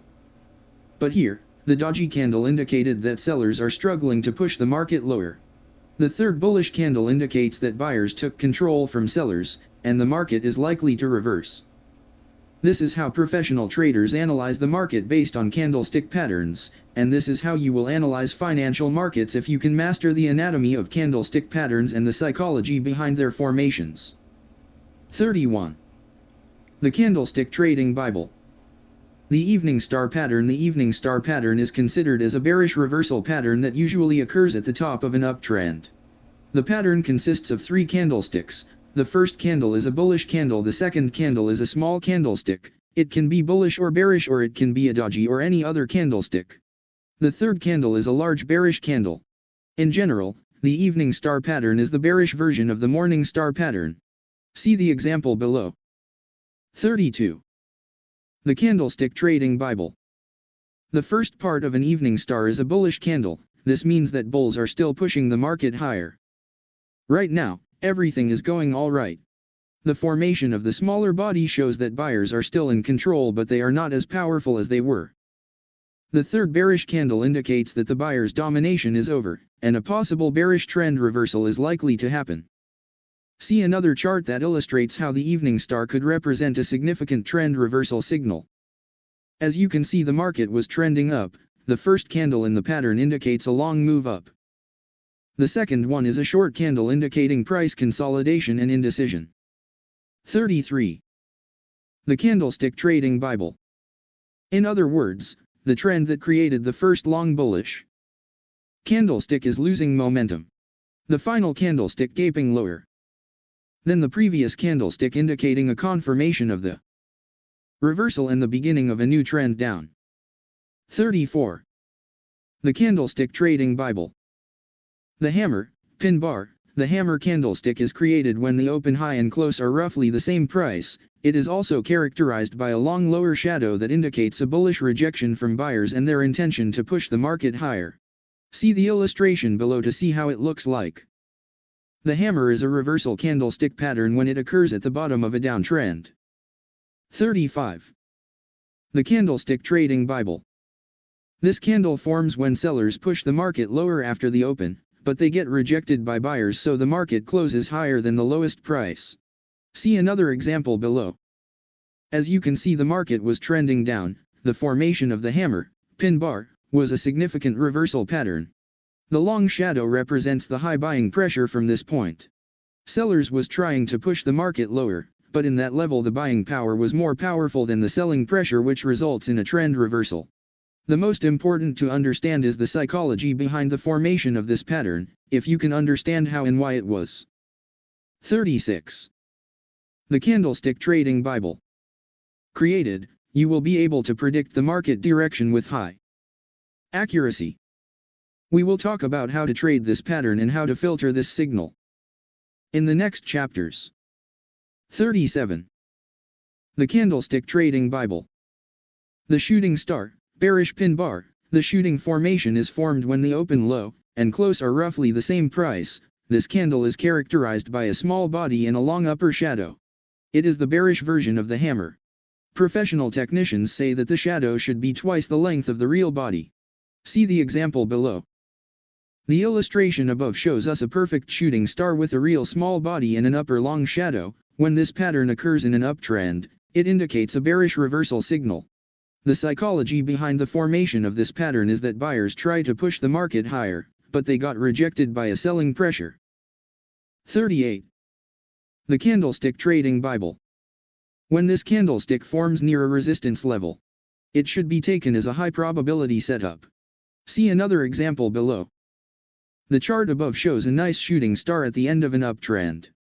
The formation of this pattern indicates the end of the uptrend move, and the beginning of a new downtrend. This candlestick pattern can be used with support and resistance, supply and demand areas, and with technical indicators. The shooting star is very easy to identify, and it is very profitable. It is one of the most powerful signals that I use to enter the market. 39. The Candlestick Trading Bible. In the next chapters, I will talk about it in details, and I will show you step by step how to make money trading this price action pattern. 40. The Candlestick Trading Bible. Turn my microphone on, so we're going to stop right there and go back. So that way we all get a perfect understanding on these. I don't know if I like to do that. So let's go back and let's make sure everybody understands. First of all, the doji candlestick, that's where we started at. So I'm going to point out a doji in the chart, and if you can follow along, yeah, right here. Okay. So if you follow along, you can actually pick out some dojis. So this would be considered a doji. And let's zoom in. That's a graveyard doji. This is a dragonfly. This is a dragonfly doji, right? Let's look.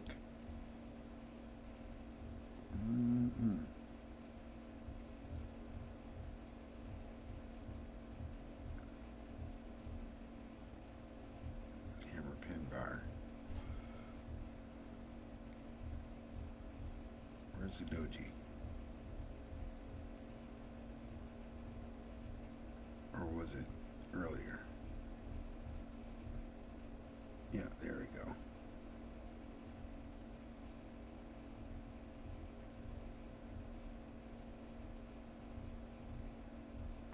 We're going to go all the way back. I'm sorry if I'm making you dizzy.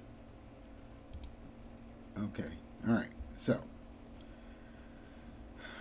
it says the doji is one of the most important Japanese candlesticks pattern. When this candlestick forms, it tells you that the market opens and closes at the same price, which means there is equality in indecision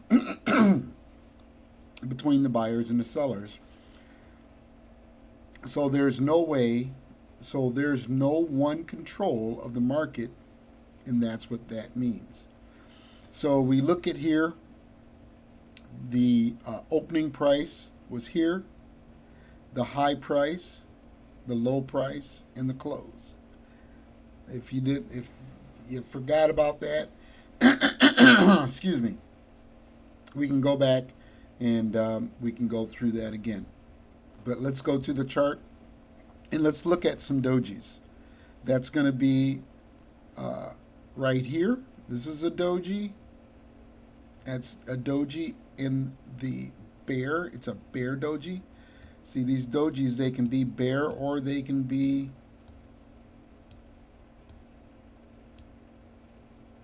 see, there's a doji there. That's a bullish doji.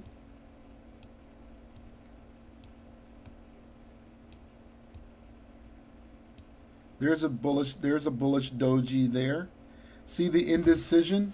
But see, once you learn that color of indecision might trigger something, that's why we like to use the moving averages. We noticed that this was coming from an uptrend, okay? Up, it leveled off, then it started to retrace. I don't know why I can't talk. So it started to level off and it went underneath the 10 moving average. So that was kind of telling you it's going to reverse and go to the downside. You can see it then was indecision here. This is what they call a doji, or I think a dragonfly doji. Let's check and see. Okay, that shows you a directional change, and that's what we had talked about. See the directional change? It went from a down to an up, and then we got another doji. We got another doji where? Right here. This is a good one. It looks just like a cross. Looks just like a cross. Oh man, we're really into the red on this Solana trade, but that's okay. Getting back to this. Okay, so now we went through that, so we're just going to identify the patterns. Okay, the dragonfly doji pattern is a bullish candlestick pattern which forms when the open high and close are the same or about the same price.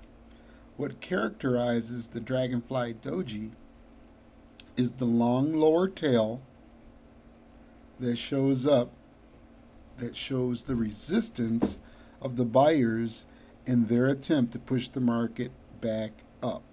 So let's go to our chart, and we look for a dragonfly doji candle. And we can see if, there we go. There's a dragonfly doji candle, and you can see, like he said, it was a reverse. Right here. What characterizes the dragonfly doji is a bullish candlestick pattern, which is formed when, I wonder if I can probably do that, right? Yeah.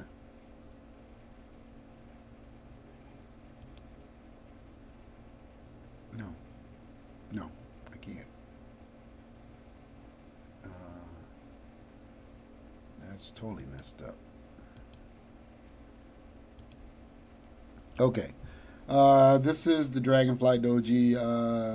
It says it's formed when the open high and close are about the same.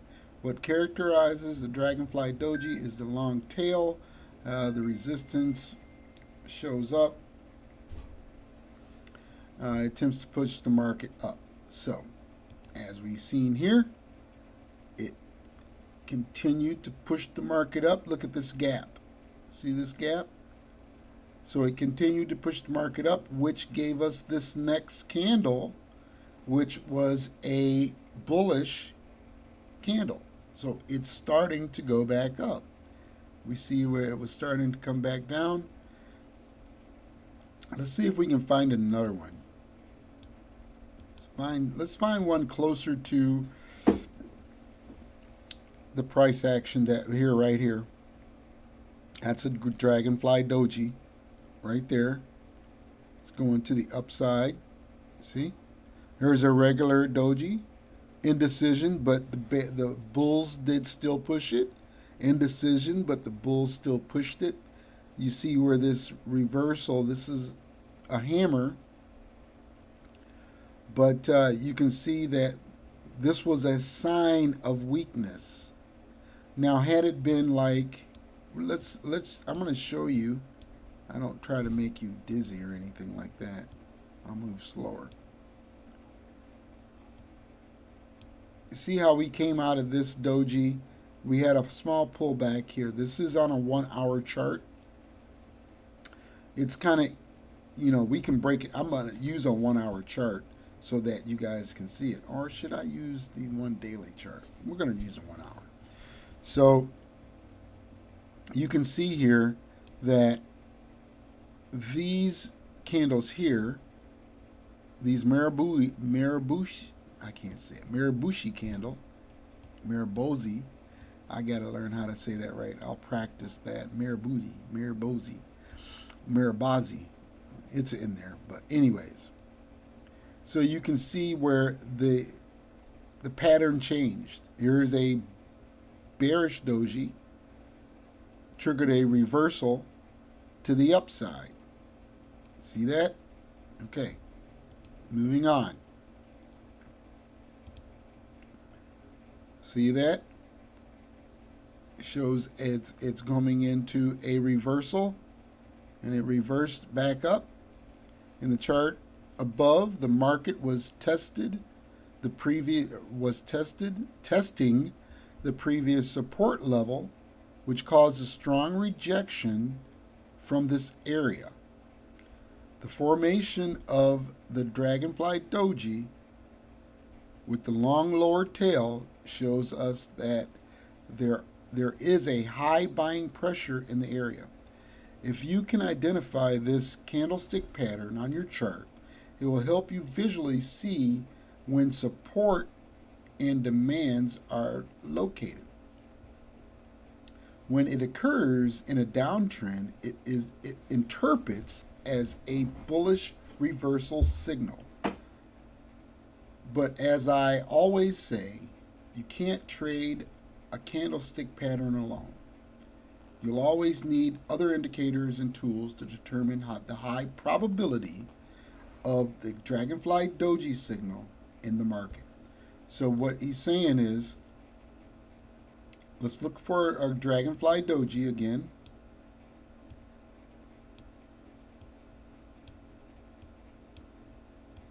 Looking for Dragonfly Doji.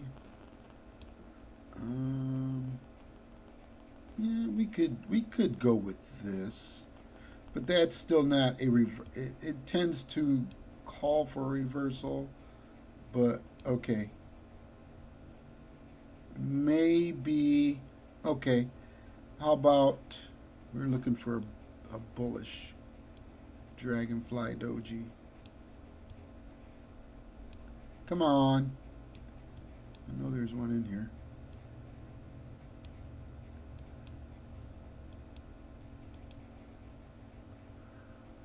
Bullish Dragonfly Doji.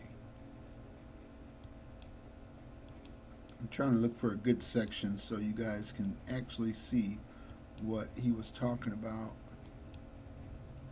Okay, here we go. Well, yeah, we can go here. Okay, we see how there was like indecision here. They came up strong. The bears came back down. The bulls still tried to push it up. The bears still came back down. And then right here, this is that Dragonfly Doji. There was actually a war, and the bulls retained control, because you can see this is a graveyard doji, but it's a bearish graveside doji, gravestone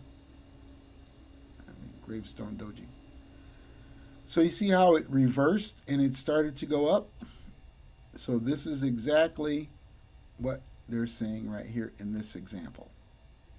So when you kind of spot these things, that's why I said it's going to take some screen time for you to get used to seeing these. And that's why, when we do the trading parties on Friday using the OTC market, you can get used to seeing these candlesticks and how the market reacts, and it'll be going faster than you can see what we're doing on the live trade markets.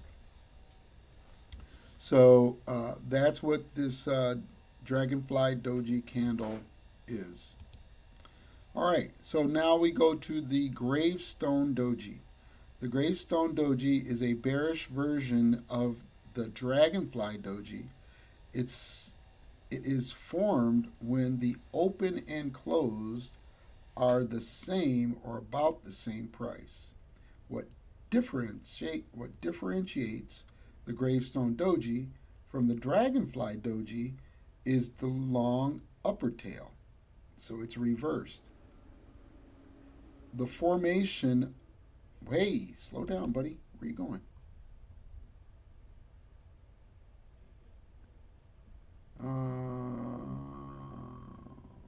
Okay, here it is. The formation of the long upper tail is an indication that the market is testing a powerful supply or resistance area. See example below. So we look at this example right here. We got the Gravestone Doji and we got a bearish candlestick. So you see that it's sticking up, and this is the open price and this is the closed price. And oh, to give you a little knowledge, candlesticks are, when they were traded on the market, there wasn't really any color. It was black and white. That's why I said you'll be able to adapt if you happen to be colorblind. We can still show you how you can differentiate in these candles, because when we use red, that is a black. When they use green, that is a white. You'll see later on in some people when you start to get into this, because I'm telling you, once you get in, you'll start doing research. There's going to be so much information out there. Don't let it overwhelm you. I'm here to help you. So let's take a look at the charts now, and let's find some what they call Gravestone Dojis. This is a Gravestone Doji right here. This is a Gravestone Doji right here. Okay? And let's look for another Gravestone Doji.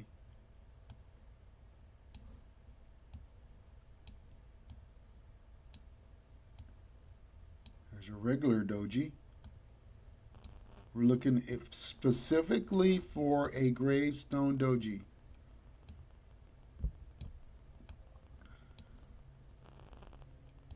Let's see here.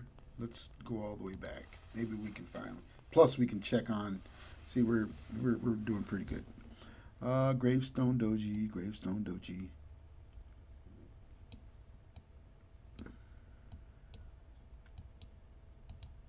We're on this Solana chart because we are in this trade and we want to be abreast of this. This right here is a Gravestone Doji, right there. It's still in the same price, right? Indicates that the market is testing for a powerful supply or resistant area. So let's look at this again. If you took a line here, this is what they're talking about. If you took a line here and you put it right there, and we're gonna make it thicker so you can see what I'm talking about. Anytime that we're gonna change the color too so you can see it better. We'll put it black. No, black won't show up. We'll put it white. There you go. All right. Later on, we'll get into support and resistance. But like I was showing you earlier today, how we were in consolidation because it was bouncing that tennis ball. Remember that tennis ball I said? So like if you look at your room, you have a floor and you have a ceiling. So right now, this is telling us that this acted as a resistance before the candle was able to go above it. So that's telling us what? This, when it hits this like this and these little wicks come up, it tells us this is resistance. It's not going all the way through. It didn't push all the way through. But then once it pushed all the way through and it kept going up, now this turned into support. See, it's sitting on top of the floor. And as the market moves up, you tend to get these support, resistance, support. Resistance, support, support, support, support. Remember? Okay. A bouncing ball. Boing, boing, boing, boing. See how this is a dragonfly. There's our dragonfly doji. So it told us that, and also you can look at this 10 moving average. It's right above the 10 moving average. The closer you get to that 10 moving average and it holds as a support, the more likely the market will follow and go up. Perfect example. The market went up in a continuation. There's a small pullback and it goes up. There's your indecision. There's another doji. We found that it was still on the upside of this simple moving average. This is confluence inside that. Think of it like liquid, like water, like a sponge.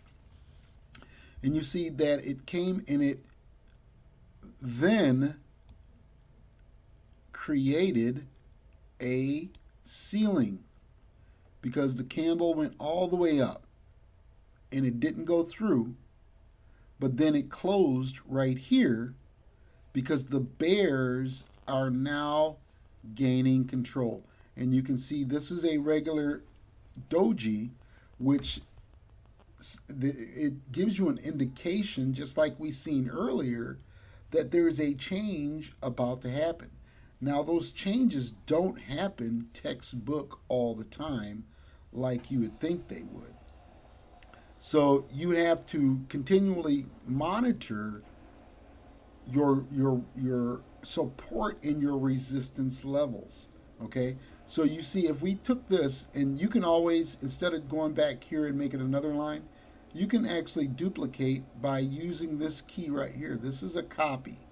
So you would press that copy, and you can now find your support in your resistance.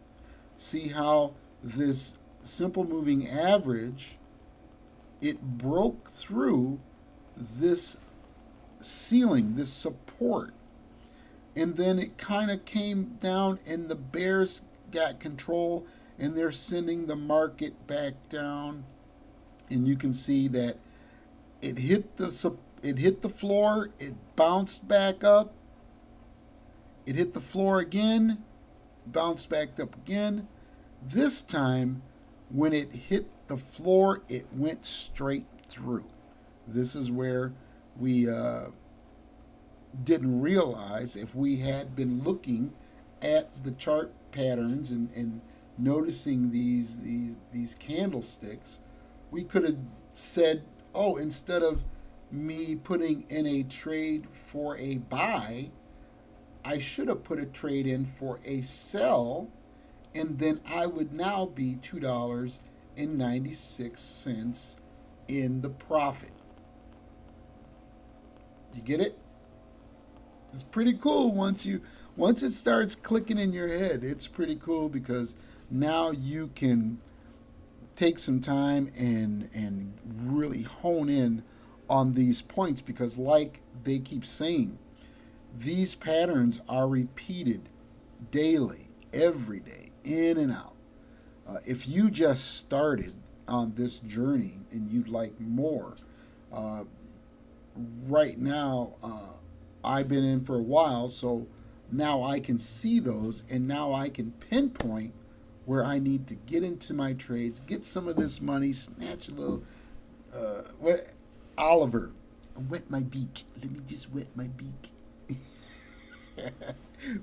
He calls when you take out profits wetting his beak, and you'll see the trader guys, they use that term, but that's the original guy that that term comes from. And I will be showing some of Oliver's videos because he's the master at showing you in a different light, and it just clicks. He does have a program too where you can actually invest into his program, and you use his money. You use his money, use his platform. We will talk about that, and you can keep 65% of your winnings. I'm just saying. But to get his course, to join him, I think it's like $1,500 or $3,000 to get in. That's why I said start here, start now, build a little nest egg. If you want to get into a prop firm or any other thing, I want to be that first step that you take. I want to slow it down so you can speed up, if that makes sense. So as we see in our Solana trade, remember this 200? I like the 200 moving average because it acts as a stable support. You see how when we zoom out, everything moves, but that 200 is smooth.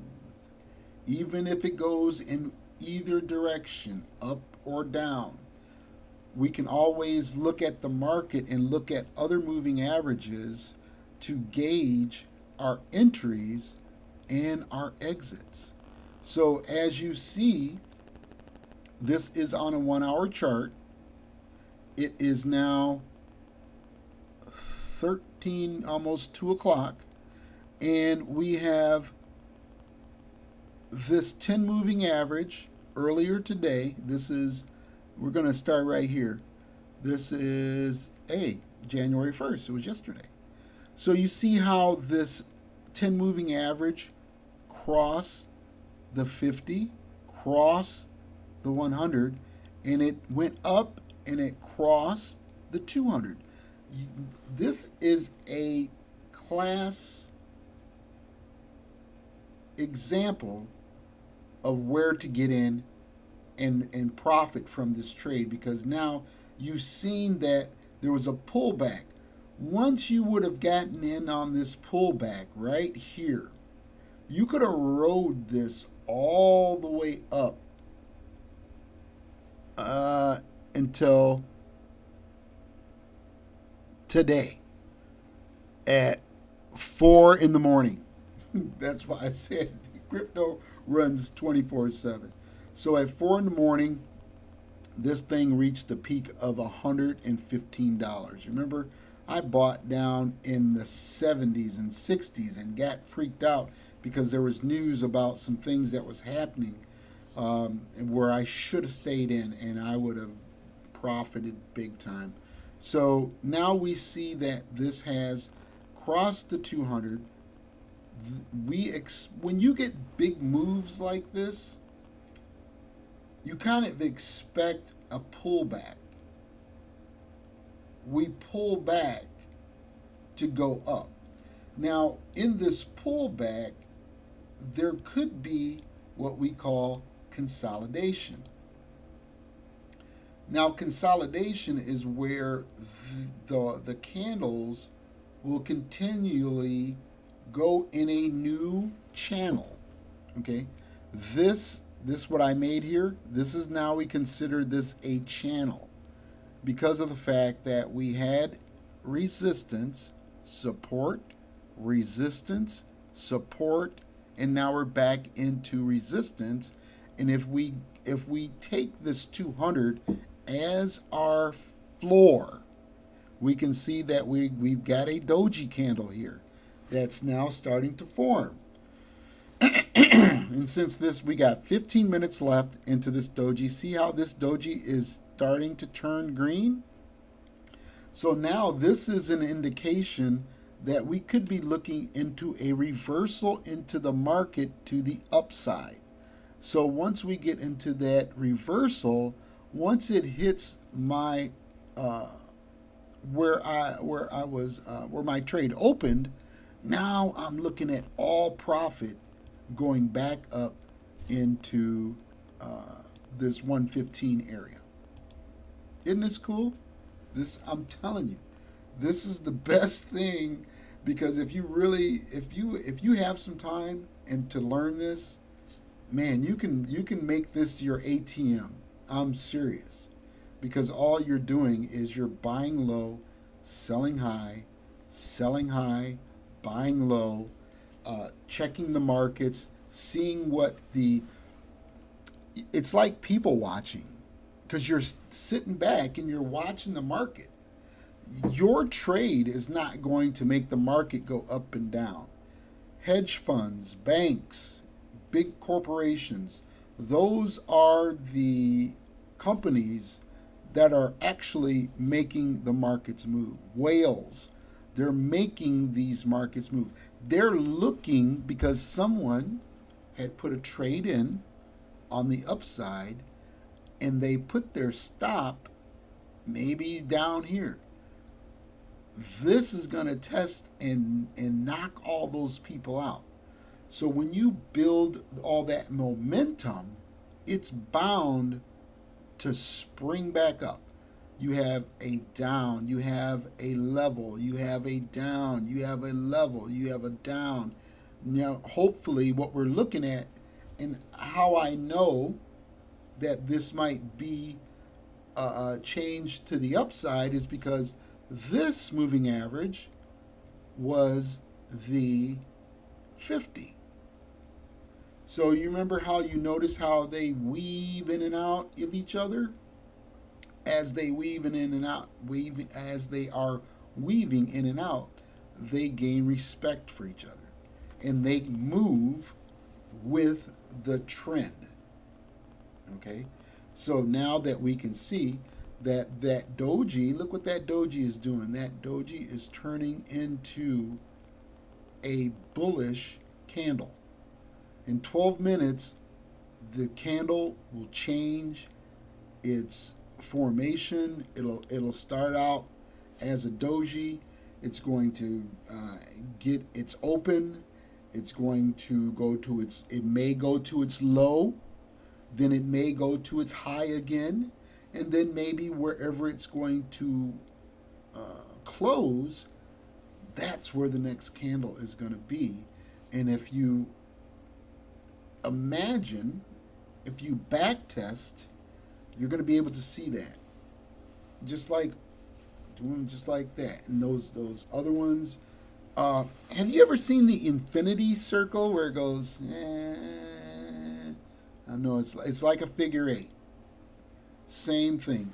The market repeats itself over and over and over and over again. That's why some people may have a good trade. They go into a good trade and they go to the bathroom, and now their trade's in the toilet. Or they come back and they could be the next millionaire. You never know. You don't know. There's no specific way to get in to know what's going to happen in the market. You're always going to have to do your research, find a company, follow it, follow the leaders in the industry, follow Buffett, follow Gates, follow Musk. Those people move the markets. Besides your banks, your insurance companies, your hedge funds, and other, entities of the world that have that type of money and that can move this market. Okay, so we are coming up on the 2 o'clock hour. Let's go through and find another candlestick before we go into the psychology part of the evening. And we're going to look for a morning star. Okay, so this is a morning star candle. You can see that you have a bearish candle here. It could be bearish or bullish. And then you have another bullish candle. So the Morningstar candle pattern is considered as a bullish reversal pattern. It often occurs at the bottom of a downtrend and is consistent it consists of 3 candlesticks. The first candlestick is a bearish, which indicates that sellers are in charge of the market. See? Remember when I said red, black. So it might be red, black, whatever. But the bears are in control of the market because they push the market down. Now, the second candle is a small one, which represents that the sellers are still in control, but they don't have the push. They don't push the market lower, and the candle can be bullish or bearish. So when this candle closes at its specific time, whether it's a minute, whether it's 30 minutes, whether it's an hour, a day, a week, a month, wherever that candle closes, that's going to determine where the market possibly could go. So it says the third candle is a bullish candlestick that gaps up at the open. So it opened here and it went down to here. So when we talk about gaps, we'll get into gaps and things like that in later on discussions. But when we look at this, it says the third candlestick that gapped up on the open and closed above the midpoint of the body of the first day. This candlestick, that should have been first candle. This candlestick holds a significant trend reversal signal. The Morningstar pattern shows us that how buyers took control of the market from the sellers. Then this pattern occurs at the bottom of a downtrend near the support level. It is interpreted as a powerful trend reversal signal. And you can see right here, you have that big long bear. Now you got that small bullish candle that happened. Remember, this is support.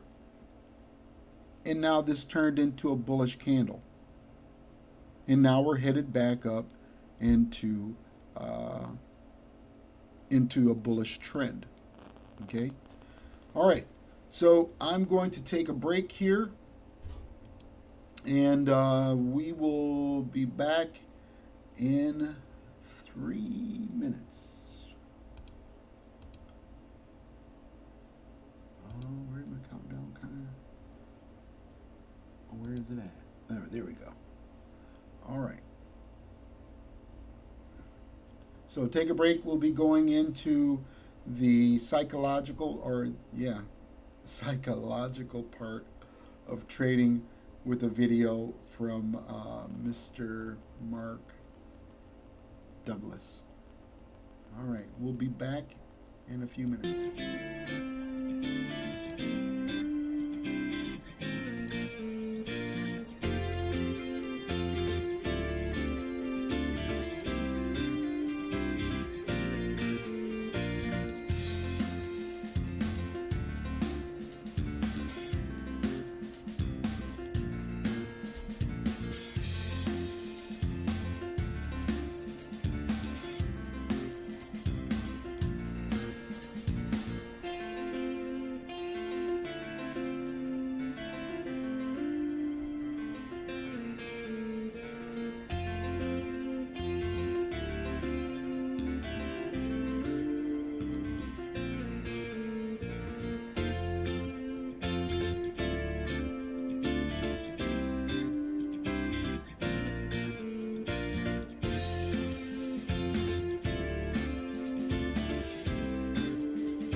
become a consistent.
Hello, and welcome back. You are live here with the Living Legacy Group.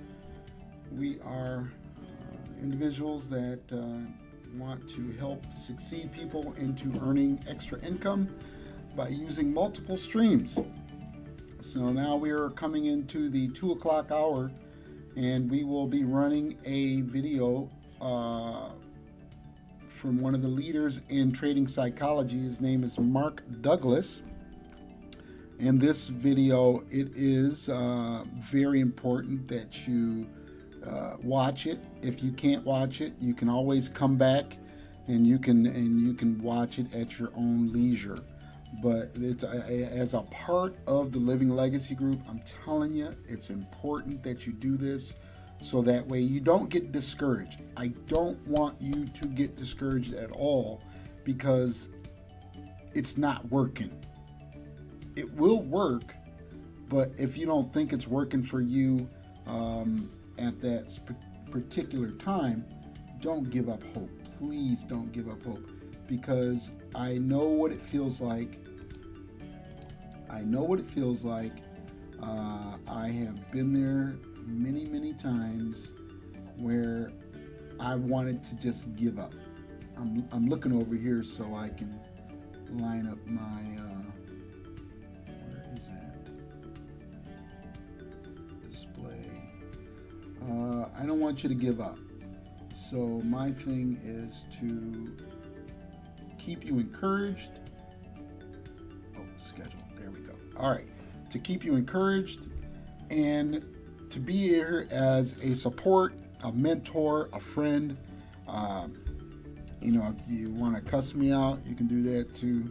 And I'm not going to take it too personally, but I'm here to help. I'm taking my time out. This is a job. Okay, understand that, because of the fact that I choose not to go somewhere and have somebody tell me to do something for 8 hours to receive what they're giving. I'm building and creating my own wealth, and that's why I'm doing this, so I can help you do the same thing. Don't quit your job. Don't stop bringing in the money. This is something that you can do 10 o'clock at night, 2 in the morning. You can do this on the weekends. This is something that, you know, you can set it and forget it. We've always said, you know, make money while you sleep.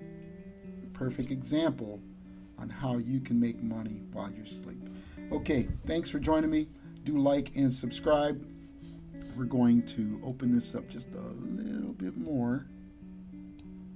Hopefully, I didn't do that. But get your tablet, take some notes, sit back, relax, and we'll get right into this lesson.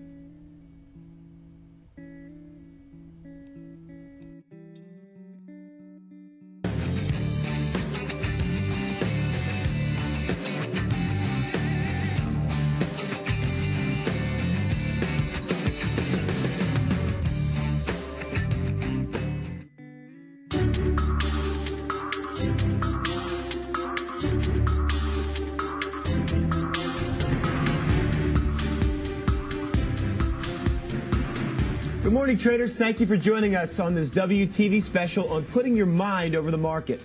I'm Jared Levy, Chief Options Strategist here on Wise Trade TV, and using psychology in today's market is not an easy thing to master. It takes a lot of discipline and skill to become a consistent and successful trader. Here to talk to you about what you need to do in order to put your mind over the market is Mark Douglas. Mark has been a successful trader since the 80s and has written 2 books on trading psychology, both Trading in the Zone and The Disciplined Trader. You've heard me talk about them many times here on WTV, and he is here today to help you become successful traders. Mark, good morning. How's it going? Good morning, Jared. Glad to be here, and I hope I can be of assistance to some of your traders who are viewing right now. Mark, you know, last time we were together was at Wise Fest, and had a lot of fun. I'm really excited you're here with me today. Thanks. So let's get started. First of all, you know, one of the main issues that I see all the time is that people don't use their method to its full potential. In other words, there's a negative correlation between what the trader ends up with and what he could have had if he just followed his methodology. Right. In your DVD program, you refer to this as the profit gap. This is a problem. You refer to it as the profit gap. And I think it's one of the least understood concepts of trading. Can you address this a little bit? This profit gap? Yeah, that's actually a really good place to start because I think that more than anything, what your viewers want or what your customers want are consistent results. They want to be able to produce an income that, you know, that they can rely on from their trading. And I'm sure that you know, many of your viewers have already realized that getting a steady income is not such an easy task. Yeah, and everyone seems to get trapped thinking that because trading is easy. Right. Or because it's easy to find yourself in a winning trade, exactly. Which many people do. Right. You know, that they think it's also easy to become a consistent winner. Right. And you know, it took a long time before it actually dawned on me that winning and being a consistent winner are 2 completely different animals, 2 different things. And in some ways, there isn't even a relationship between the 2. It almost seems like there's no relationship between the 2. Yeah. That's what you're saying, right? Yeah. Yeah, that's a real hard mental barrier to break through. Mainly because, you know, it's so easy to find yourself in a winning trade because winning actually requires no skill at all. In other words, unless you consider that, you know, the being able to click a mouse button or, you know, tap a pad is a skill. Right. And we don't have to have a reason or good reason or actually any reason to put your cursor on the buy or sell button and then immediately find ourselves in a winning trade. And it could be a monster of a winning trade. And what did it take? What kind of you know, what kind of skills did it take to actually experience this? Absolutely none. Yeah. So it'd be natural to take the leap from, well, if it's this easy to win, it can't be that much harder to make a steady income. Like you said, it's that easy to click the mouse and for me to sit there and make $5,000 or $10,000, then it must be pretty darn easy for me to sit there and make a living out of this. You know, and that's what I thought for a long time, but that is not the case. No, and that's exactly how I started out too. And I know, not unlike a lot of other people who are willing to, let's say, give up a real high-paying career to be a trader because they thought it couldn't be that hard. So what makes consistency so challenging? What's the big hurdle there? Well, we're going to get into that, but at the most general level, I'm going to say that it requires learning the type of skills that people just simply aren't used to learning. Mental skills. Mental skills, yeah, exactly. In other words, it requires mental skills. Most people assume that because their technical method gives them a signal to get into a trade, that if the method produces a high percentage of winners, it will equate to a consistent income, not taking into consideration that the proper execution of those signals requires mental skills. Give us an example of this. Well, take for an example, a high school basketball player who, he'll go in the gym and practice throwing his free throws, maybe for even 2 or 3 hours a day. It wouldn't be unusual for him to be able to hit 50 in a row, would it? I mean, that's You not see that all the out of the time. realm of reality, right? Okay, so the problem is that could he even hit 2 in a row if the circumstances were he was in the final game of the NCAA championship, his team is down 1 point, there's only a few seconds left on the clock, and he was just fouled. Changes everything. Yeah, under those circumstances, without the appropriate mental skills, hitting either one of those free throws is very unlikely. And regardless of how well someone could do it in practice, most people would choke. So really the skills you're referring to, what you're talking about, Mark, is actually staying focused on the process, staying positively focused on the process itself, in this case, of throwing the ball, in our case, obviously, of trading or following your method, and not being worried about blowing it, about the consequences of what could happen if this trade goes wrong. Exactly right. Just like what I'm going through right now. Here trying on to stay TV. focused. Yeah, trying to stay focused on the process of this presentation and not blowing it. Well, you're doing fantastic, by the way. Anyway, with trading, we may have a technical method telling us what to do and giving us the potential to generate consistent results. But like the basketball player, without developing the appropriate mental skills, it's unlikely we'll be able to do what our method, our trading plan is indicating without making a number of potential execution errors. In other words, to stay positively focused on the process of trading by doing exactly what we need to do, when we need to do it, without hesitation, reservation, or fear. Okay. That's So interesting. you see, no matter how good a technical method is at generating winning trades, turning those winners into a consistent income requires the ability to do or not do some things that the method itself can't help us with. For example, our method can't force us to predefine the risk of getting into a trade. Or if we do predefine the risk, our method can't force us to take the loss that ends up turning into a bigger loss. Right. And that's happened to everybody. Okay? Our method can't prevent us from moving a stop closer to our entry point where we get stopped out and the market trades back in our favor. Our method can't prevent us from hesitating and getting in too late. Or our method can't stop us from jumping the gun and getting in too soon, where the signal to actually get in never really develops. And our method can't stop us from getting out of a winning trade too soon and leave money on the table.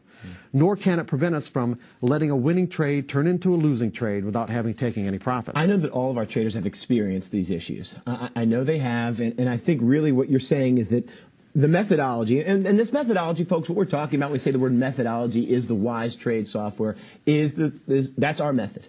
And it can give us winning trades. We've seen, I know all of you have had winning trades, but it cannot give us consistent results if we're susceptible to making the kind of mental errors that you're talking about here. Okay? Exactly right. Yeah, that's exactly what I'm saying. And all the mental errors I just listed are the result of thinking, believing, or assuming that our technical method is telling us what's going to happen next on a trade-by-trade basis, and not understanding that technical methods aren't designed to do that. Technical methods and patterns are designed to put the odds of success in our favor over a series of trades. It may not seem like it on the surface, but there's some profound psychological implications here. What this means is the outcome of the signals generated by any technical method on a trade-by-trade basis are unique and random. In other words, there's no way to know in advance what the outcome to any particular signal will be or what the sequence of wins or losses will be over a series of trades. It's a mouthful. and I understand what you're saying. And I think, we need to, first of all, know that many of our viewers out there are experiencing the same sort of thing, okay? And they're probably going to have some trouble grasping this concept that by accepting the randomness of these outcomes, they can produce consistent results. That's an odd concept. Yeah, that's exactly what I'm saying, Jared. I know it's somewhat of a paradox to think that events that have a random outcome can produce a consistent result, but think about it. This is the principle that's been used by casinos for hundreds of years. Right. Technical methods and patterns will give the individual trader the same kind of advantage the casino has over the individual player. if the trader can think about it from the proper perspective. On the other hand, if a trader who has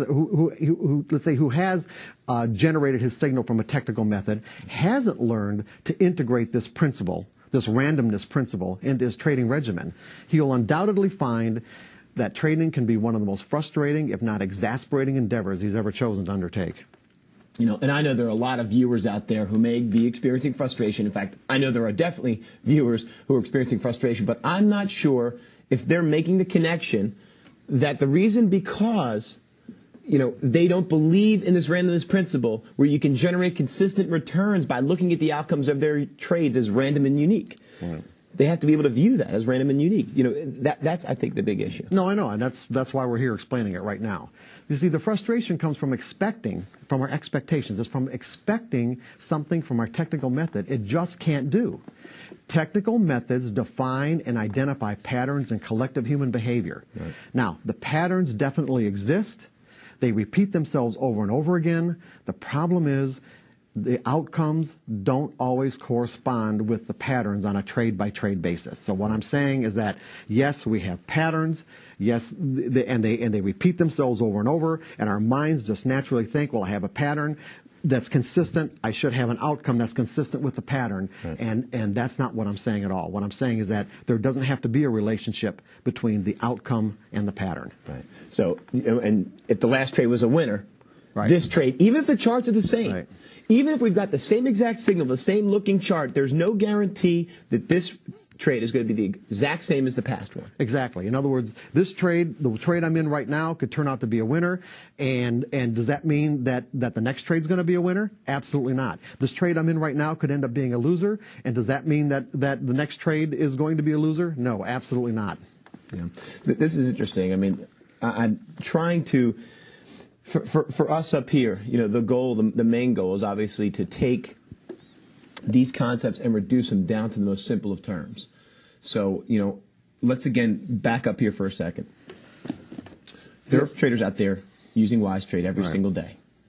They're getting the same exact patterns, okay? But what you're saying is even though the specific criteria is being used to identify the pattern, okay, for each signal, same criteria, same formula, same everything. Right. The chart pattern can look exactly the same. Everything. Right. The outcomes to each signal have no relationship to one another. That's right. That's exactly what I'm saying. That there's a random distribution between wins and losses over any sequence of trades that you might look at. And so, you know, and again, this is a very difficult concept to grasp, but it's really the traders who have grasped it, let's say, and learn how to think in what I call probabilities. Okay. They're the ones that don't experience the same kind of emotional trauma that the typical trader does because they're expecting something that just may not happen. So, for an example, if this trade's a winner based on this particular trade I'm in right now, based on the exact same criteria that, you know, or let's say I'm in a trade right now, or I'm getting into a trade right now, and the exact same criteria exists in the market that did the last time, I'm going to naturally expect it to be a winner if it was a winner the last time. Or I probably will naturally expect it to be a loser if it was a loser maybe the last time, or we had 2 or 3 losers in a row. And this could be a source of frustration for traders. Oh, absolutely. In other words, and that's exactly what happens. It is a source of frustration because if I'm expecting it to be a winner and it turns out to be a loser, I'm going to be frustrated. Not only going to be frustrated, I'm going to be disappointed, and I may even feel betrayed, depending on how much kind of energy that I put into the idea that the trade is going to be right. Well, how do we get over that? I mean, how does a trader take, okay, so I've got all the things right. I've got my charts lined up. I've done everything I was supposed to do. How does the trader at least begin to accept these sorts of things, or how do they begin to remedy these issues? Well, we kind of have to get into the nuts and bolts of this, of just exactly how the markets work, because I think that one of the big problems, one of the reasons why people have such a difficult time with this is because their initial exposure to the markets themselves is through electronics. Right. In other words, through electronics, there's a real disconnect between what you're actually participating in and what's causing, you to want to participate in the first place. In other words, markets started as exchanges. Right. And there were, and so when you traded at an exchange, so you know that all prices are people-generated events. Correct. They are, and see, this is what people have to take into consideration. Everything happens because of what people believe. When you look at the nature of trading and break it down to its simplest components, what you have is everyone trying to do the same thing. There is no possible way that any of us can make money as traders unless we can buy low and sell high, or sell high and buy low. Correct. Is there any other way, Jared? No. No other way. In every to do it. market. In every market. So basically, everyone's trying to do the same thing, are they not? Yes. Everyone is doing the same things. Now, the reason why we have price movement is because everyone has a different idea about what is high and what is low. Okay? Right. So now I get exposed to a technical method. Now, what does this technical method do? And this is the relationship that people need to grasp. If they grasp this relationship, then they can grasp this idea that you can take the same set of criteria and end up with random results. And it's this. It's like what people realized years ago is that you can take data points. In other words, data points meaning what you're doing is you're translating the human behavior, the human belief in if I'm going to buy into something visual. What's that? No, it doesn't have to be visual, but it's like it could be. Yeah, it started out being visual. It started out being chart patterns based on bar charts. But what you do is that if I'm going to buy, it's because right now, let's say the last price is 10, and I put in an order to buy something at 10, okay? It's because I believe that the market's going to go to 11, or it's going to go to 12. Certainly if I thought or I believed it was going to go to 9, I would wait, would I not? Correct. So the reason why I'm buying at 10 is because that's what I believe. In other words, all price movement is based on people's belief about what's going to happen in the future. Now you said to me in a conversation we had yesterday, obviously we as individual traders are not large enough in our accounts to move the market. Exactly. And so this is the next connection that people have to make is that since all price movement is based on people's conviction or belief about the future, how do prices actually move? For an example, when you put in an order or I put in an order, I don't trade at a level where I can actually move prices. But what the typical screen-based trader doesn't understand is that there are thousands of traders out there who do move prices, and that it is their intention to move prices. Or you can have a large group of traders coming into the market and then cause prices to move. But what actually has to happen for prices to move is that if the last price of something is 10, for the market to actually move to 11, all the offers have to be taken out, meaning that, or move to 12, all the offers at 11 have to be taken out. So in other words, people who are trying to sell at 11, they have to get their orders filled before it can get to 12. Okay. Well, for someone to actually bid it to 11 or bid it to 12, they are doing the exact opposite. And this is really critical. They are doing the exact opposite in that moment of what it takes to be successful. Okay. They're not buying low, they're buying high. They're buying high relative to the last price. Or buying higher relative to the last price. So how does understanding this concept, how does understanding what moves the markets help our traders to take it to the next level? Is this the first step for them getting control and understanding how the markets work and getting a grasp of they it? definitely have to understand. They have to understand how prices move, because when they understand how prices move, then they'll understand how their technical method relates to this movement. Because what technical methods do, whether it's a visual pattern or moving averages or any wise trade or whatever, you're using mathematical formulas. Okay? You're taking data points. In other words, you're taking what people believe about the future, transforming them or transposing them into a data point. As a price over time, okay, or with volume. There's any or a number. Fresh cross. Yeah, there's any number. That's what it ends up being as a fresh cross. But I'm talking about the actual mathematical formula that makes the fresh cross. Okay. So there are any number of variables that go into this equation. Now, what people have found is that, and this is here, what people have found is that using these data points into certain types of mathematical equations, you can find patterns in collective human behavior. And what these patterns mean is this: is that when this set of criteria, okay, is present in the market, that there is simply a higher probability than not. In other words, there's a higher probability, or what I'm going to call an edge, a higher probability of one thing happening over another, that other people are actually going to come into the market and bid it higher from here or offer it lower from here. There's just, in other words, when the pattern is present, this collective pattern is present, it will repeat itself. But the problem is that it repeats itself on a random basis because even though the actual mathematical criteria is exactly correct or exactly the same. You can't. Mathematical models can't predict human beings. That's right. Mathematical models can't predict who the actual individuals who are going to come into the market and actually do it. Right. In other words, it takes someone to do it. When you put on a trade, if you're not going to make your trade a winner by bidding the market, if you bought something by bidding the market, using all of my money, using all your money to if you bought something at 10, you could actually wipe out all the offers and bid it to 11 or bid it to 12 or bid it to 13. Now the price is at 13. All the trades that you put on at 10 are winners, right? Yeah, but I still bought it at 11 and 12. Yeah, but you're averaging up. But the point is, all the trades that you put on were winners. You actually made yourself a winner. That's correct. But what I'm saying is that when you don't trade at that level, we are actually obliged to other traders to come in to buy something at a worse price than what we thought was low to make us winners. So what you're saying is most of us out there are dependent upon someone else to move the market for us. We're trying to identify that pattern, obviously using the Wise Trade software to find those common entries. But again, it's a random event. But we're putting the edge, you said, in our favor. Yeah. Jared, when you put on a trade, okay, when you put on a trade, do you know who, now what we've done, we've reduced the market down to these terms, okay, that it takes someone else to make us a winner, right? Correct. Okay, when you put on a trade, do you think about who that might be, who might come into the market to actually make you a winner? No, of course not. Yeah, no. And if it turns out to be a winning trade, do you know who those traders were or who that trader was that actually made you a winner? No. Is there any way to know? No. There might be, but it'd be pretty hard to find out, right? I mean, you could go to the clearing firm, the firm that clears the bottom line is bottom line. Yeah, exactly. So what I'm saying is that when the pattern presents itself, like, okay, I have an edge here. When the pattern presents itself, we don't have any idea of who is actually going to come into the market to do this for us. And so there's no point in analyzing. There's no point in judging. There's no point in trying to figure out whether it's going to work or not. It would be like, for an example, if I said to you, Jared, I'm going to give you a coin, and this coin is weighted in a way where it's going to come up heads 70% of the time.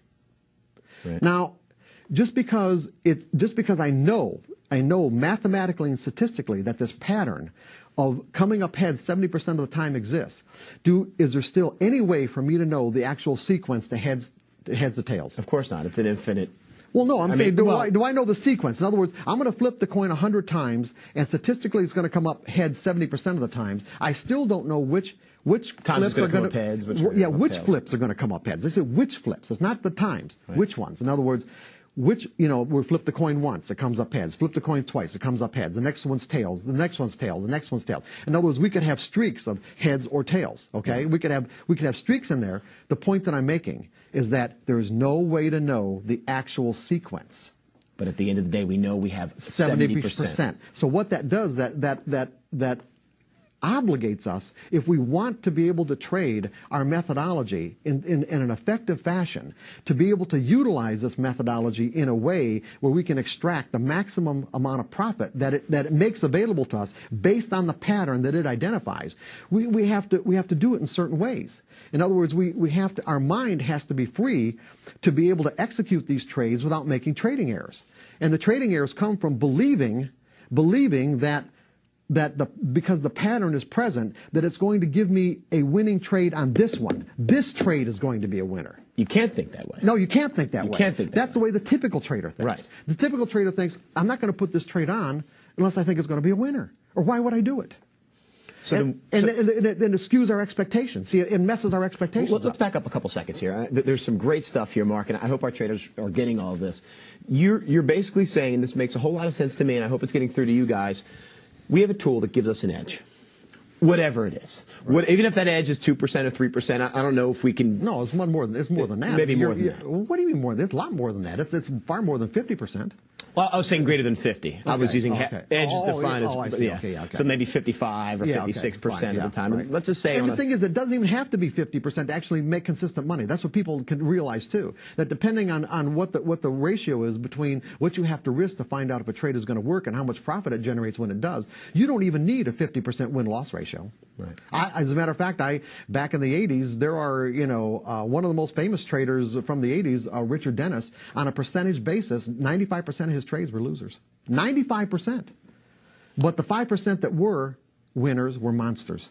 And he was able to put on trades at a 95% loss ratio and make at the most at one point, and I think around 1987 or 1988, Now, he had $400 million. Is that using his edge or his money management or a combination of both? A combination of all of it. Okay. And see, one of the things he did too, and this is something I ought to really qualify with, he would use orders to actually probe the market. See, there's one of the things I don't want to leave what we're doing right now, but I'm going to just kind of divert just for a moment, and so that people understand that one of the first things to be a successful trader that you have to learn, other than the fact of finding a good edge, meaning something that puts a pattern, a collective pattern that your edge identifies, that puts the odds in your favor, that there's a higher probability of one thing happening over another once this pattern is present in the market, is that you have to learn how to think in probabilities. In other words, you have to get your expectations, aligned with the way the market actually exists. Right. And when you do, in other words, when you learn these kind of mental skills and you're able to execute your trades without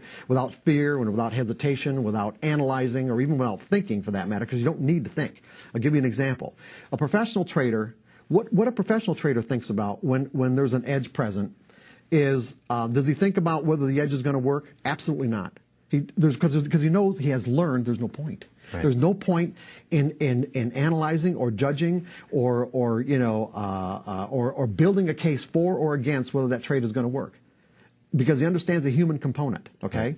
But what he does think about is he thinks about the risk. How much do I have to risk? How far am I going to let the market go against this position to tell me that other traders are either going to come into the market and make me a winner or not? And he also has a plan for how he's going to take profits. Right. But the typical trader, what does the typical trader do? They don't have a plan. Well, or they think about the trade too much. They think about, is this going to be a winner? Is this going to be a loser for me? The exact opposite of the professional. So what the professional does is basically... And then once they make up their mind that it's a winning trade, they don't predefine their risk, do they? Right. And they also don't have a plan to take profits because they think it's going to be a winner. It's going to go on forever. And I want to talk about that. We're running up on the break here, but I want to talk about that on the other side. But what you're saying is the bottom line is the professional sees the entry.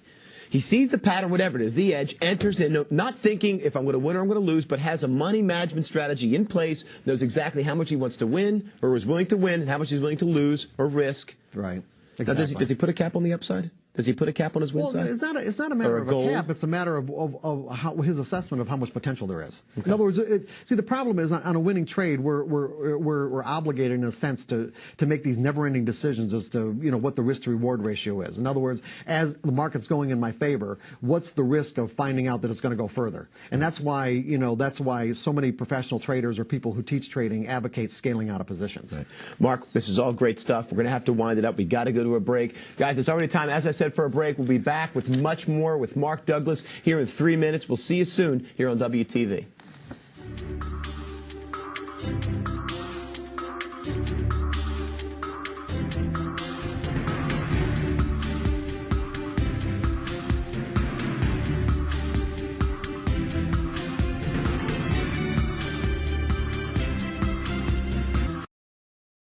As of this moment, there are at least 3 big name stocks that could be about to make a huge move in just the next few.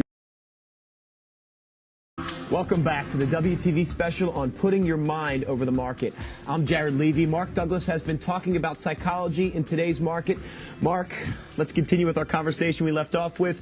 We were talking when we left about the flip of a coin. Right. And you said that you had a coin that was actually weighted on one side. You gave an example how a coin was weighted on one side, and over a series of flips, that coin had a 70% chance of, in this case, landing on heads. Right. Whereas in our software, we give you the edge, and maybe with our software, you have a better chance of being right or having a winning trade if you get in on a certain pattern. Right. You also talked about how... it's the word right that's really critical here. Okay. Right. It's the word right. In other words, what people need to understand is how does believing in a random result affect your expectations? Because see, what we don't want is we don't want to get into trading with the possibility of being disappointed, or the possibility of being dissatisfied, or being even betrayed, because a lot of traders feel that way. They really feel betrayed. And the problem is that when that potential exists, it has the effect of affecting the way that we see market information in detrimental ways. Because, in other words, all of us have these mental pain avoidance mechanisms that affect our perception of information. Right. So, for an example, if I'm in a losing trade, and I got into this trade thinking I was going to be right. Okay? In other words, I did all my evaluation, I did all my analysis, I did my work, I built a case. Right. You know, it's like as the market's, you know, moving against me, I'm going to have the tendency to focus on information that tells me that I'm right and ignore the information that tells me that the market is actually trending against me. Okay. In other words, I can identify a trend, but I won't be able to identify that trend if I'm putting an inordinate amount of significance on the information that's telling me that I'm right, as opposed to ignoring the information that's telling me that I'm wrong. And see, and overall, if we want to be consistent, the principle that we need to keep in mind is that to be consistent, we have to cut our losses and let our profits run. We have to make more on our winning trades than what we lose on our losing trades. And the problem is that if I'm susceptible to being disappointed or betrayed, meaning I get into a trade, you know, expecting it to do what I think it's going to do, that I'm going to have this tendency to distort market information that causes me to hang on to my losers. And in a winning trade, what will happen is that instead of letting a winner run, you know, markets don't go straight up. In other words, if I'm in a long trade, right, you know, I would like the market to go straight up, but they don't. They go up and they come back and they come, and it's the retracements we focus on instead of the fact that the market's still trending in our favor. So what you're saying right now, basically, is I found a stock, for instance, that I love. The stock just had a great news story. The charts are the same as the other stocks I've traded, but just for some particular reason, I feel great about this stock. Don't know what it is, but maybe they had some great news out, and I feel that stock starts to go against me. You know what? Based on the news that's out there, based on the special feeling I have about this stock, I continue to hold my loser. I continue to hold my loser until this thing draws down against me, and I'm in a major losing position. And I keep losing because I feel in my mind that I had some sort of special. This stock was special. Is that what you're referring to? Or? Yeah, it could be anything. Because I know traders do that. Yeah, I know. It could be any variable kind of information that people latch onto. Okay. The thing that they have to understand is, regardless of the reason that they got into a trade, it doesn't. Regardless of the reason, if other traders don't buy into that reason, or if other traders don't have another reason to want to buy at a price that's worse than yours. You bought the stock at 10. Right. Someone's got to want to buy it at 11. Someone's going to want to buy it at 12 and buy it at 13. And not only be able to buy it at 11, 12, and 13 and 14, they're going to have to take out all the offers, all the traders who think it's high. In other words, at 11, 12, and 13. And so if these people aren't coming into the market to do that, well, then whatever reason you thought you had might not be so good. Right. And so that's why it's so critical to predefine your risk before you even get into a trade. And that's why professional traders don't think about it any other way, because they know it takes other people. That you know, my reason might be great, but if someone else isn't buying into it, what difference does it make? It doesn't matter, because it's not a winning trade. And so, you know, if we have this susceptibility to be disappointed, what it does, it affects our perception of market information in a way that doesn't allow us to cut our losses. How do we make ourselves not susceptible? I mean, how can you shut off? Yes, by changing your perspective on this, by really understanding. For an example, Jared, you ever played a slot machine? Yes. Okay. Now, I don't like it. You might, okay. But I played it. For whatever reason you don't like it, doesn't matter, okay? That's good that you didn't like it, because it might make the example even better, okay? Okay? You play a slot machine. When you put your money in the machine, let's say it was a quarter machine, okay? You put your money in the machine, you press the button, and the pattern indicating that there's a payoff doesn't show up. How do you feel? Well, do you feel betrayed? Do you feel betrayed by the machine? No, not at all. And why do you not feel betrayed by the machine? It's just a random, it's a random outcome. Okay. So in other words, you went into it with the belief that you know that you're participating in an event with a random outcome. Right. And as a result, your expectations about the outcome were in perfect alignment with the event itself. My expectation, believe it or not, was to lose. I know this sounds crazy, but when I put the quarter in, I thought, you know what, I'm probably going to lose this quarter. Yeah, exactly, okay? Because you know, the odds aren't exactly in your favor. And what trading systems can do is actually put the odds in your favor in a way where we own the machine. Believe it or not. I mean, this is the whole role reverses if you learn to think about it correctly. In other words, if you understand that, you know, so for an example, well, let me backtrack a little bit and say that most traders, you know, if you compare trading to a slot machine, the difference would be that with a slot machine, we can't play until we've accepted the risk. In other words, we actually have to take our money out of our pocket and put it in the machine, or otherwise we can't play. Right. So that implies that we've accepted the risk, because the degree to which we have not accepted the risk, we wouldn't be able to put our money in That the is our machine. loss. The quarter is our loss. That's the risk. No, that's Loss. not our loss. That's just the risk. The risk. That's just how much Okay. we're willing to invest to find out if it's going to work. Okay? Okay. And then what we do is we wait for a pattern to show up. And if the pattern's, a jackpot, great. If it's not, then we might be willing to put another quarter in the machine to find out if it is. The difference with trading, and this is where people's mental idea of what this is all about gets messed up. The difference with trading is that the pattern shows up in the market. First. The pattern shows up first, okay? Then what we have to do is put up our money, meaning how much am I willing to risk to find out if it's going to work? But most traders, because they evaluate, because they judge, and because they analyze, they think that and build a case for the pattern being right, they actually talk themselves out of believing that the risk even exists. They might give lip service to the idea of putting a stop in the market, like some of those errors that I said in the beginning. Right. How many people put stops in the market and take them out, and then let what would have been a small losing trade go into a big losing trade? That's lip service. You see, well, okay, I've been told over and over again I got to put stops in the market, so I'm going to do it. But they haven't really accepted the risk. Right. We see that every day. Every day. Yeah, they haven't really truly accepted the risk because they don't want to be wrong. And what they have to understand is that this is not a right or wrong game. This has nothing to do. Trading a technical methodology or a technical pattern does not have anything to do with being right or wrong. It's just an odds game. That's all it is. In other words, you get an edge that says I've got the odds in my favor over a series of trades, but you've got to be able to take every single trade because you don't know the sequence to wins and losses. You got to be able to identify what your risk is, and that's simply how much am I willing to spend to find out if other traders are going to come into this market and bid it higher than my price or offer it lower than my price if I sold. That's all it means. And then, of course, you have to have a money management plan for how to take consistent profits. Right. Which is another problem I want to say. Oh, yeah. But see, the thing is like when you change your perspective, when you change how you think about this, okay, it's like I know there's a random outcome to these patterns. And so I know it's not right or wrong. And so what potential do I have to get disappointed? No more potential than what you had to get disappointed by putting a quarter in a slot machine and it didn't come up with a jackpot. Right. And see, this is the critical thing here, Jared. You got to be able to change the way you think. This is what's the title of this program? Mind over markets. Okay, you got to be able to change the way you think. And how does a trader do? I mean, what are the steps? I mean, is there obviously by reading your books, by getting themselves immersed in your thinking, is certainly a way to do that. Is there anything from this point forward a trader can begin to do, or thoughts that traders can try to add to the repertoire to begin to think like a professional trader, have that carefree state of mind, and start to change the way that they view the markets and their risk? Is there an exercise they can do? Yeah, absolutely. I mean, there's an exercise in trading in the zone, exercises in how to think like a professional trader, and basically all it really takes, Jared, is simply a sincere willingness to do it. Honest to God, it's just like anything else in our lives. When we realize that there's a particular goal that we have, and there's a strong desire to achieve that goal, then we're going to take whatever steps we need to achieve it.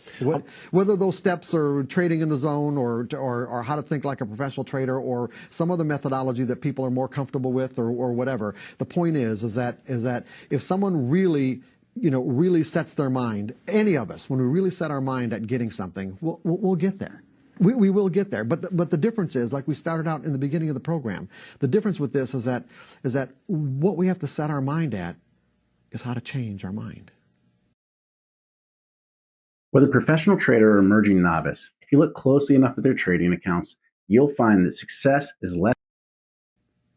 Okay. And that's why there's so many people who are so close to getting it, but never really get beyond that threshold. What's that hurdle? Why can't? Because people don't want to change the way they think. It's that simple. People don't like changing. How can people get to the carefree state of mind that you talk about? By changing the way that they think. They've got to eliminate the potential to think that the market's going to disappoint them. They've got to eliminate the potential to think that the market's going to disappoint them. And the way they eliminate that the potential is by understanding that trading is not about being right or wrong. It's a probability game. Right. If you're trading technically. Now, I don't want to confuse people, but I got to say something else. is that traders do got an evolve. hour and a half, by the way. Keep we going. Do? Oh, okay. Well, yeah. You got that long, honest to God. Go ahead. Oh, my. No, is that there are stages of development. In other words, and I think I started to talk about this in the last segment, is that there are stages of development. That we start out learning these fundamental skills, like learning how to think in probabilities so that the market doesn't have this potential to cause us to feel emotional pain. Right. We did everything we could. We had our edge. It didn't work out. That's move right. on. And that's all it is. When you put on a trade and it doesn't work, all it really means is this, is that some other traders didn't come into the market that had the same belief that you had or the same conviction that you had about this market doing whatever it is that you thought it was going to do. That's all it is. It's nothing more than that. And you have to learn to walk away. And you have to learn to walk away. I mean, let's put it this way. How good do you think the average person is at predicting other people's behavior? Someone else's behavior. People aren't that good at predicting other people's behavior. Or even their own behavior, for that matter. Okay, Exactly. They find themselves doing things that what am I doing this for? You know, and so how good are they going to be at predicting collective human behavior? Now, the methodologies that we have access to, these mathematical formulas, do that for us. Right. But you have to understand that there's no possible way that these mathematical formulas can predict the outcome of these patterns on a trade by trade basis, only on a series of trades. In other words, what they're really saying is that I have the odds. So when I get a signal from my methodology, at the very most fundamental level, what this is telling me is that fresh cross. There's a higher there's a high, or let's say the odds are in my favor. The odds are in my favor that somebody is going to come into the market. This is what the pattern means. Right. The odds are in my favor that somebody is going to come into the market and bid it higher from here if I bought, or offer it lower from here if I sold. That's all it's saying. Now, they're either going to come or they're not. And so, as a result, I don't look at this as being a right or wrong. I look at this as how much distance am I going to give the market to move away from my entry point to tell me that they're either going to come or they're not, and any further is not worth the money of finding out. It's not worth the cost of finding out. That's all it means. Do you talk about stop losses? You talk about stop losses and management in your DVD. Yeah, absolutely, but not like very specific. Not the kind of specifics that like if you're in a half an hour time frame, how much. Well, how that's much the trader's decision. Yeah, but the trader, dependent upon their trade style, is going to adjust their stops according to their account size, according to the risk tolerance, etc. Right.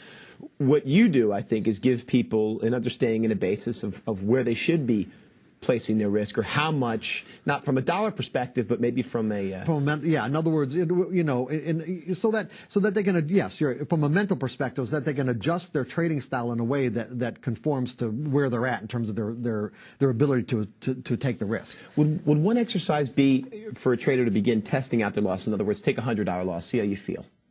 If you were able to take a $100 loss and walk away and not fret too much about it, not let it stress out the rest of your trading day and not think about it, maybe then you could say, okay, I'm willing to trade a more volatile stock and move to something like a $200 or $300 loss, etc. Is that an exercise you think would be beneficial? Oh, absolutely. For the traders? Yeah, absolutely. I mean, and that's what I suggest to people, all the time. Especially, I was doing coaching. It's like, and when I was doing coaching on an active basis, I mean, I was coaching some pretty substantial money managers, and they'd get into a situation where they're on a pretty good losing streak, and often it required that they actually go back to a risk level that they hadn't. Meaning that if they were trading 10,000 or 100,000 shares, or willing to take $500,000 or $1 million hit on a trade, to get back to where they felt more in sync with the market, that they may have had to go back to only trading 1,000 shares. And see, and when you're working in a corporate situation like that, with other traders, that's often a hard thing to do, but that's exactly what they needed to do. I suggest to people that I mean, look at it this way: paper trading.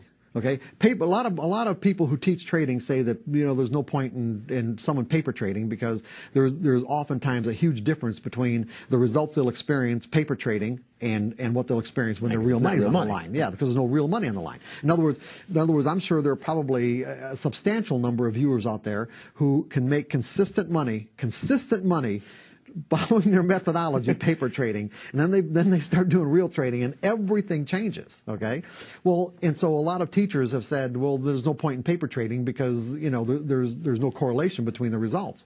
Well, that's not really true, because what paper trading can do for people is very beneficial. One, it's a graphic demonstration of the gap that exists in terms of mental skills that they need to acquire. In other words, it's a good way to get familiarize yourself with your trading platform. It's a good way to really get confident with your methodology, but more so, it is a graphic representation of the mental skills that you don't have. Trade futures on the go with Ninja Trader Mobile. Place trades with simple order management tools. Access over that you don't have. That's an interesting concept. Yeah. So in other words, how does someone convince themselves that they need those mental skills? Look at your paper trading. Yeah, look at your paper trading in relationship to your real trading. Yeah. Now, if there's and a lot of this, even if people have learned to think in probabilities, which is what we've been talking about pretty much this whole time. Even if people learn to think in probabilities, it doesn't mean that they can really still accept the loss. Right. Because the way our minds think. In other words, if I have to take a loss on this trade, it could have the tendency to tap me into all the accumulative kind of negative pain of every time I've had to take a loss in my life. And it just doesn't mean in trading. It could mean, pets or what, people and that sort of thing, or jobs. And so, because our minds have this tendencies to associate, it can make it difficult to accept the loss.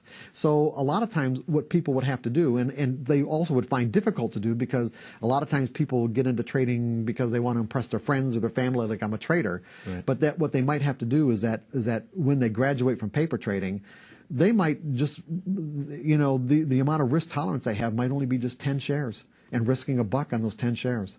And you think, well, what's the point of that? Well, the point of that is that, when you can trade those 10 shares flawlessly based on whatever your methodology says, and do it without any fear or because you were able to make those trades in the paper. I mean, you made those trades in the paper. Then you can go to 20 shares and see how that feels. Then you go to 30 and gradually work your way up. And people aren't willing to gradually work their way up. This is a concept that we've never even talked about. I've never actually heard it put this way, Mark. I have to be honest with you, where you look at your paper trading account as kind of almost your goal, if you will. Almost like, this is where I could be if I was trading from a carefree state of mind. Absolutely. It's perfect. This is where I could be if I had that carefree state of mind. If I had the mental skills that allowed me to do exactly what I need to do without reservation, without hesitation, without fear. That's the way that we can, and that's, and that's basically what we're getting at. How do we use the methodology that we have and the capability and the potential of that methodology to its maximum? You need the mental skills to do it. You made reference before, both at WiseFest and earlier we talked about some events of pain in your life. And a lot of our traders right now feeling some pain with what's been happening in the markets the past couple of weeks. Mark, is there, does a person have to experience this, a total drawdown in their account, a total loss in their account where their account's almost wiped out or is totally wiped out for them to make that change in their mind? I mean, does that have to happen? Does it have to be traumatic like that for them to realize, oh, I've got to change something? I'm saying this, and obviously it can be done without that, but have you found that predominantly out there, in the people you've taught over the years, have people had to experience a high level of trauma before they can actually make the change? Or can someone just in the normal course of every day with a little bit of dedication actually? And I'm not trying to be rhetorical here. I really want a serious answer, because there's people out there right now that I'm sure are thinking the same thing. Do I have to lose my whole account? Does this have to happen for me to make a You aren't in pain right now, are you, Jared? What's that? Yeah. I'm good. I've been out of the market all week. I'm just kidding. Yeah, well, you mean like the gutter principle? Yeah. Is that what you're referring to? Explain the gutter principle. The gutter principle. In other words, how much in the gutter do you have to be before you're willing to say, I'll do anything? Mm-hmm. As a matter of fact, this kind of brings something up. Is that when I was actively coaching, my coaching clientele basically fell into two broad categories. One was with traders who were already successful, who were already consistent, and what they wanted were, they wanted fine tuning. Okay, they wanted creative ways of fine tuning themselves so that they could actually increase the amount of money that they make over a year, or whatever. And then you had the other group was they're literally in the emotional gutter. Okay, they're so exasperated, they're so frustrated because of the potential that it's so obvious what the potential is, And yet there seems to be these invisible barriers that keep them from getting into that potential. That they come to me saying, "I'll do anything." And that's, now everyone has different tolerances of pain before they get to the point where they say, "I'll do anything," and mean it, and be sincere, and mean it. Well, and mean it. That's the whole thing. They got to mean it. Mark, we're wrapping up the show. We have a couple more minutes now. There was a couple points I know you wanted to make before we end up this show. And guys, just so you know, next show we're going to open up to phone calls and emails. So if you want to start lining up your emails or your phone calls, do that now. Mark, a couple more minutes to go. In this arena, I mean, is there any message you can give to our traders or any final thoughts, maybe a mantra, something? No, just basically just to kind of sum up what we've been talking about, that if consistent results are your objective, then you're going to have to learn how to think like a professional trader, because that's what they do. They make consistent results. That's why they're pros. That's why people give them their money to manage. That's why they have jobs where they actually trade for a living, because if they didn't make consistent results, they wouldn't keep their jobs. And so to do that, you have to learn to change the way you think about trading in a way where it doesn't cause you to have this potential to think that you're going to be disappointed or betrayed or put you into a state of emotional pain. It's like getting to that carefree state of mind. And once you get to that, once you shift your perspective, everything changes. It's not about being right or wrong.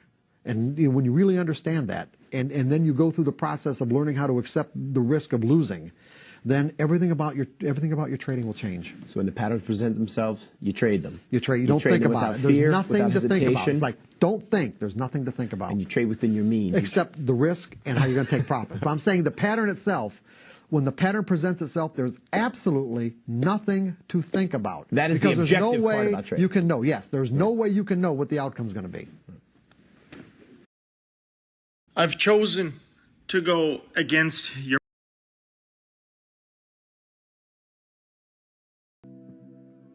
Thank you. That was very enlightening for me.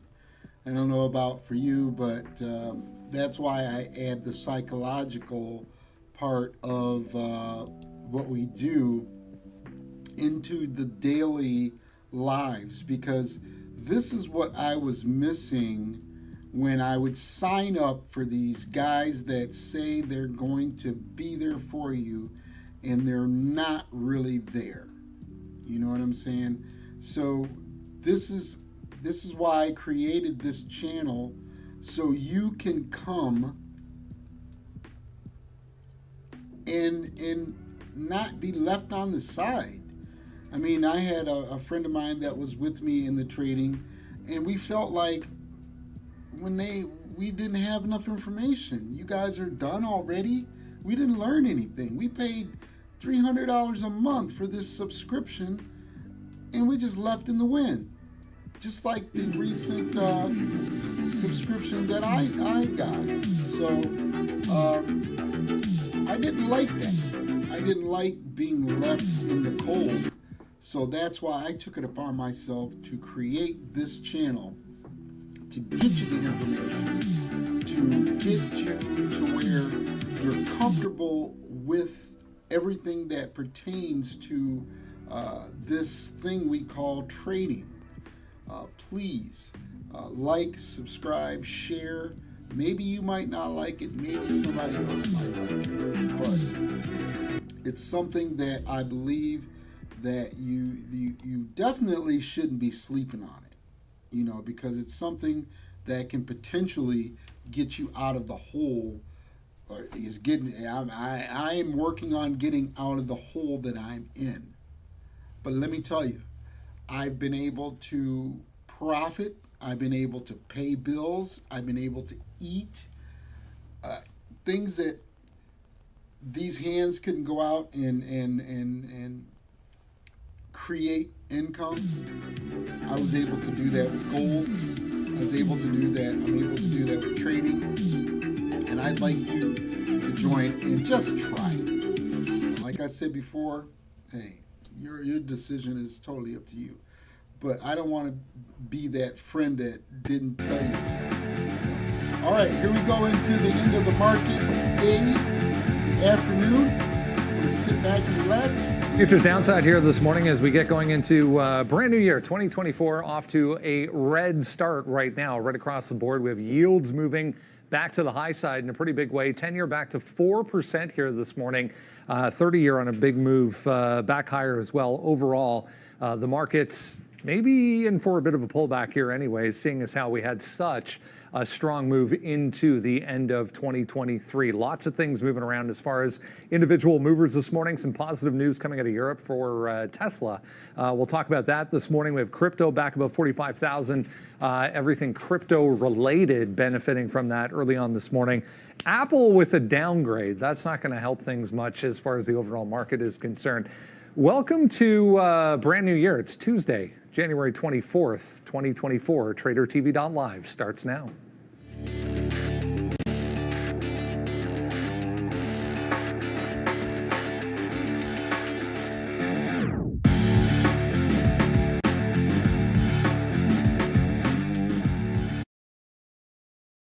I got to make sure we're on the right day. January Looks 7th. like you could use some help with your window. Start at Swissco.com for all your replacement hardware projects. Need a hand choosing the right hardware? Send photos to our free part identifier service.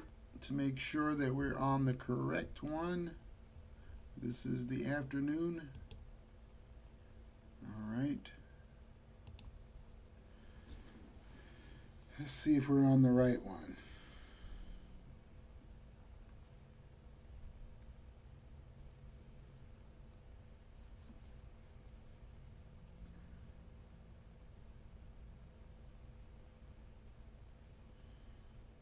It's not 3 o'clock yet, but it should start. Cut rates for yeah. Come on, baby, catch up with you.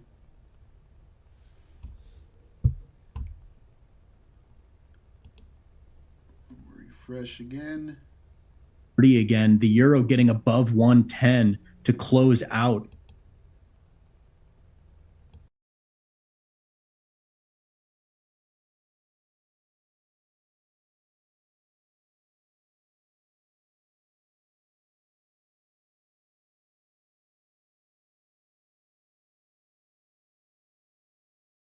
Over time, if you go back to 1960, I think it is, there's only two.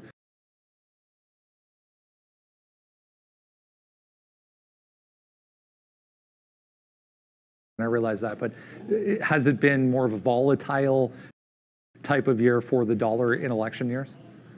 That's a really interesting take, and I'll actually, I mean, to be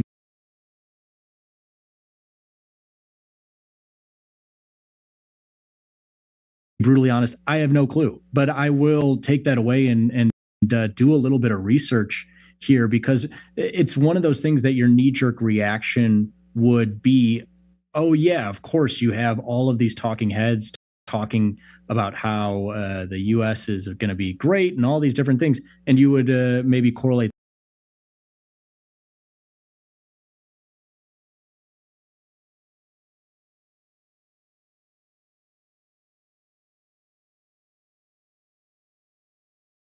that to strength, but I would guess that it's relatively I apologize. It's lagging because my CPU. I gotta get me a desktop now. I'm in the big boy group now. I've been running off this laptop, and hopefully we'll be able to correlated. And to your point with the stock. I'm using 16% of price action in years like this. So that's why I mean, correct me if you think I'm wrong, but it feels like, especially over the course of the last decade, let's say, you know, since the financial crisis and then the rebound after that, since, you know, 2010 or so, that information has become so readily available, and you've had stocks like Amazon that have seen upside in their price before they've seen necessarily profits, and it's all off of future growth. I get the feeling that stuff like that is always priced in beforehand. And so I would think that there's less of a correlation. And then also, I think it'll be really interesting to see, to your point, with stocks there. Historically, stocks have performed well in years like this, but was that priced in at the end of last year that, the Fed doesn't want to shake things up on an election year, and that's why they're starting to normalize rates lower a little bit, and stocks tend to outperform in years like this because policy isn't necessarily shaken up and companies can maybe outperform on looser policy. Has that already been priced in? And maybe this year will be a great year. I get the feeling for at least Forex and for interest rates, but we'll see for stocks. They obviously tend to drift in the positive direction on an average year. I get the feeling that this year will be a good back and forth type year. We saw the trending lower in 22 for stocks, the trending higher in rates, and the trending higher in dollars. We saw the reversal of some of those trends, especially at the end of last year. This year really feels like there might just be some good back and forth to be had. I mean, this first week will be a good indication to see if stocks can bounce back and if rates move away from that 4% level again. But yeah, to your earlier point, doesn't feel like anything is fundamentally shifted here. But that first non-farm coming later this week, and the inflation data and the FOMC will definitely let us know if anything has shifted here in this first wild few hours of 2024. Yeah, there's a lot obviously going to influence the outcome, but it's an interesting concept going into what will be a very interesting year. A ton to get to, as you said. Non-farm payrolls coming up at the end of the week. I think we get CPI on the 12th, if I'm wrong about that, or in a week or so will be the next inflation data point. And then you mentioned the Fed coming up at the end of the month. So good to have you back. Day one of 2024. Frank Caberna, Director of Strategy over at IG.com in Chicago. Appreciate it. Thanks, Brennan. Thanks as always, Frank. And it is so far, it's just now 3 o'clock, so it is power hour. In this particular case, it might actually be a sour hour. We haven't been saying that a lot because in a bull market, the market tends to go higher. But we cracked a 2% to the downside marker. The NASDAQ bleeding to fresh lows. The ES, there you go, to some fresh lows, just about 30 handles underneath previous. And then you had the ES as well breaking to the downside. The ES is only down 1%. You saw when Brennan was going over some individual sectors out there, you had some strength in the banks, you had some strength in energy, you had some strength in healthcare. So those sorts of things are why we're being led to the downside by the NASDAQ. I don't think that's shocking to anybody that's been trading this market. Meta pulled right back into 343 in here. I got this bad wick, so the scaling will be a little bit messed up on that chart. But I got a bid out in front of the local bottom, so VWAP to 342.50. If this gets back above this channel, it's about 343.25, then I'm going to lock that in. I don't want this getting all the way back into VWAP. So it'll be about $1. But if we've been trading inside this range, remember, market at the lows, Meta resisting VWAP, but it's making higher lows here. So if it cannot seem to break toward its low of the day, I want to take profit in front, look for the rinse and repeat trade. It's hard shorting bottoms. You want something that you can work off of, but a lot of times that does mean there's a little bit of strength to something that you're shorting on pops because it has to pop to get it. Come on, give me that fill. Why am I sitting at 70? Whatever, I'm not going to split hairs there. I was basically sitting, I don't know why I was sitting underneath 75, but I was at 342.73 for some reason, and someone was bidding at 75, so I just punched out there at 79. Right? Like, why care about the extra 6 cents? If it's bidding out in front of this level here, you can't care about that. If it's going to bounce there, I wanted to be out as it made that move. I'm back on the offer for a bit of a retracement trade, again to VWAP. I don't know if it gets there again, it might not be as good, so I say that I should cancel and then work back into it. If it gets back up to that level, fair enough. I can make a decision at that point, but I feel like if it gets to VWAP, after 3 o'clock, it might be too strong. It could be a 330 trade or a 350 trade when we get some imbalanced data. General Motors is at VWAP still.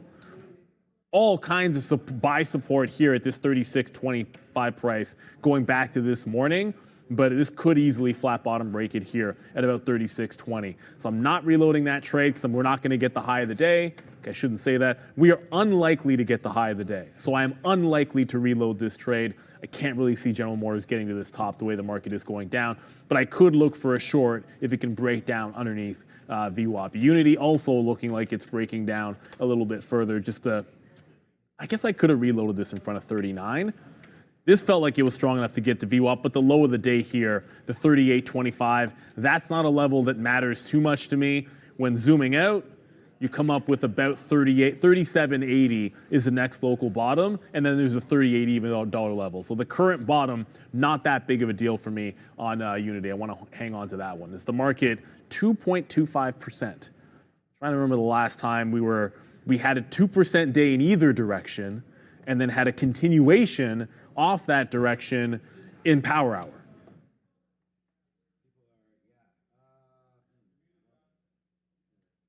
We'll have to find out when the next time that is. But some of you asked me if I think that this is the beginning of a move down. I would just say this. Listen to the podcast. We talked all about that. Go find the podcast. You can dig it up and see what's happening. But yeah, I do think, I don't think it's the beginning of a move down. I mean, it's just a move down today. It's only down 2.2%, but it is pretty nasty. It's given back a lot of where we've come from, right? And so, bye-bye Santa Claus, rally, all that kind of stuff. It's a new year, baby. So we had the Grinch on, and this year it's feeling a little Grinchy right now. One day in, so don't get FOMO if you're not short already. But we tried to break down as much of these trades as possible. And if you, here's another thing. I got to get the market recap show on here. Join me tonight. We'll have Brian Shannon on, probably the best there is out there. So, if you have any questions about, where the market's potentially going, I'm going to ask them about Apple and a few other things. You can join me as Traders Stay Late, and we're staying late today, then the dentist after that. So, yeah, so that's part of it. That's part of the issue right now, is that the NASDAQ is just at this level of 16,550. We talked about that. I talked about that earlier. This morning, if you're watching this morning, the market was up here.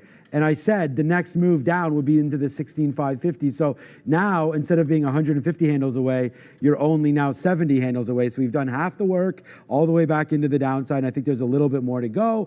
And then after that, anything, it's all up to you. We've been raising capital, man. We talked about that all last week. We talked about some positions when Obi was here, when Neil was here. Snapchat, we got some out of. We talked about getting out of NVIDIA. And again, I felt bad. 493, 494, we got some out. We got out of Uber as well. And all I'm trying to do is really just sell some winners. It's not, wow, Uber's 58. Okay. Some of these outs that we had are now looking pretty good, including DraftKings, Uber, Snapchat, Eli Lilly. I raised some money above 600. That's kind of still right there now, so I'm not expecting too much. We got it a coin and some hot. And then NVIDIA, no. Well, NVIDIA, already talked about it. A few other positions. I honestly, I'm unaware of anything right now other than that. And I'll go back over that. We can double check it as we go. But you guys asked me about Mara, and I just tweeted it out. And it's just like I said, remember when Mara was basically down points? This is why, shout out to Adam DeLuz, who was up 3% earlier.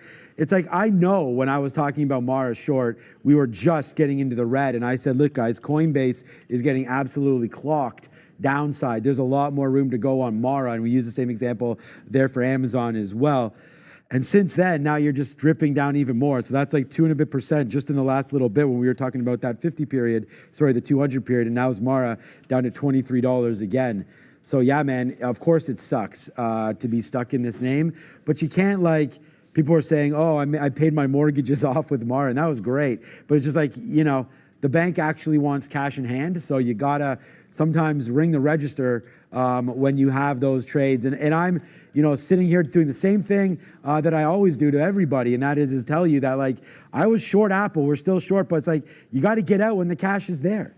And it's sometimes it falls on your lap, sometimes you have to wait for it. And unfortunately, most of these trades for me, not knowing that we were going to be down 2.3% today, we've gotten out. We're at the highest spot we've been at today, and we're doing really good. Why, brothers? I haven't been any chip names today. And if you're going to look on the sticky note, I don't have any chip names written down here. The only missed trade that I did not take was the Boeing trade of 255, which should be $4 in the money.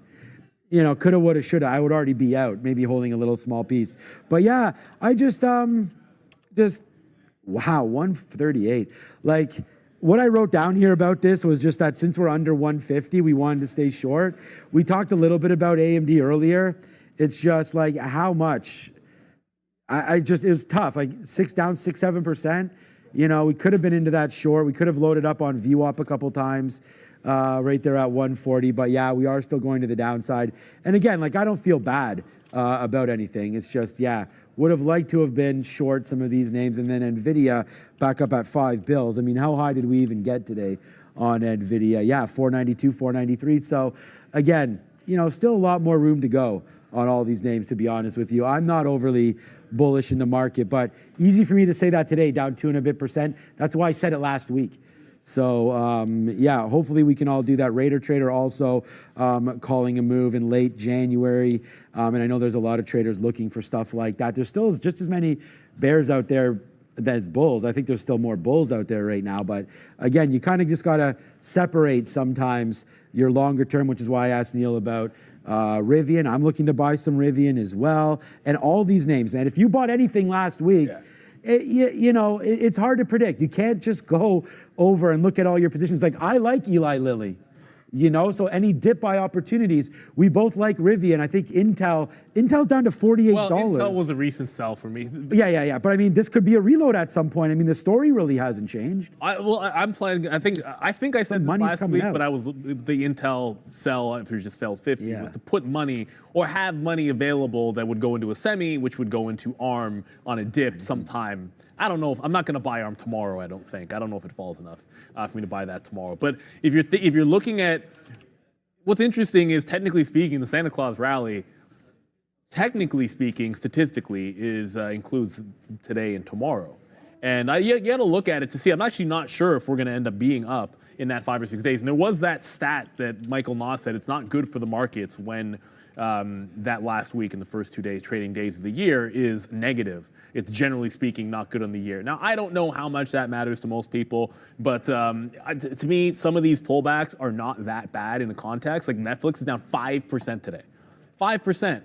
The 50 period is another $6 or $7 to the downside. You have like a dip buy support that came in at like 445, which is another $18 from here on Netflix. It's a function of how much the stock was up. I mean, the stock from October to end of year went 350 to 500. That's not chump change. Anytime you're putting in moves like this, like over 40, was that 40 something percent? The upside off the bottom, that's a pretty significant move. And I think when you get these dips, it's more than healthy a lot of times. It doesn't necessarily mean that it couldn't go further, but there's a few of these names when these look like healthy pullbacks on a chart. You mentioned Uber, and I kind of said Uber looks interesting at the 50. What was it? It was a $54 level because you had a previous high in there. You had this nice consolidation.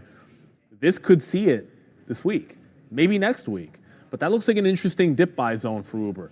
So I don't think you push the panic button on a lot of these names. You're just, at this moment, you're getting a pullback, which looks really bad on a percentage basis, but you always got to remember where we came from. It plays both ways, right? Like you can't have a stock double up or go double up in half a year, go 50% in 2 months, and not expect there to be on a pullback some near double-digit down days. That's just how the market tends to work. Zoltan, why gone up 20% in a month? Not sure which one of those names you were mentioning that I was talking about there went up 20%. You could have been talking about Netflix because everything was up, generally speaking. Let the analysts come up with the why. We just kind of look at the chart, and the trend is pretty obvious, I think. So under VWAP now for GM. I said if it broke that 36.20, I'd look not for a reload because we're not getting the high of the day again, but for something underneath VWAP now that it's consolidating under there. So give it to like 36.25. If I get a reload around the high teens here, I'll give it to that quarter mark and look to see if there's another leg down in on General Motors. It was strong today. Just another name on a big rally that found some resistance. I mean, GM, 40% move from the start of November. That's pretty darn good for General Motors, but couldn't follow through today. It's funny because sometimes we overthink the market a little bit. Like GM and Ford both had the UAW, and then it just went up. Yep. You know, I should have bought more Ford, but I didn't. I tried to short Ford today, and which is kind of embarrassing because it's going to be an L on the name. But oh, by the way, we waited for Amazon. We just got that fill when Frank was there. I didn't even realize it. Same level we got before. So 190. I was just saying to the guys in the back, like obviously I know I Like I talk so much, I'm giving myself a headache. So I'm trying to slow down a little bit here. That's 149.30. So we just took that same out. So remember when it was up here and you guys asked me, or the Piper did anyways? Yeah, I've got the Hydration Nation going right now. Thanks for that, Fabian, for that little reminder there. Yeah, so we talked about that, where we wanted to get out. So I actually just put it at the same spot there, 30 again. Now hopefully we'll come in to the downside and be able to see exactly what's going on with that one, as so far so good on Amazon. Coming back into the downside. Mara, I still think falls. And Apple right now is not 1, not 2, not 3. It's not even $4 in the money. It's $4.15 in the money, of course, and that is Apple. And again, just a small piece, so it doesn't matter. The one name, since we're going to talk about bag holding, or at least I am anyways, is Disney. I cannot believe Disney is actually green today. And, you know. Holding. Yeah, hold it. That's not, isn't it? Holding, I said. Oh, holding. Yeah. I dumped mine. Right, and that's what I was looking at right there. I know you mentioned 94, 95. That's, yeah, that's a great little level there. I still think Disney can get higher. If you come over to my screen here, just quickly, we can quickly talk about it. You're bouncing off the 50 period and the 200 right now. I just like, if and when we lose that, you know, so this is just another one of those names that, and I was just looking at it, like I still have it in like my Swingish account, which you call a TFSA here in Canada, where I should now just maximize my TFSA every time just so I don't pay taxes on anything, especially when the market's now the market's high, but when it goes down and you buy some decent stocks, not dividend or anything like that, it's non-taxable. So you don't even pay taxes on dividends. But anyways, down into here, it just looks like a decent level. It's hard for me to recommend it because, you know, Nelson Peltz, they've already sort of talked about and gotten some of those board seats. I know they want to try to sell off some pieces. I'd rather them just be divested completely of ABC and all that kind of stuff. I know they're maybe trying to get rid of some Hulu action there as well. But yeah, man, I just would love to see this name get some love and some upgrades to get above that 95. I think if we can get above 95, then we can sort of see again into this 100 area. And then if you're not selling up around 100 and 102 bucks, I feel like that's a big mistake. I'd like to get it back there at the first spot, and then we'll deal with it then. Can you leave your chart up for a second? The daily. Yeah. I just want to clear something up, because like if you look at that chart, like I said, I dumped some Disney shares. It's above the 50 and the 200 period moving average. That is generally speaking not timing that I would look to sell a stock. But the question I asked myself was, if I don't want to own it in my long term, why am I waiting around for a specific price? I wanted to put that money to something else, which ended up just being the overall market. I just put that money right into the SPY. But again, if you don't want to own something, it's like, why? Otherwise, I just end up holding a bunch of stuff in little pieces that, why is it even in my portfolio? Because it's still up today at least. It is, you know, it's having a good day. Netflix down 5, Disney flat is a good for Disney. I want to get to IWM here because it was rightfully pointed out that, okay, this is pulling back. Apologies in advance for this chart. Come to my chart here, Fabian, for a second. But this is the good thing for small caps. Again, if rates go where we expect them, you just had Frank on talking about potential cuts in the first quarter in March, and that's still being priced in. You had this nice double top. I'm looking at this via IWM because that's what we can look at and trade at here Day Trade the World. But you're at that previous resistance level. There was already some support here the last time it pulled back. So this could go another, call it like 2% to the downside and still be holding on to that gap support for another leg. So these are all still very healthy pullbacks. And as long as that's the case, I think you want to give these, give some of these other markets that have maybe just only started participating a bit of a chance to continue going, right? Like it's one thing Apple pulling off the $200 level and you're like, oh, I don't know where I'd buy it back again. But something that just only started going, like the small caps recently, relative to the big tech names, I think you want to give it more of a chance to continue that trend to the upside. Speaking of trend, might be a third shot at VWAP here on Meta. It's getting close to 330. Someone said in the chat, and it was weird, they're waiting for the 330 Robinhood, like 30 minutes to close, Robinhood bounce. And I didn't get clarification on this. I've never heard of that. I think I know what they mean. What do you know what they mean? Yeah, I think isn't that when the daily options are no longer Is that Okay, but that's not No, but I think that's Robin. Like everyone on Robinhood is probably trading those free. So if they're maybe it has to do with like people making YOLO calls, maybe. If it's an option, I just don't. That would be my guess. I'll go with that. No, Nocturnal Ace. Neil and I both do not think that's a thing. That's why we're talking about it to try to figure out if it is a thing. And did you remember who mentioned it? Okay, whoever mentioned it. Roger just said Roger just said in the chat that's real, but you put an expletive in there, so it got blocked. If you want us to read your message, just try to keep it clean, because YouTube's gonna block something like that. Yeah.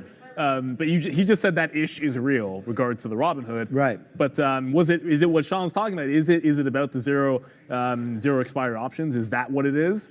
Because to me, like that's not okay. Fine, a lot of it happens executed on Robinhood, I suppose, but that would be something very specific. And if there's something there, hey, I want to look at it. If you're day trading, I don't care why something happens in the market. If it does and it's actionable, then you take trades. Sometimes the imbalances give you nothing. Sometimes 350 can give you like one last little spike or reversion trade. I'm all for that. So it's a zero day to expiry options closing at 3:30. Thank you, Nathaniel Ratliff. So that is correct. And is that what he said?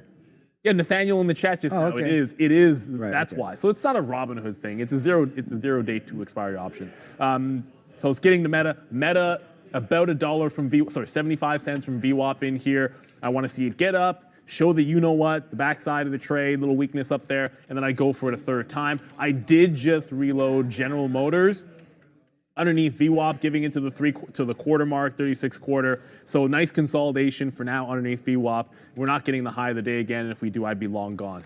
Risk about 10 cents from the re-entry here. I will have a blended price because I held on to some on General Motors. There was something else I wanted to get to. Oh, it was Pfizer and Moderna. We didn't talk too much about that. Yeah, that's on us. Probably should have had Moderna, Pfizer on the rundown this afternoon, just because Moderna was up like 15%. Pfizer gave a bit of a fail at the $30 level, and it's trying to fail VWAP right now. 29.80 key price. Come to my chart here. I'll go through it really quick. Shorted it. It had support at 29.80 when I shorted the 30 level. That stopped out. I went long in front of 30.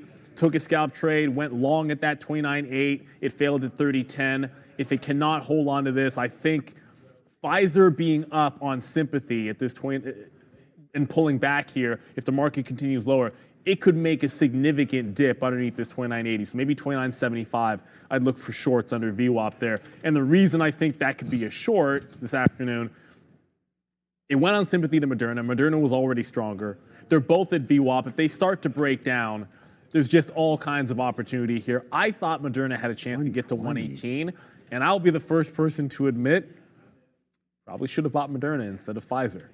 A little bit more. Pfizer seemed more of a value buy to me in my head, down around its pandemic bottoms, but in complete hindsight, and hindsight's going to be 2020, Moderna offers more upside.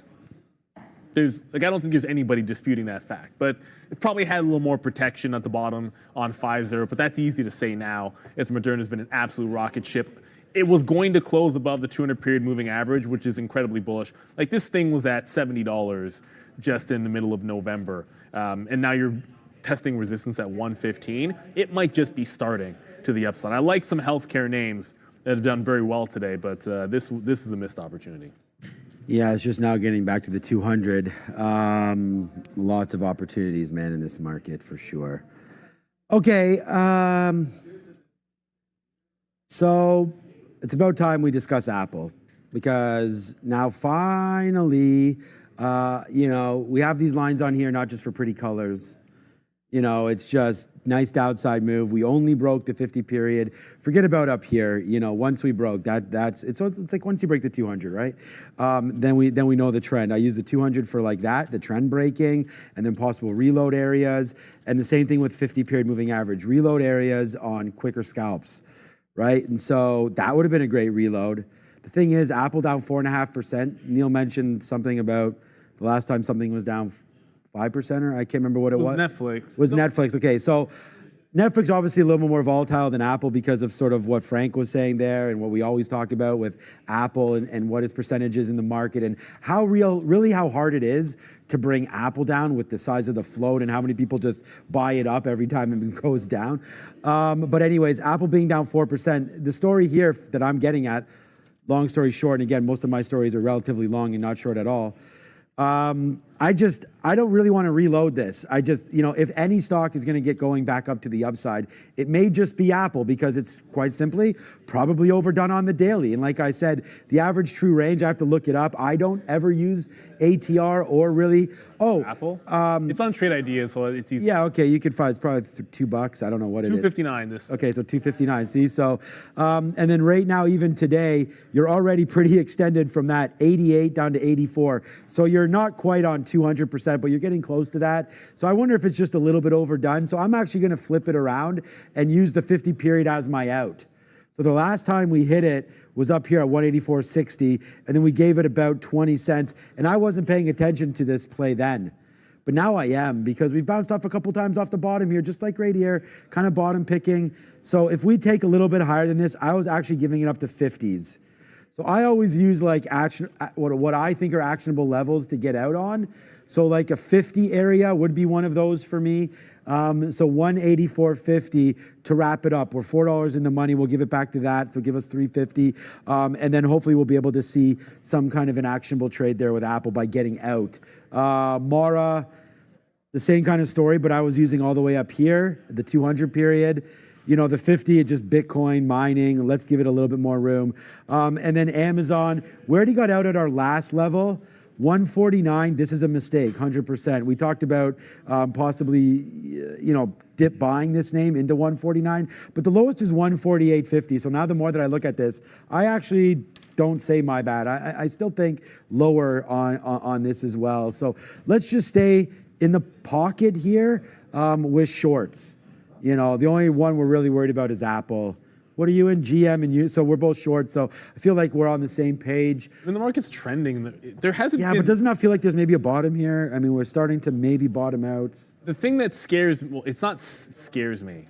It's any names that have already made a bottom. I'm a little bit... If it's made a bottom and it's kind of creeping higher, that's why I don't know if I go back to Meta a third time at that VWAP, because if it gets there, it's now 325. Like, you're running out of time for it to get back to these prices. Like, I just got into GM off VWAP, and scalping inside of the range is one thing, but can it make another leg into the downside? Like, that's... Like, the market has been testing the lows. I mean, the NASDAQ and the ES and trading lower and lower pretty much all afternoon. And if you were to catch a bid, like, at some point the risk to reward favors the other direction. That's why, like, you'll see us in the afternoon sometimes when the market's up and we're looking for shorts off the top. That's just par for the course as a day trader. But in this particular case, I don't want to be breaking away from the trend just yet, because you haven't even gotten back to the previous lows. If a bounce can't even retest those lows, how can you be that concerned? It's more about the names, like I said, like a Meta. Like, Meta's right back and retesting VWAP. We've been hanging at the lows. This is not necessarily feeling like a reload. Sure, it's giving you 344 quarters down to like 342-ish, like half-ish, a couple of times here. But at some point, this is just a stock making a higher low, bouncing to VWAP when the market's at the low of the day. And that some of that's a little bit of strength. There's a lot of talk about IWM. I got this wick here too. I haven't traded it. I think we were going over sort of like the healthy pullback and drawing a line right here at about 198 IWM. That's the Russell 2000. So it's in the midst of a pullback into prior resistance, which it did once already. Is that because someone just mentioned it? Well, I was talking about it earlier, then someone just mentioned it now. Okay, good. Was asking for some thoughts, but it was more like, again, I just think it's a healthy pullback, unless it's underneath like 196 IWM here over on the Amex. Unless it's underneath 196, which is this level right in there. It's hard to see because of those wicks. I think it's still in the upward trend, so you don't want to press the panic button on something which has been working. The things that were late to the rally that have just now broken trend, that haven't been trending higher all of 2020, all of last year, I think you want to give them a little bit more time, right? Like, if you look at what happened with this, the top was at the beginning of the year for the Russell. And then it failed that top again in August and actually made a fresh low. So the fact that it's taking out this top and retracing back into it, that's a late move. I think it's still got plenty of chances to be strong this year. There's almost like a run-of-the-mill pullback. Nick Dubs, thank you very much for the super chat there. Thoughts on CVS for a swing long? What's the catalyst for CVS? I don't own the stock. I don't think... trying to ask myself if I've ever really liked any of pharmacy names there. Ooh, I like the weekly chart. I just pulled it up, and the first thing I saw when I pulled it up on Trade Ideas was this on the weekly chart.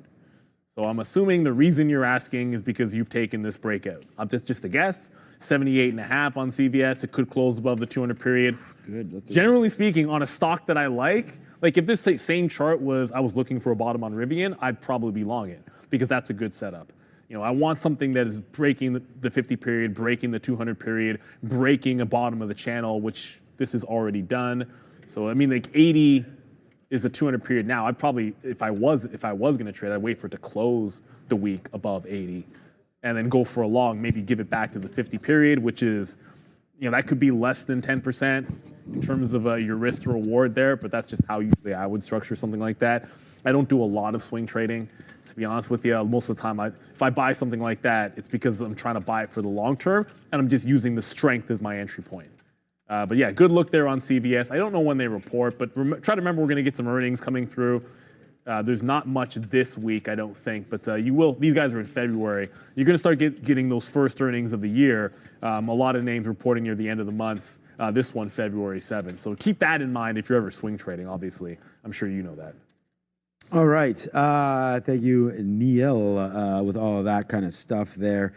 And thanks for asking some questions. I said we could do a little bit of a Q&A right here, but just because honestly, I'm not sure what this market wants to do. Right now, I'm going to kill some time also for my guy Fabian right now. Look, you just asked about Bears vs. Bulls. Asked for what was one of my better trades of the year. And honestly, you guys were here for it, and it wasn't that long ago, and it was right here. It was SoFi breaking this 920, and I have so many trades every day. Like today, honestly, man, I have actually not too many fills today, 90. But, it's just like this 920 break, I felt like was really good. I can't remember. There was some kind of a catalyst there that sparked that, and it just started right away immediately. And it went up to 10 and broke a little bit through there. You see the high of the day. Or maybe it only went to 10. It looks like 980 or so. And that was a good one because we were holding. So we were able to get out a decent amount up there. So that was a pretty good trade for us for sure. We've had some missteps on NVIDIA, but another great trade was NVIDIA. We had a couple shorts near and around that 500. Plus we had some nice breaks to the long side as well. Yeah. Oh, there was another one. Micron one time had some big breaks. The one thing about all of these trades, Boeing, we had $11 or $12 on that 210 break. So let's just have a quick little look at that. Look at the market coming back up. We're going to be out. Okay, there it is right now. Let's ring the register quickly on Apple. So Apple is now out, and we talk about making sure to take profits on some of these plays. So there's Apple out. It's 3:30. Might make sense to start to get out of some more and more of these positions. Brenda, 1.3 million to buy. So it's a buy and balance. But Mara, we already have our out. Amazon, whatever. We already got a good fill on that one. I did want to look at Boeing though real quick because I can try to find that trade. It was 11 or 12 bucks to the upside there on Boeing. And I think it was just this break right here. That must have been it. Because I remember 211 straight upside there, just really got going. It looks like the high of the day there is 219 or so. Maybe we were long 208. Yeah, there's the 50 period moving average. So it was one of those breaks, but I'm going to go to Brandon 1 second. The key about all of this, in my opinion, the bigger trades, we had a good one with today? Costco. For someone took 10 bucks. I didn't have it. But the big breaks to me happen on the daily. Go to the downside. So when you break a key level, that's when if people jump on the back of that trade, that's the key. That's the key, right? Big money. Big money. Like look at that. Breaks through the 50 period, then keeps on going on good news. So that gives you like that one big move. And like even here, like look at the top for Boeing. Nice break, and you had like 5 or 6 straight days to the upside. Sometimes they happen at once. Snowflake, I think Neil or I had some big trades on. Anyways, I just heard about... Before we go, sure. The early look for that 1.3 to buy on individual names, the notable ones, just an early look. Uber, 1.1 million to buy. Snapchat, 900,000 to buy. GM, not that... 900,000 is not that big. I think the big one is Uber for now, 1.1 million to buy as we go to the desk. Brought to you by IG.com. Trade Forex pairs like Euro USD with spreads as low as 0.8 pips and zero commissions at IG. Terms and conditions apply. 0.8. Shout out to Frank. Fabian, yeah, shout out to Frank. You're gonna have to turn that way down for when I have Brian on because Volume's a little high. Volume's a little intense, and I'm gonna go get some water in a couple seconds. But thanks, guys, for those quick little questions there. But we did get out of Apple again, and pretty happy to do it.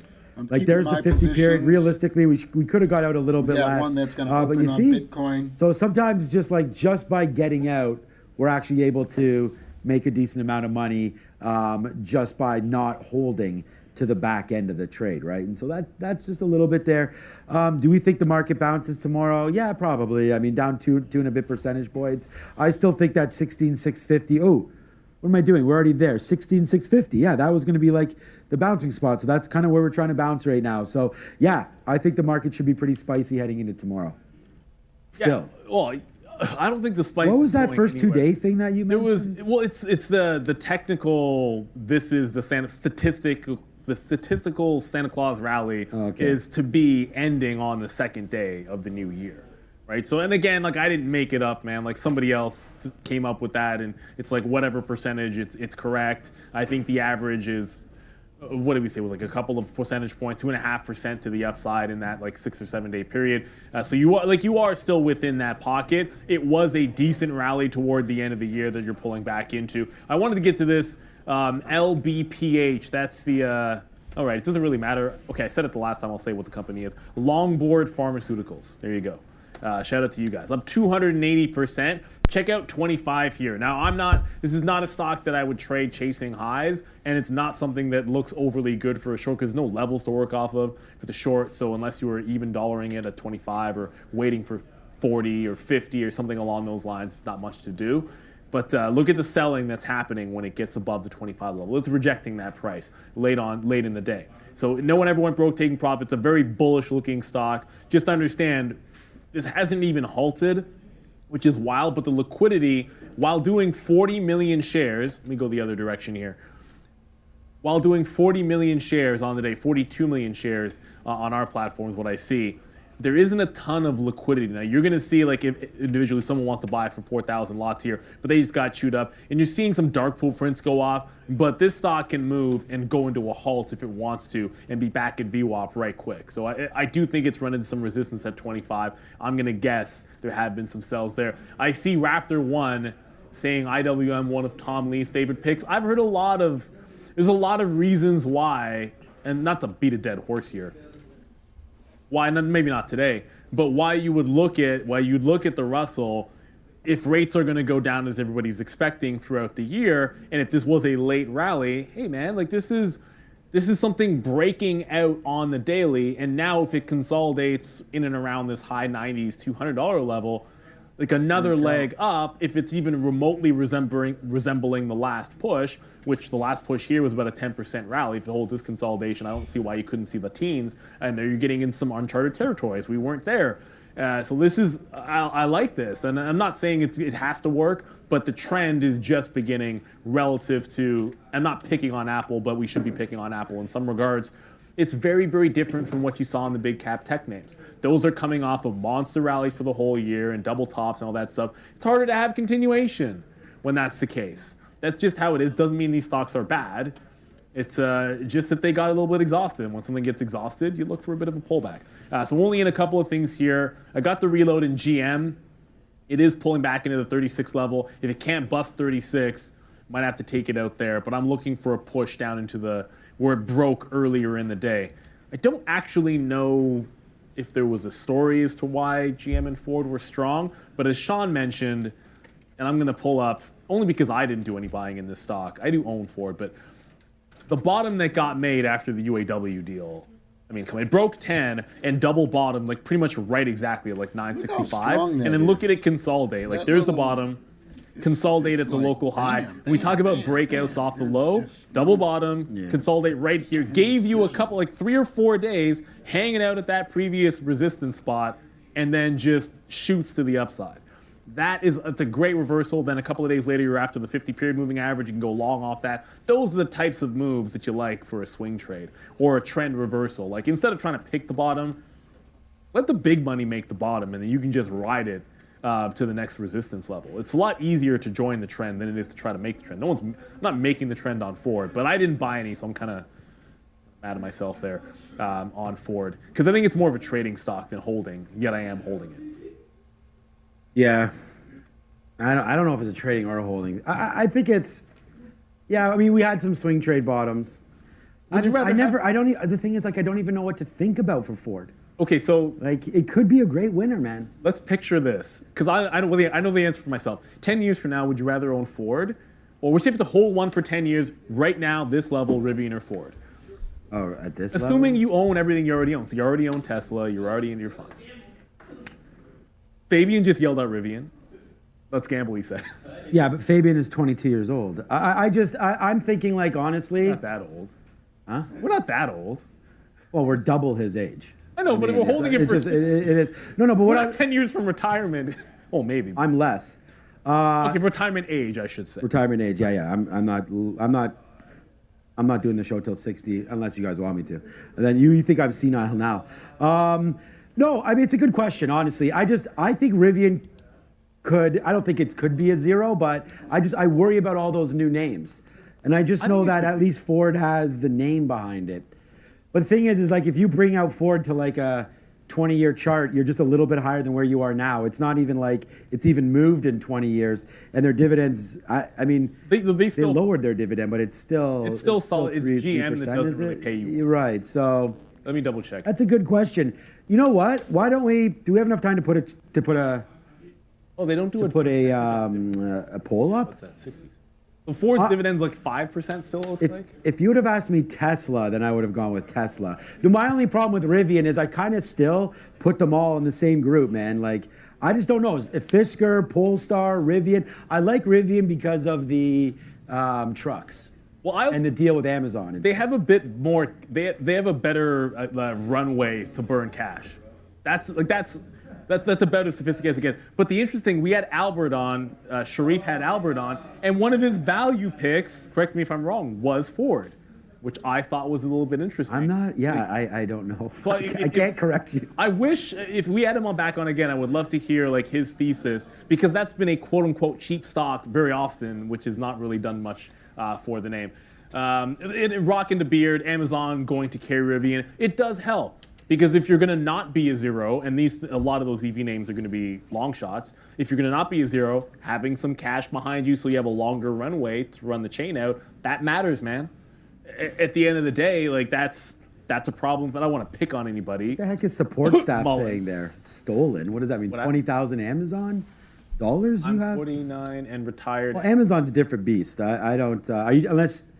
The reason why I mentioned Amazon there was the same reason that Neil just mentioned it, or someone in the chat mentioned it, is that I think Amazon, the deal with Rivian, where they're planning on having like 100,000 trucks by 2030 or something like that, or 10,000 trucks, whatever the number is, that's sort of the push forward. I think Amazon's a way better. I mean, I would invest in Amazon over both of those companies. Yeah. Well, we wouldn't give you that choice because I know. No, that's. Yeah. And then, you know, it'd be a fun game to play. We should do that like every once a week. Like just pick two, and it's like you gotta boom.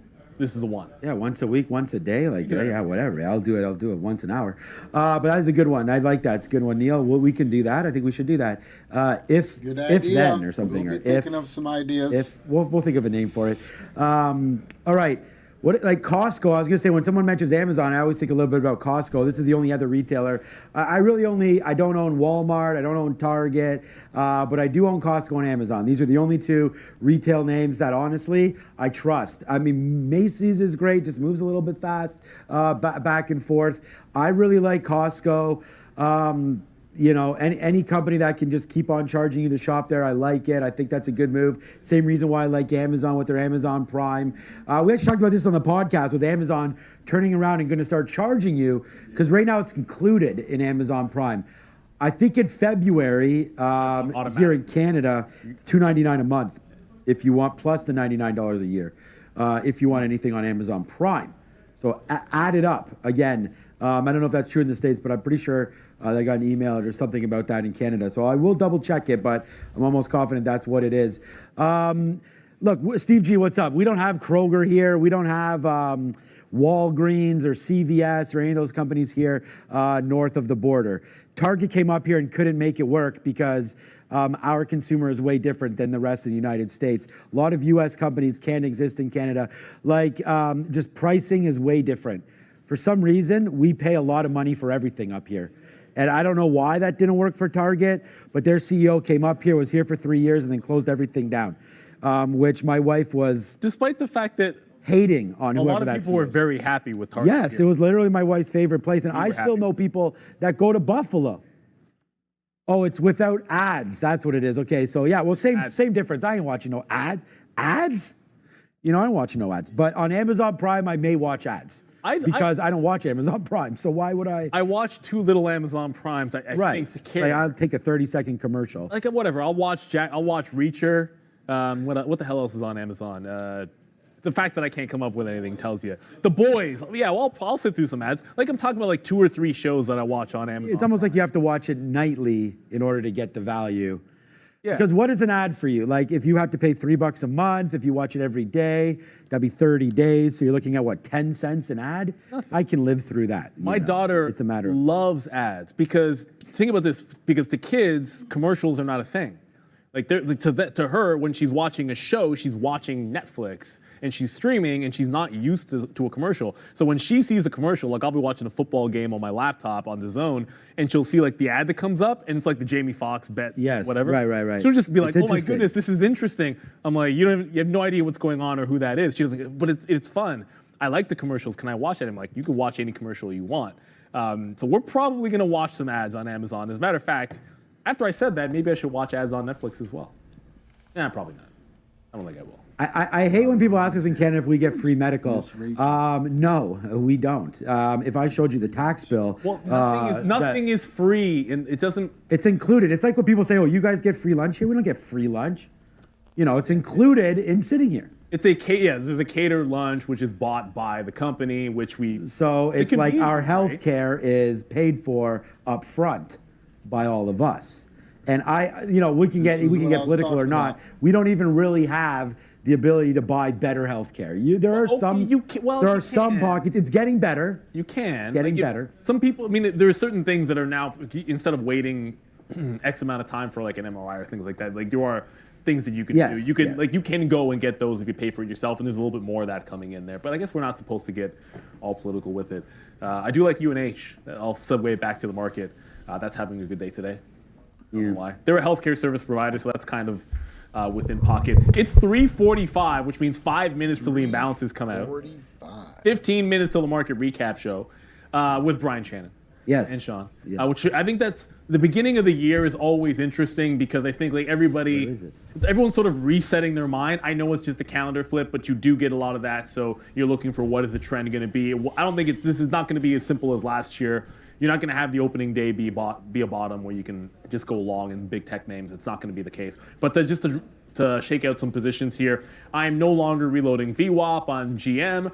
If it gets to 36.10, I'm just going to get out and see if I can't hold through 350, which is the imbalances. So at this time of day, generally speaking, as a day trader, you're often looking to wrap up positions, not put them on. I never really got an opportunity that I loved on Unity. Thanks for visiting. That's remember to like and subscribe. Don't know what that is. We'll be coming up on the closing bell here. Didn't get an opportunity to reload that off VWAP other than sort of right before we came on here. So that was a trade that I had on during lunchtime on Unity, and it can't seem to get to the low of the day. So if we break to the bottom, I'm just going to get out in front of the low and tighten up my stop here as there's limited time in this market. Yeah, here's, if you were wondering, here it is right here. It's Brian Shannon. He'll be joining me immediately. Well, not immediately. Got to give me a couple minutes. 4:15 or so, Brian Shannon will join me, and we'll talk everything about the market, of course, as we go. And then just hope to have a little bit of fun with him. And I have some ideas I want to ask him. He's working on a few things for me as well. Anchored VWAP is the book, over 300 or close to 300,000 followers. And here it is. Thank you so much for retweeting as well, Brian. And yeah, man, we will be on with him, and it should be a lot of fun, as we'll talk a lot of different stuff. So get ready, get locked locked and loaded, as I will be, to talk to Brian and Traders Stay Late. We have a heck of a lot of fun every single day. So again, just make sure that you join me, and the rest will take care What of about itself. stock pick'em? Yeah. Something like that. I don't know. I'm just coming up. I could deal with stock pick'em. And then Fabian will come. I'm just ask Fabian to do a graphic for us or something like that. Because I like that. I kind of like that idea in the afternoon. We can ask you guys what 2 stocks. Maybe we put a poll up, and you guys will say. Actually, I don't want us to know in advance. We should do a poll. Right. No, forget that. We'll try to find a way Scrap for you the guys poll? to give them. Is that a Pokemon reference? Stock pick'em? No, that's like a football sort of thing. Yeah, it's more of a gambling in football. Stock catch'em would be a Pokemon thing. Yeah, I'm not. Stop pick'em. Pokemon pick'em. I have no idea how that works. I almost feel like it should almost be like called this or that, like something like that, where it's either or. Either, neither, neither. Hey, you guys let us. Oh, let's not get into the whole. We got into it last week. We got into that last week. Oh, was it with you? Okay, I wasn't sure if it was with you or Obi. It was, yeah, we did. I think it was Wednesday. Yeah. Okay. Did you guys do any champagne on close? No, not for New Year's, no. Oh, should have done. Yeah, we should have done it, I know. We did immediately. We went to the podcast, which was a lot of fun. Oh, 348. Oh, yeah, you don't want to get oh, no, I mean, yeah, the podcast, I mean, that doesn't matter for the podcast. No, well, Brendan didn't want any of the rum and eggnog that day because he was going on the week before. And we're like, you want some? He's like, oh, I got to do I thought Brendan's going dry January or something. Are you, Brendo? Dry January. Yeah. Oh, good for you. Yeah. Yeah. I've always, like you mentioned, it doesn't need to be a New Year's resolution. You just do something, right? You get it figured out. The date is just a day in the calendar, so if you want to feel better, whatever, everybody. You want to spend more time with the family or to each their own. Go to the gym more, just do it. I find like if you make it a resolution, I'm more likely to not keep it. Right? Like if you want to make a life change because you want to make it, and then make that whatever. Yeah, New Year's resolution is kind of just a thing, I feel like. And it's so much easier to break. Source. I'm just getting ready because we are almost done. 14 seconds to go until we get that. And if you're watching us live here, we are at 3:49. 50 seconds, 3:49:51 here in Toronto, Ontario, Canada. So check that out. Thank you so much, everybody, for subscribing and liking the stream. With only 2 seconds to go, let's see what happens right now. All right, wow, Apple with a big buy. Good thing we got the heck out of that. There goes Apple straight up to the upside. Nice move. There goes Microsoft. See you later, alligator. Nice upside move for Softy. Good upside move for Google. Look at the market. She back, baby. And remember, I was just telling you guys, it looks like the market was trying to find bids. We called 16,650 as a potential bottom. It went down to 16,625. So not bad. We basically nailed the bottom there. And there's the move back up to the upside as the imbalances are pretty spicy. What the hell? 7 billion? As if it was obviously a little bit over exaggerated by me there. 7.4 with a Billy to buy. And that is only New York.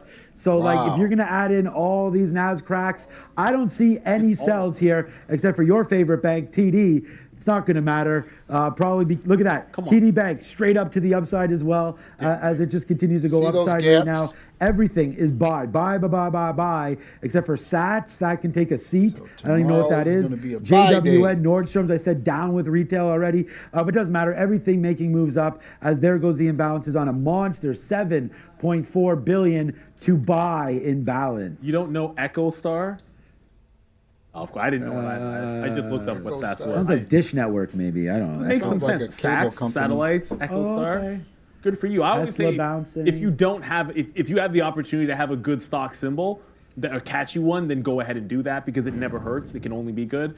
So the market is bouncing pretty precipitously, although none of my stocks to the triggered in downside here. I on the might just Solana. We're gonna manually keep cover. it open. GM's not moving, so I'm just going to try to cover it here. Just punch out at 36.05. That's a 7.4 billion to buy imbalance. I think that's the largest I've seen outside of a rebalance day in quite some time. And it makes some sense, given that if you're looking for like anybody that was sort of rinsing in and out, like there was such a big move to the downside, 2% on the NASDAQ, Apple 4%. You had so many names that are down a lot. So maybe whether it's profit taking or dip buying, shorts covering, there's a lot of reasons why you can have that buy balance. It's likely to get paired off. I would think as this market moves back to the upside, I think that pairs off at 355. So it's 7.4 billion now. But I think a lot of these which normally, like if these names stayed big, like over 1 million, and they're already starting to pair off, you look for a close trade. But everything on that list to me is already paired. So the names that were big to begin with, like the early looks, I keep it in there because I want to see did it come out big. Like Uber comes out a smaller buy than what was the early look. That's actually weak. I leave it up there because if Uber comes out 2 million to buy when it was 1.1 on the early look. Oh, come on. The bell's about to ring. That's a lot stronger. The fact that it came out 900,000, I want to remember. I put a trade in because of crypto, it runs all the time. And once we get the bell here, we'll go into our ending thoughts, our closing thoughts. Remember that's actually shrinkage from what we saw in the early look.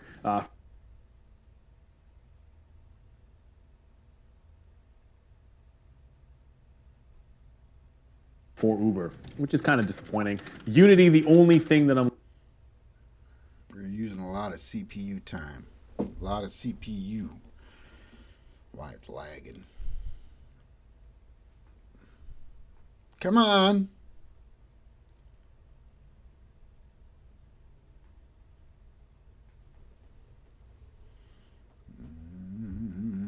Oh boy. Left in here. Again, I just moved my trailing stop into 38.70 and then put a bid in front of the low of the day.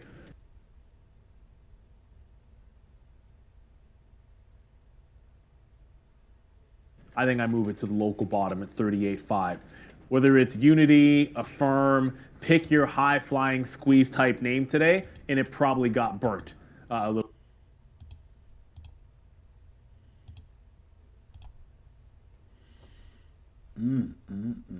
Come on, man. Quit lagging on me. A little bit going into the first day trading day of the year. It's a function of how far these things have come up. Unity over a double. Affirm, correct me if I'm wrong, was Affirm not the biggest mover? I want to, you know what? I feel as if in the back half of the year, Affirm was probably the strongest stock that we look at on a regular basis. It almost certainly was. This is a triple just from October.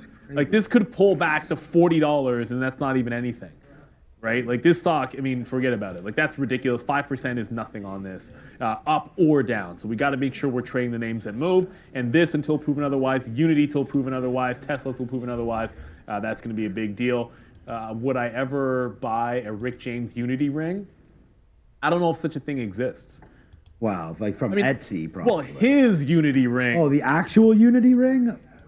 Yeah, I mean his actual Unity ring. That's I guarantee you that's out of my price range. Like, if that's somewhere out there for some collector, I would imagine that that's probably worth a ton, especially after the Chappelle show. It'd be a cool thing to own, but I'm not really into that kind of a thing. And I would imagine that goes for an absolute grip. I like the Unity, but no, I'm not a jewelry kind of person. So, and I don't buy the only. It would be like a cost. That would be something that you probably wouldn't.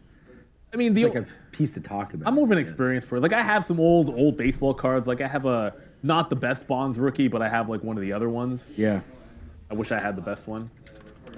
Yeah, well, what do you? Yeah, okay. Like everybody has those kind of things. I'm not really into collecting. I'd rather go on a nice trip, have a great dinner, have a good bottle of wine. Like that's more me. I don't know about you. Yeah, I do both. I mean, I collect some stuff, just like Kevin O'Leary said. It's nice to wear nice watches and knowing that they also go up in value.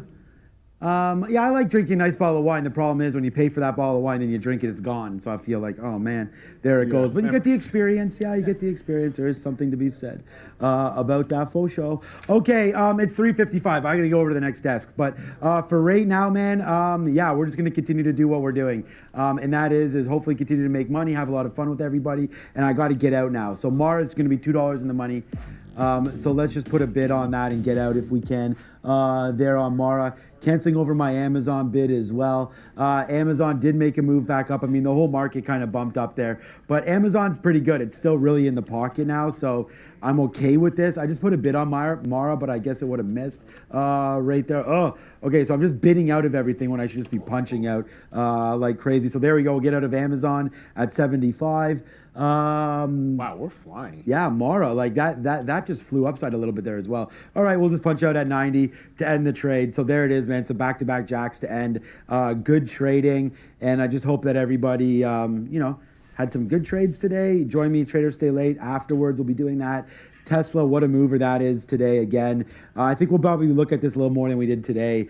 Definitely traded it early and was a top stock, and then I left it alone. Watch out for this 252 tomorrow. I do think the market bounces. I mean, it's nice to see the market not closing on lows.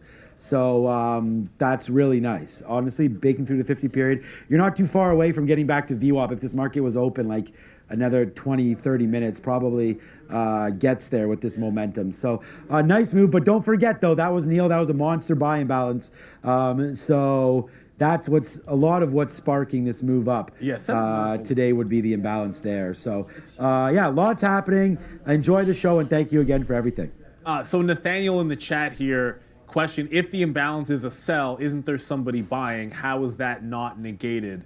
So remember, when we're talking about the imbalances, that's just for the closing auctions. Orders going into the closing auction. Let me just pull this up because it's the easiest to sort of look at it. You have two things here. You've got the imbalance itself, and you've got the paired volume. The paired volume is the open interest going into that closing auction. So if we look at like what's still big here, IBM, whatever the heck that is. So that's 600. It's still a buy imbalance of 650,000, but there are paired sellers. There's 1.25 million going into this auction. 600,000 is paired off, and there's still a remaining buy and balance based on the current price of 650,000. They publish it so that this can get paired and there is less volatility. But it doesn't mean that a buyer comes for the entire thing right away.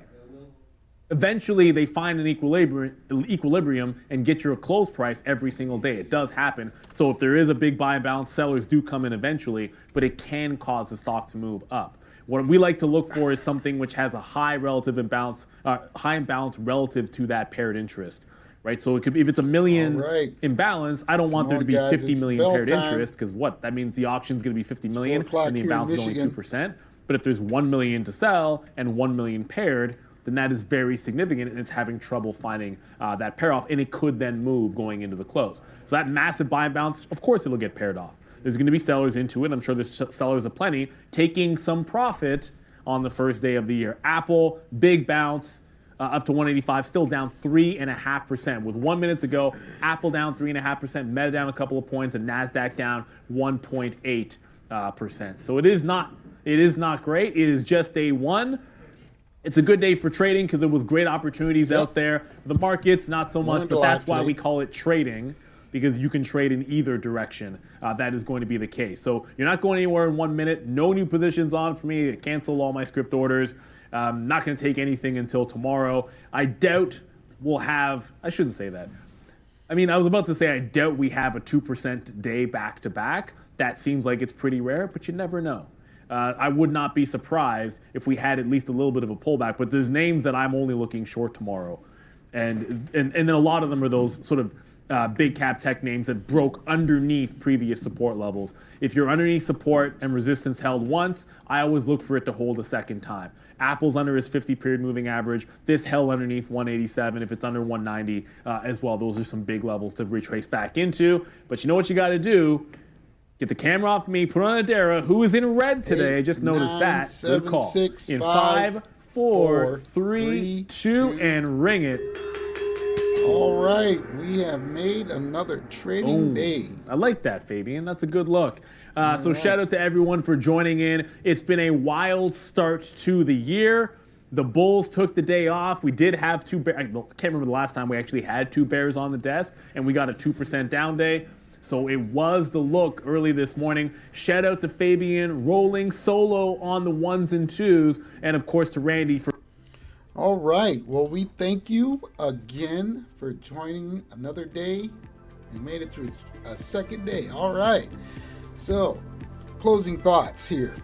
We're going to work on our money management, and we're going to work on our stop losses. We got to get some psychological things going with our stop losses so we can stop losing money by going so short. We're going to keep our risks consistent, okay? So we're going to keep those rules in effect.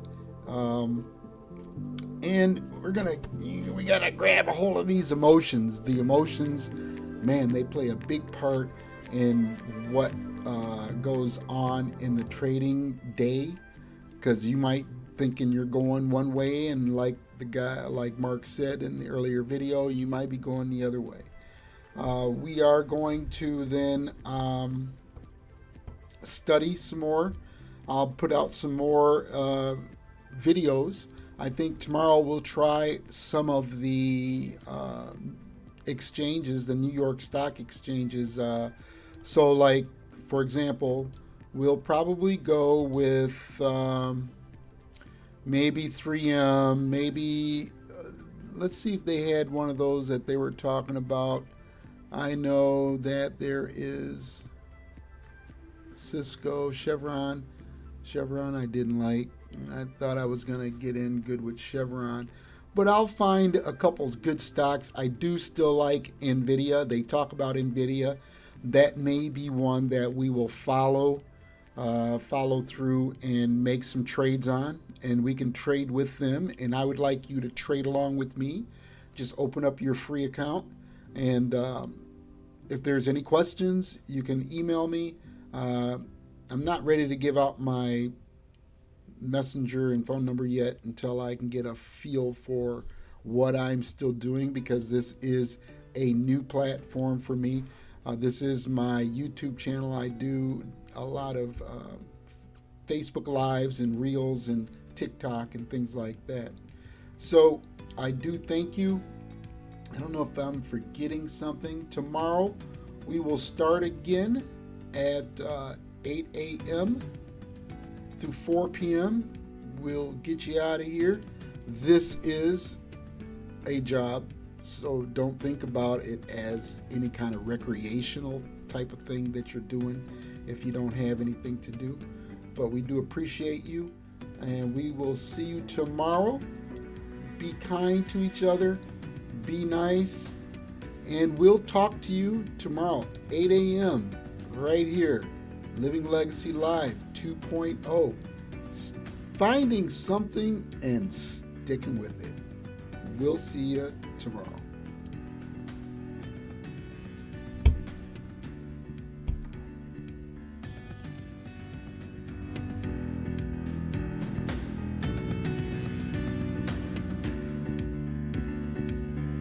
Welcome to P&D Uniforms and Accessories, where we treat all of our customers just like family. Your one-stop shop for all things uniforms. We carry a wide selection of top-quality uniforms from school to medical scrubs, plus church and choir gear. P&D Uniforms and Accessories have been in business for over 15 years. We are centrally located at 20936 Kelly Road in East Point, Michigan. Open 6 days a week, Monday through Saturday. Give us a call today, 586-777-3801. P&D Uniforms.